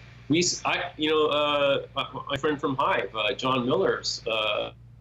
Said it once that we're all bands. We all are rock bands, let's say, but we have different types of sounds. We have different kinds of dimensions to what we do. I love that. So. I love that. Yeah. I would like to be in the Aputure rock band. Please sign me up. I can't be the singer though because I can't sing. So I'll just play the triangle and we'll be all good. Yeah, I would love to hear Ted sing. That would be interesting. Oh, I would love to hear Ted sing too. I'm sure he would be really good at it, actually. But I just want to remind people what is on the screen right now is the Quasar Science sale that is happening right now. These are for the lithium-ion batteries. What do you call them? The Li-ion? The Q-Lions. The Q-Lions. There you go. For the Q-Lions for the Q-Lions lights, you can get them separately or you can get them in a kit with the case. Personally, I love the case. I love a good case. I love to know that my lights are protected, especially when I'm traveling, and they come with that foam inside, which is great. So, it looks like Mr. Arakos from the YouTube comments did purchase one of the Q-Lions. So, thank you. Thanks. Mr. You're going to love it. Yeah, it's going to be great. And that's the thing. It's light and small and easy and really just straightforward. And you can take a beating. And best of all, we care about customer service. So if the battery starts wearing out a little too soon, or if you've got, you dropped it and it's a big crack, you can get replacement parts and updates and all that kind of stuff. We work with you because we're a professional company, and that's also something that we've had set up from the get-go. So you will be taken care of.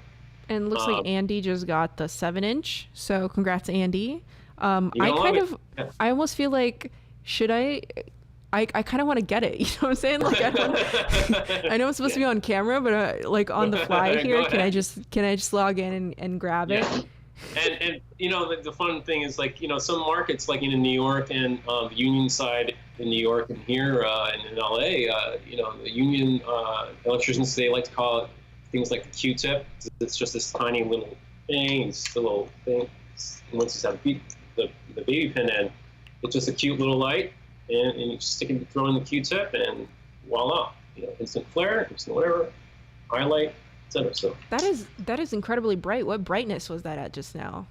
That's 100%. And if I can go all the way down if I wanted to, and it's still pretty bright. How many stops of brightness do you have on those?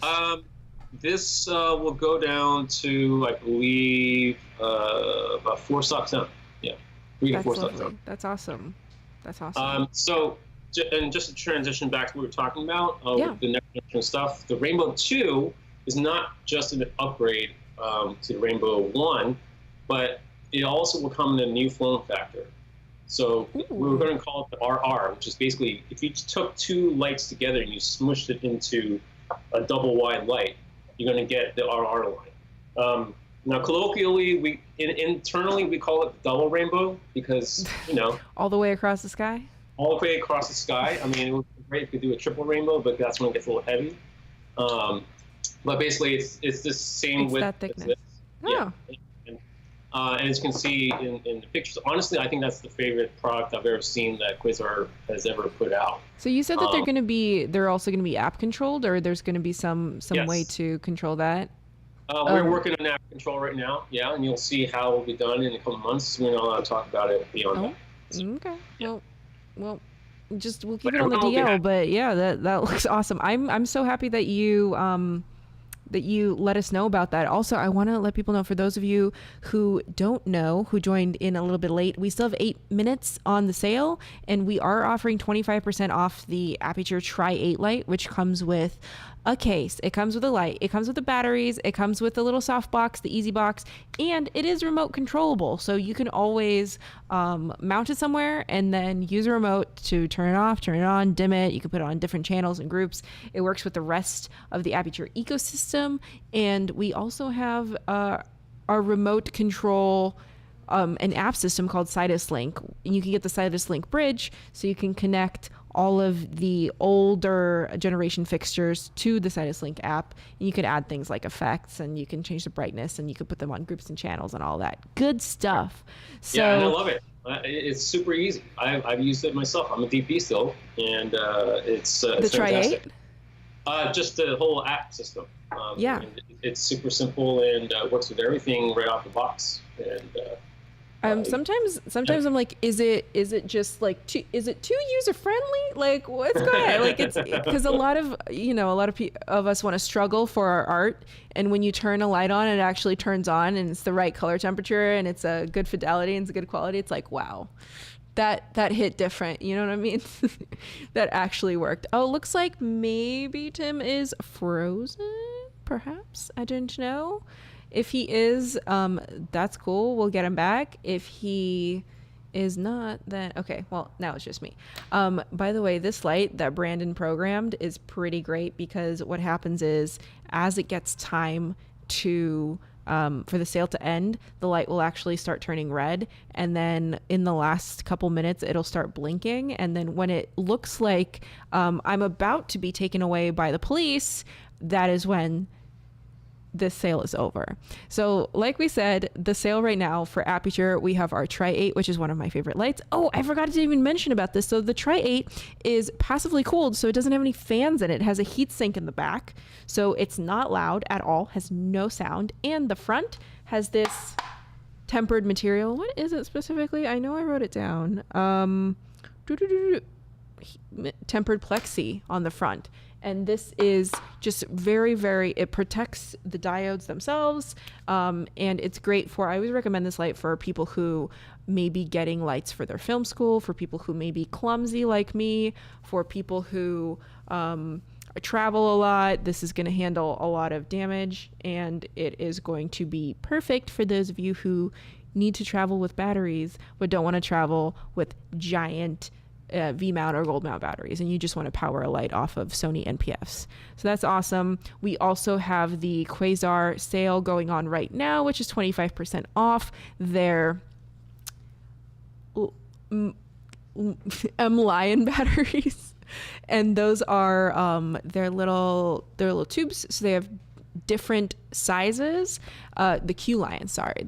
So they have the and then they also have the kit. So you can get all three of them with the case, and all of that is for 25% off.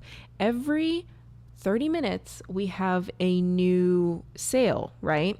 But the show is almost over. We only have one more sale left.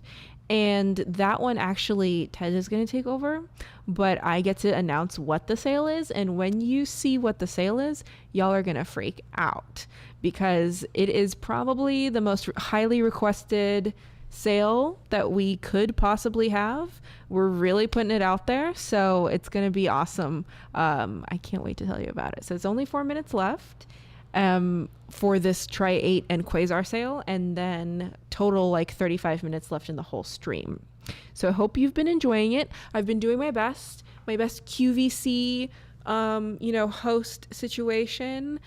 I've never hosted for this long. I've never talked for this long in my life, period, like ever. So this is a feat of extreme strength that's going on right here. If you have any questions, looks like people are guessing, but while people are guessing what the last sale is going to be, I actually want to know, did you get anything from the sales that we have already done? Let me know in the comments. Did you get anything? Did you cop anything? Did you go into the website? Where did you get it from? B&H, Adorama? Did you go to Hot Rod? I wish that I was on the Quasar Science website right now purchasing some Quasar lights. But yeah, let's see. What have we been doing? Ian got the Deity Connect. Kyle wanted stuff but didn't get anything yet. Cinematic LLC is broke now from all the things that they purchased. Great. David just purchased a Quasar kit through Quasar. We got Corey who hit up Matthews. That's awesome. Looks like Courtney got the D3 Pro location kit from our audio hour. And we have Tim back, I think. Tim, hello. Yes? Hi. Yeah, my internet connect. You know what? Weird, it so happens. It happens. This is why for my live streams, so it's gonna be a slower. Don't worry about it.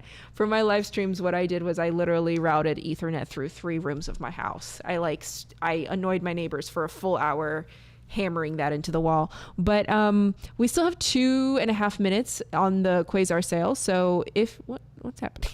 If you, is there anything else that you want to say about these lights, about the usability of these lights? I know that they're originally created to be practicals, right? Which is amazing. You see these a lot in music videos. You see these a lot if you're trying to, have some practical like bar lights, if you're trying to put them inside of some kind of environment like a club. What other practical applications could you have for these types of lights? Well, most of all, they are great as movie lights. So, for using on set, they're great because their color is great. And for anything that you use a movie light for, this is what we've gone all the way now. For all the new products, they're meant to be studio lights. And they, the original lights, you see it in the background of like every music video a couple years ago, also now in Lost in Space, on Netflix, and all these big movies and TV shows is a ubiquitous thing. And if you want to use that stuff, we do have a new sale coming as well in July for the crossfades. Oh, nice. And with bundle, we can get the mounting plates either for quads where 4 of them can fit, or doubles where you can get 2, and as well as the power array that makes it all just one pluggable thing. So where's that it's all sale going to be? very, Is very that going to be on your straightforward, simple to website in July? Yeah, it'll be on our website, or if you go to our Instagram or website, you'll see that information come up. So yeah. Well, awesome. Well, we're entering into the last minute for Quasar sales. Keep letting me know in the chat room if you copped any of the sales from any of the last, I don't know how long we've been on. Honestly, it feels like 30 hours, but I'm sure it's more like 4. Let me know what you're going to get and what you got. Thank you so much, Tim, for coming on. Despite the, the Wi-Fi situation, it's okay. We all got a Wi-Fi situation, and I really appreciate it. And check out thanks for having us. Also all the new products coming from Quasar coming up. Their multicolored lights, their sale in July. Go to their website, go to their Instagram, check them out. Bye, Tim. Great. All right, thanks. See ya. Yeah, of course. All right, everybody, we have 15 seconds left. This is about to light up like a cop car. This is an effect that Aputure has in their lighting system, and then we'll be done. What do we got? Looks like people... Anthony and Marissa got the K-Tech audio hat. Listen, the K-Tech audio hat is the star of the show, truly. All right, and we're good. I would like to announce our very, very last sale. It is what you've been waiting for. Drum roll, please. Nobody drum rolled. It's cool. It's the 300D2. Let's run the trailer. At Aputure, our goal is to redefine lighting, redefine filmmaking, and redefine brightness. Introducing the 300D Mark II.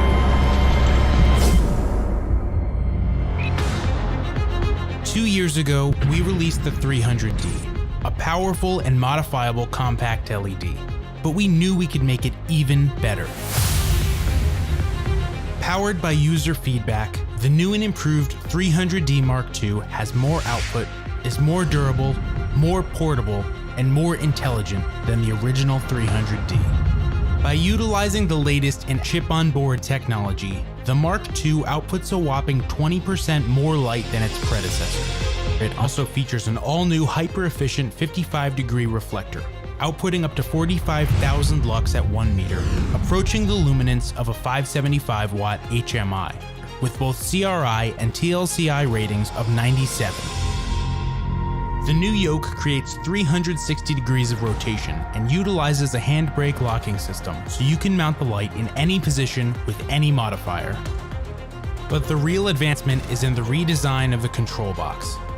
Using our fanless heatsink technology, the Mark II is now completely silent. Aluminum alloy construction, a new concealed antenna, and a military-grade strap make the control box ready to withstand any film set. The Mark II is also the first product to utilize lightning clamp, allowing you to firmly secure it on any stand or speed rail. The Mark II produces its maximum output with 2 high-capacity V-mount or gold-mount batteries. But now, new Aputure technology also allows you to power the light with a single battery at up to half power, so you're never left in the dark. All new cabling also makes the Mark II easier than ever to operate. A 6-meter-long Nutric cable gives the 300D Mark II a locking power connection. And now, by utilizing a standard male-to-female 5-pin XLR, you can replace the head cable in a pinch and keep your control box within arm's reach while rigging your light anywhere. The control box features 8 built-in effects, everything from strobe to lightning to TV to explosion. With not only the ability to add more via firmware update, but also a trigger button to activate lighting effects on command.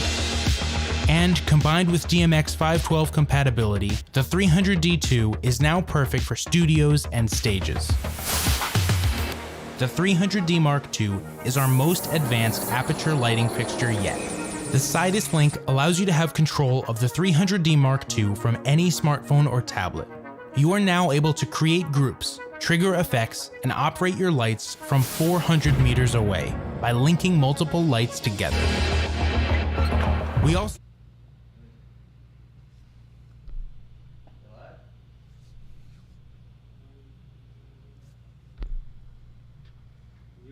Hey, what is going on, guys? We are closing up Aputure House Party. This is the last 30 minutes of the sale. It has been crazy so far. It's been wild. I don't know if you guys realize how much time and effort and energy it takes to put on a 5.5 hour long stream. But, you know, we're here. We're putting on some awesome sales. We're hanging out with a lot of cool friends today. We had some great partners come on today. We did some good sales. And again, don't forget all Aputure sales that are being done today, especially through our website. We're doing 10% of all those proceeds are going directly to Feed the Freelancers, which again is a COVID-19 impacted workforce for basically people that have been impacted by what's been happening lately, and for getting our people, getting our family, our tribe, getting all of us back on set, all of us working. So again, thank you so much. If you've been a part of this and participating, I am happy to announce that yes, today we are doing 10% off of the 300D Mark II, which, let me just preface this by saying 300D Mark II is already sold out. So it's a really weird thing to put a thing that's sold out on sale, but we're doing it anyways because we want to do something exciting for everybody that's watching on the stream.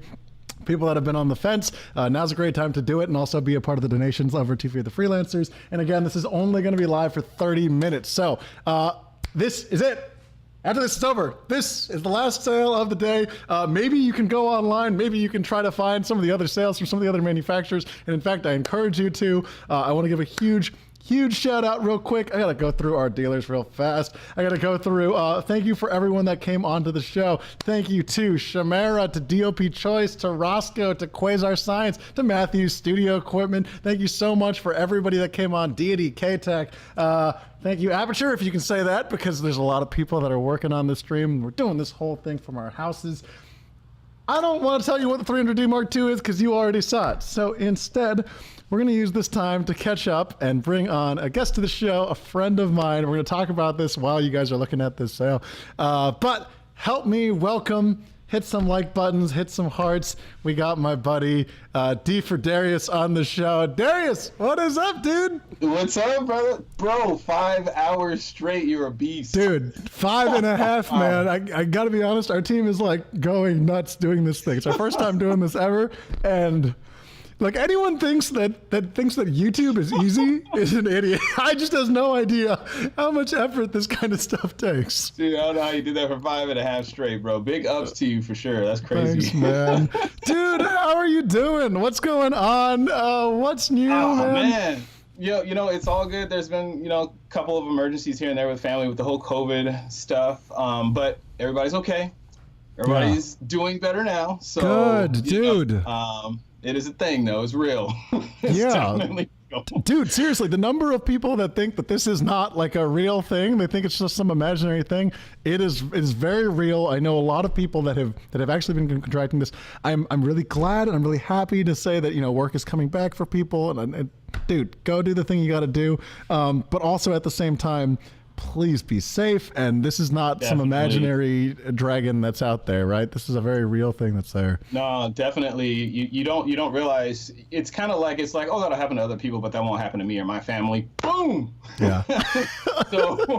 So yeah. But anyways, like, you know, to keep it positive and everything, like, you know, people are doing a lot to work from home. People are kind of, you know, taking this time to really drill down on that learning curve, and that's in that learning curve, trying out and experimenting lights, cameras, whatnot. So I think there's always positive that comes out of this, even though, you know, some productions and things kind of get, you know, halted on a standstill. A couple of the things I had going got halted. But I think ultimately it's a good time to really kind of get back to what's important, and that's creating no matter what the situation and learning no matter what the situation, I think, because there's always going to be things that pop up, man. That's just like, you know, that's just the nature of it. So yeah, dude. Well, look, I wanted to ask because, dude, you're the man. If people that don't know D for Darius, and everyone here already knows D for Darius, but I'm gonna just do this anyways because I feel like doing this. Darius not only, like, you know, he's shot multiple features and like worked on his own projects, but he's made all these, like, pulled himself up by his, like, did it by himself with a lot of the time with his friends and his family and his crew. This guy made a freaking documentary about making his feature as well too. I'm talking about people that hustle and that work hard, and I know there's a lot of filmmakers out there that, you know, want to start making bigger content, want to start doing more stuff. A lot of people watch your videos and kind of learn from things like this. So what I want to ask is, during this whole coronavirus shenanigans, how have you been staying productive as a filmmaker, and what are the kind of skills that you think are worth learning during this time? I think, the easier way for me to answer it, because it was a setback, having some of your productions get halted, but also, when one door closes, like 20 others open, and there were, and I'm sure you can kind of speak to this, but so there's this laundry list of to-dos that you always have. Part of those to-dos is continuing to finesse that learning curve.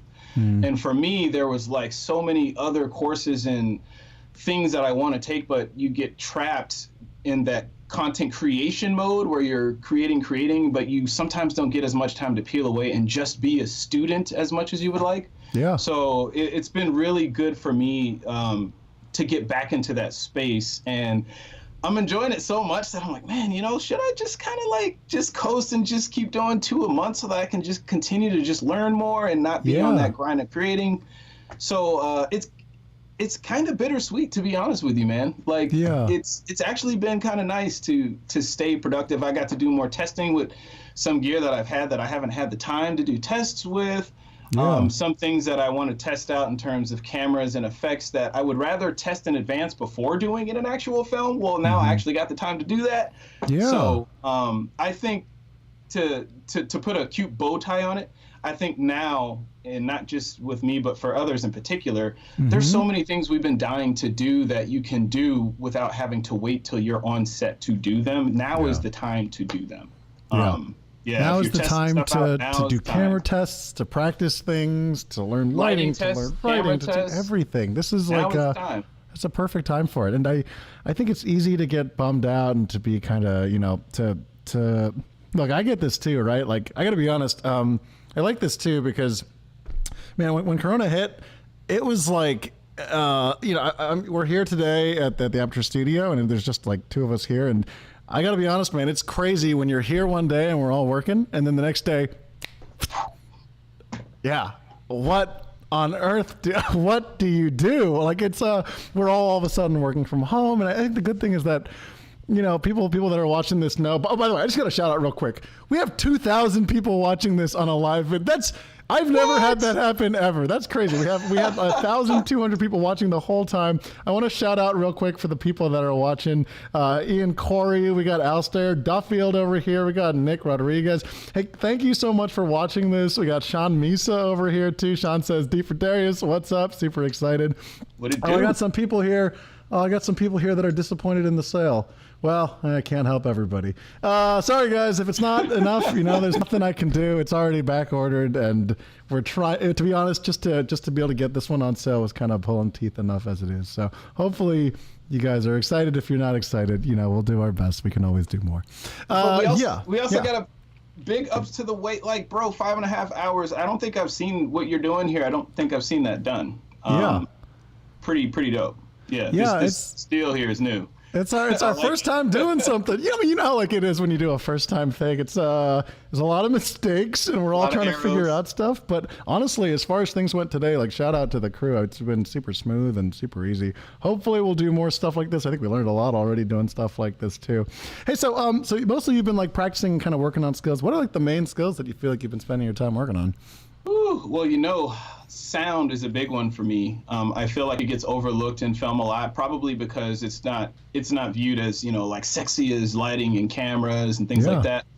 And I think that obviously they all have their importance, but sometimes in the grand scheme of things, sound gets overlooked. And there were just some experiments that I wanted to do with different plugins and things to see if I can find some kind of organic sounds that I can integrate into films later on. And it's the type of stuff that you can't write things into your story unless you know or you have an idea of how you're going to actually do them. It's kind of like the resource filmmaking thing. Don't write stuff that you don't have access to. Yeah. Well, I liken it with talent, or I liken it with kind of techniques as well. Sometimes you get the ideas for things that you can write in later by playing around and getting that space to explore and figure out, oh, what is this distortion effect combined with this, or flanger effects, and just having the time to play in the sandbox a little bit. So then when you come out of it later on and you're like, well, hey, there's a scene where I want this going on. I can't think of anything in terms of camera to hit it to really give it that punch. But wait a minute, there was this thing that I messed with the other day with sound, and I really got to play around. Oh yeah, that's right, there's that effect.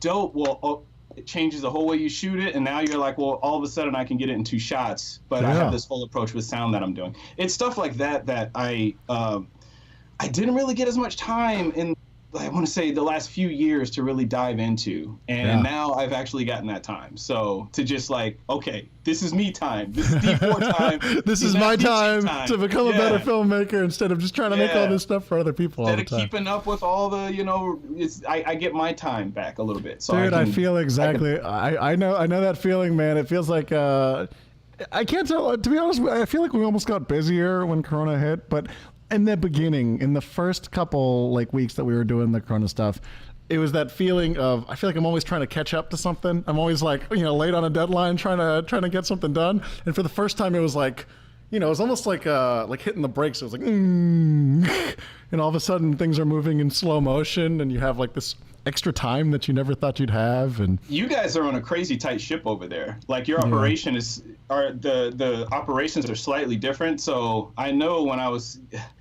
I can imagine. It was nuts, dude. It was not. You've got to come by the studio sometime and see what we're working on here. Are you planning on? I guess not anytime soon, right? You're not coming to LA anytime soon. Once it's a wrap, I already had plans to go out there and do some stuff, man, and then this happened. So yeah, once this is a wrap and all over, I'll definitely be out there, man. Yeah, I already had a couple of projects I was thinking of doing out there. Yeah, because there's Peeps, there's Dame, there's a few people out there I've been wanting to, you know, work with that I haven't in the past, and had the opportune time, but you know, it is what it is. We're not crying over spilled milk, okay? Dude, this is why when you want to do something, you got to do it now. You can't wait. You've got to pull the trigger.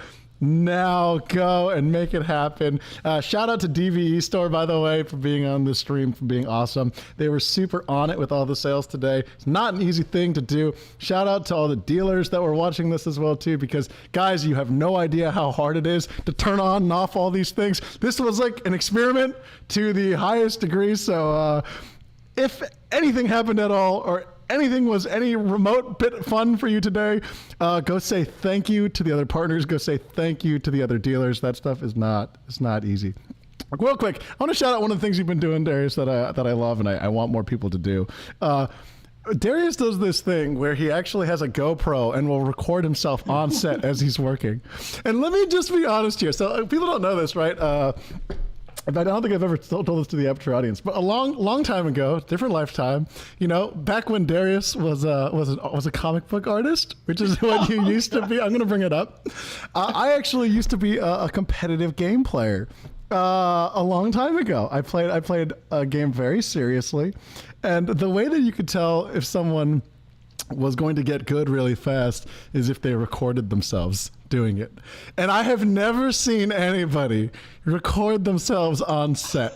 I've never seen anybody like record playback of like them running around on set and setting up gear and moving things left and right. But you do it, and you're the first person to do it. And to be honest, Darius, when I saw that, I was like, this guy's going to be super successful. I have no doubt about it.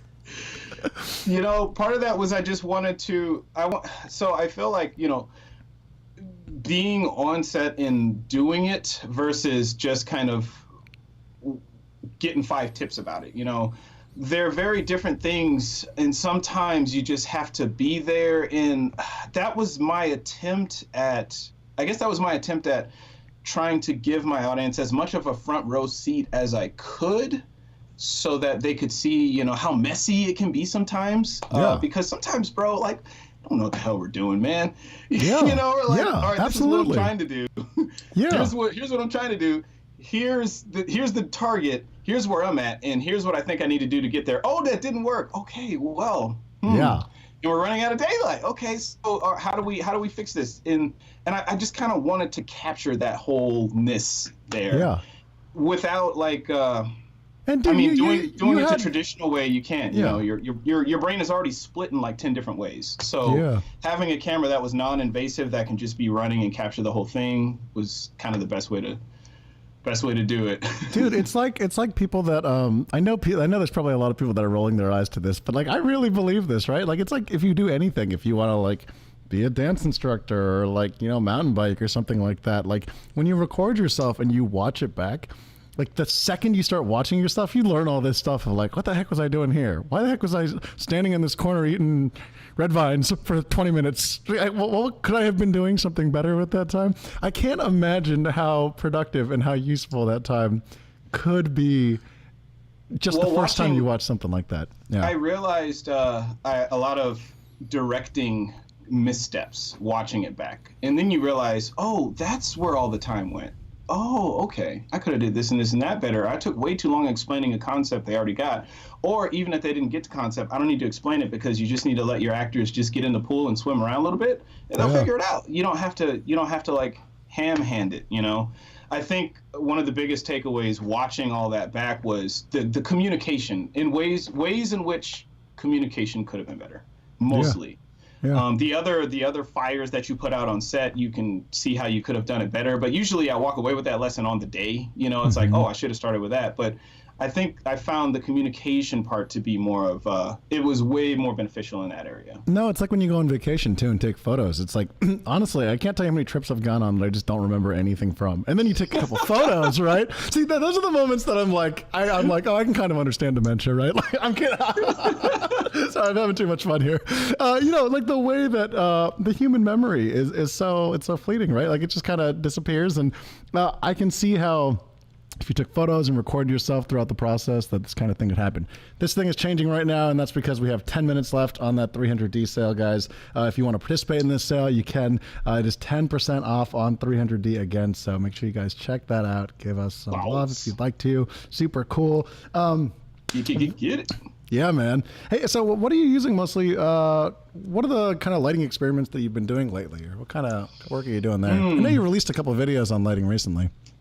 Yeah, with smaller lights, some of the tests I did, so I got to experiment a little more with hard light. The soft light stuff is easy because it's nice and soft, but there's some effects you want to do that require just a little more panache. And the Fresnel adapter with the 120D that I have, I was actually doing some tests to see how far I can get that throw through a window without having it right up on the window, because there's a scene that I was shooting with the short I'm working on where I had some ideas of what I wanted to do, but since I didn't actually pre-light it myself, I wasn't sure what I could get. And so I got some time to do that. RGB lighting, I got some time to mess around with how far I can push that without breaking like the channels in my camera. So I did get to test around with some of the RGB and just take it into post and color things up and see how far you can push things around before. Are you getting what you're looking for, or is it turning into something else? Yeah. And in terms of lighting, those are the 2 or 3 tests I did, and a lot of the other stuff was sound, because I'm trying to get more of a romanticized, effervescent kind of flowy feel in this next short. Yeah. I have a composer I'm working with for it, and these are areas. For anybody who's seen my prior work, it's very straightforward, you know, not very, I forget, the word for it is escaping me right now, but it's very straightforward. And I'm trying to get more of an ethereal feel to it, work more with slow motion, more of a subjectivity vibe. Yeah. So it's pushing me outside of my comfort zone. Having a composer and all that alone is outside of my comfort zone. So with that comes testing. You know, I want to know what's going to work before I do it, Ted. Yeah. Yeah. No, dude, I hear that. You were talking about indie filmmaking, and I feel like regular filmmaking is like a SWAT construction team, right? Like it's like a construction team on steroids that's just like super efficient and very organized. And then you have indie filmmaking, which is you're trying to accomplish the SWAT team stuff, but you have none of the tools basically. And because of that, the planning is just like 10 times more important, and understanding how to use your tools and testing and knowing exactly what can I try today that I'm certain will work when I'm trying to do this on the actual one. Your DP to Damon, I think he was actually watching the video a while ago. He might be watching right now. Love Damon. I think he's watching right now. I think he just sent a notey right now. It's like, what? Oh, Damon's watching. Okay, cool. Shout out to Damon. Love Damon. That guy is the bee's knees. Super nice guy, super friendly, really talented. Helped to shoot some videos a while back, so shout out to that guy if he's watching. The DP of Unsound, the feature film, for those who've checked it out. Yeah. Damon Mosier's DP, and he's shot a number of things out in the LA area too. Yeah. But yeah, I mean, So I've been talking about Ted. What have you been up to, Mr. Like doing 20 million things at a time? Like, how has your COVID slowed down? Honestly, what's that look like? Okay, if I'm being completely honest, we were busier than ever. I don't know. I weirdly enough, it's like everyone went home and suddenly we were like, I don't know. I think we ended up getting busier with this whole slowdown. I mean, there's a lot of things that suck about it, right? Like shipping is just like, don't even talk to me about shipping. Shipping is just a nightmare right now, and everything is slow and things suck. But everything's slowed down as far as people doing film work, and of course, we're not the biggest company in the world either. So like, we really feel these kinds of hits there and back. But there's a lot of love on this right now. Thanks, Josh. Thanks, Honest. There's a lot of really friendly people. Thanks so much for being so positive, guys. Generally speaking, our team is. I want to emphasize that our team has been killing it. The guys behind here right now, Brandon, Benny, Gisela, right back here. They're helping us pull together the stream. The Mogul guys are killing it. To be honest, I can't take credit for those guys. Those guys are kind of hauling and making it happen. I always just feel late, like I'm running to the next thing, right? And we are always late, right? Like there's stuff that people are asking us for that I know we can do more of. But the support that everybody's been saying has been super cool. And I can tell you a couple things that we're like super focused on. What we're focused on right now for Aputure is we got those Novas coming out. The Novas are launching super soon, so our RGB panels are coming out really, really soon. Dude. It's a beast. It is a beast of a panel. I don't say that lightly. I will tell you about products that I don't like that we make. That product is a beast. I'm super excited about it.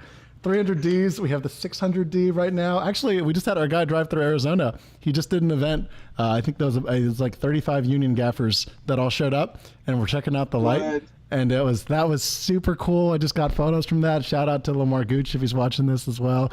Those guys kill it. They're like the 5-ton truck guys that are going around, and just like the feedback that they give is amazing. And them using our lights is like, it's like an honor. It's super cool. And then. Wait, Darius, did Andrew reach out to you about the D4 Duo? If it was recent, because that is right up your alley. Hold on, real quick. Let me explain what it is, because I think some people don't know what it is still. The D4 Duo is it's a super small microphone that has a capsule on the front and on the back. I don't really know all the details about it, but Andrew does. What that means is that you can record just front. You can record just back, or you can record them both simultaneously. Oh. So if I you're don't think vlogging, he's reached out with me about that yet. I will make sure to put you guys in touch. Yeah, so what that means is if you're vlogging and you're using like the Joby setup, or you're using like any kind of vlogging setup, it's the GoPro or something like that, you get audio on the back end too, so you can talk and point at something. That's funny, because the earlier vlog BETS type videos I was doing, I had the dual mics set up, like something like that would have been perfect. It would have been perfect. Okay, let me put you in touch with Andrew, dude. Those guys are, again, I don't know all the details about that microphone, but I just saw it recently and was like, dude, this is freaking brilliant, man. No doubt about it. I feel like that's a pain point people have had for a while with the vlogging thing, trying to get the audio up front, but also in the back. Totally. Yeah. I'm surprised. Yeah. That's gonna be fire. Yeah. For Aputure, it's been up and up on kind of the high end stuff. We are, I think every year that passes, the gear that we're making is like more and more high end. It's been really cool to see, like the gaffer of devs was using some stuff. The guy that shot the iPhone X commercial was using some 300Ds. We were like, yo, this is so cool. And it's like, I feel like we've been waiting for it forever, and I used to get frustrated sometimes that we weren't like moving fast enough, But that's now so it's weird, like, because the outside looking in, it seems like lightning speed from outside looking in, but it's almost like with family, right? Like you're an uncle and your brother is like raising their kid or whatever, and you're like, oh yeah, they're growing up so fast. But then when you talk, you're like, oh man, it feels like forever. It's like, because you're there every day, in and out. But on the outside, it's like it seems like you guys just exploded from the outside looking in. That's nice to hear. I will tell you, we feel every day. Every day, it's like figuring out something new. And, you know, because we started as like really like a super, super small company, I think we've like felt every stretch. So like, you know, for the original Aputure users out there too, and honestly, you were using some of the stuff super early too. Like, thanks for sticking with us. I know we've gone through a lot of ups and downs, and it's been great to have grown the way that we have. But you understand, man. You've had an audience that's followed you forever, man, forever. I think it's well deserved. You guys make some dope stuff. I mean, you saw like when I was shooting my stuff, man, the ability to get all the lights back in the trunk. I don't have to worry about stuff breaking. I've had lights in the past where you think it's the best quality and then you're using it and then things are falling apart on you that you don't think should be falling apart on you. Yeah, so that's not always fun, especially when you don't have a lot of time to, you know, you're already racing against the clock and now you're dealing with a problem that you feel you shouldn't be dealing with. Yeah. So I've never had that problem with any of the Aputure stuff. So in my eyes, like, well deserved. Like, I know if I'm messing with an Aputure light, I'm getting quality and I don't have to worry about corners being cut. So not to be negative or anything, but it's like when you're putting money down for something, you want it to be reliable. Yeah. So I'll just leave it there. Dude, I love you. Thank you for saying that. Help me do this countdown real quick. We're going to close out these 5.5 hours. 30. Let's do it. 29. 28. If you're in the comments, you got to post along with us. 24. We're at different timing. 22. I'm looking at this clock. Okay. All right, I'm just going shadow. Count you with me. Do your thing. 17, 16, 15, 14, 13, 12, 11, 10, 9, 8, 7. This is the fastest timer ever. 6, 5, 4, 3, 2, 1. Happy Aputure 5-hour stream. We got the studio clapping here. Shout out to Valentina. Shout out everybody. Darius, thank you so much for joining us, man. I really appreciate it. I'm glad to hear that you're sticking in there, man. It's been good to catch up with you, man, too. I feel like I miss NAB, man. Yeah. Sure, man. And thank you all for having me, man. It was a pleasure. Yeah, dude, guys, go check out Darius. Of course, you already know Darius. I don't need to say that, but go check him out. He does some amazing work. Go find him as well, D for Darius. Alrighty, thanks, man. See you later. Later, brother. Alrighty, for sure. Guys, that is a wrap on Aputure House Party. Hopefully you got some good stuff. Again, if you didn't, I suggest that you go to your dealers and try to look for and see if any of the cells are remaining. They should not be remaining, but who knows? I'm not going to stop you if you find one that's up there for a couple minutes longer. But this is the end of the stream. Hopefully you guys got some good stuff. Hopefully you guys had a lot of fun. This was a crazy thing to produce real quick, so I want to give a shout out real fast to Benjamin Berg for putting on this show too. Benny is amazing. We're getting a round of applause for Benny. He deserves it. Please give Benny some love as well too. Let's get a round of applause real quick for Brandon over here. He's been kind of running the stream the whole time. It's not easy. Yeah, you guys don't know how much technical work goes into putting something like this together. Please help me give a round of applause for Valentina V. Amazing coming on, hosting. It is not easy to host for 2.5 hours. It's really not easy, but it is a lot of fun, and thank you for being so positive and having a good time. And then help me get a round of applause for Giselle, too. Giselle is our intern here who's been doing an amazing job pulling this show together. All the little intros that you saw for each of the products, those were all cut together by him as well. Guys, we had 2,000 people watching, and basically 2,000 people the entire stream. That's insane. I have never seen a stream like that ever before. It's definitely the largest live stream that we've ever done. Shout out. Please go say thank you to your local dealers. Please, it would mean the world to us if you can go send them an email, say thank you if you bought some stuff, say you had a good time, that you loved this kind of event. Other than that, thanks for tuning in, guys. Really appreciate it. My name is Ted. This is Aputure. This has been Aputure House Party 2020. And of course, we will catch you guys next time. Oh, last question. If you are around, join the Aputure user group. Go find the Aputure user group. We're on Facebook. We talk about all kinds of things. If you want to find other events and stuff like that too, you can find them over on the Aputure user group, Facebook Aputure user group. Cool. Alrighty, guys. That is it for me. I'm Ted. Thank you so much for watching. And of course, we'll catch you guys next time.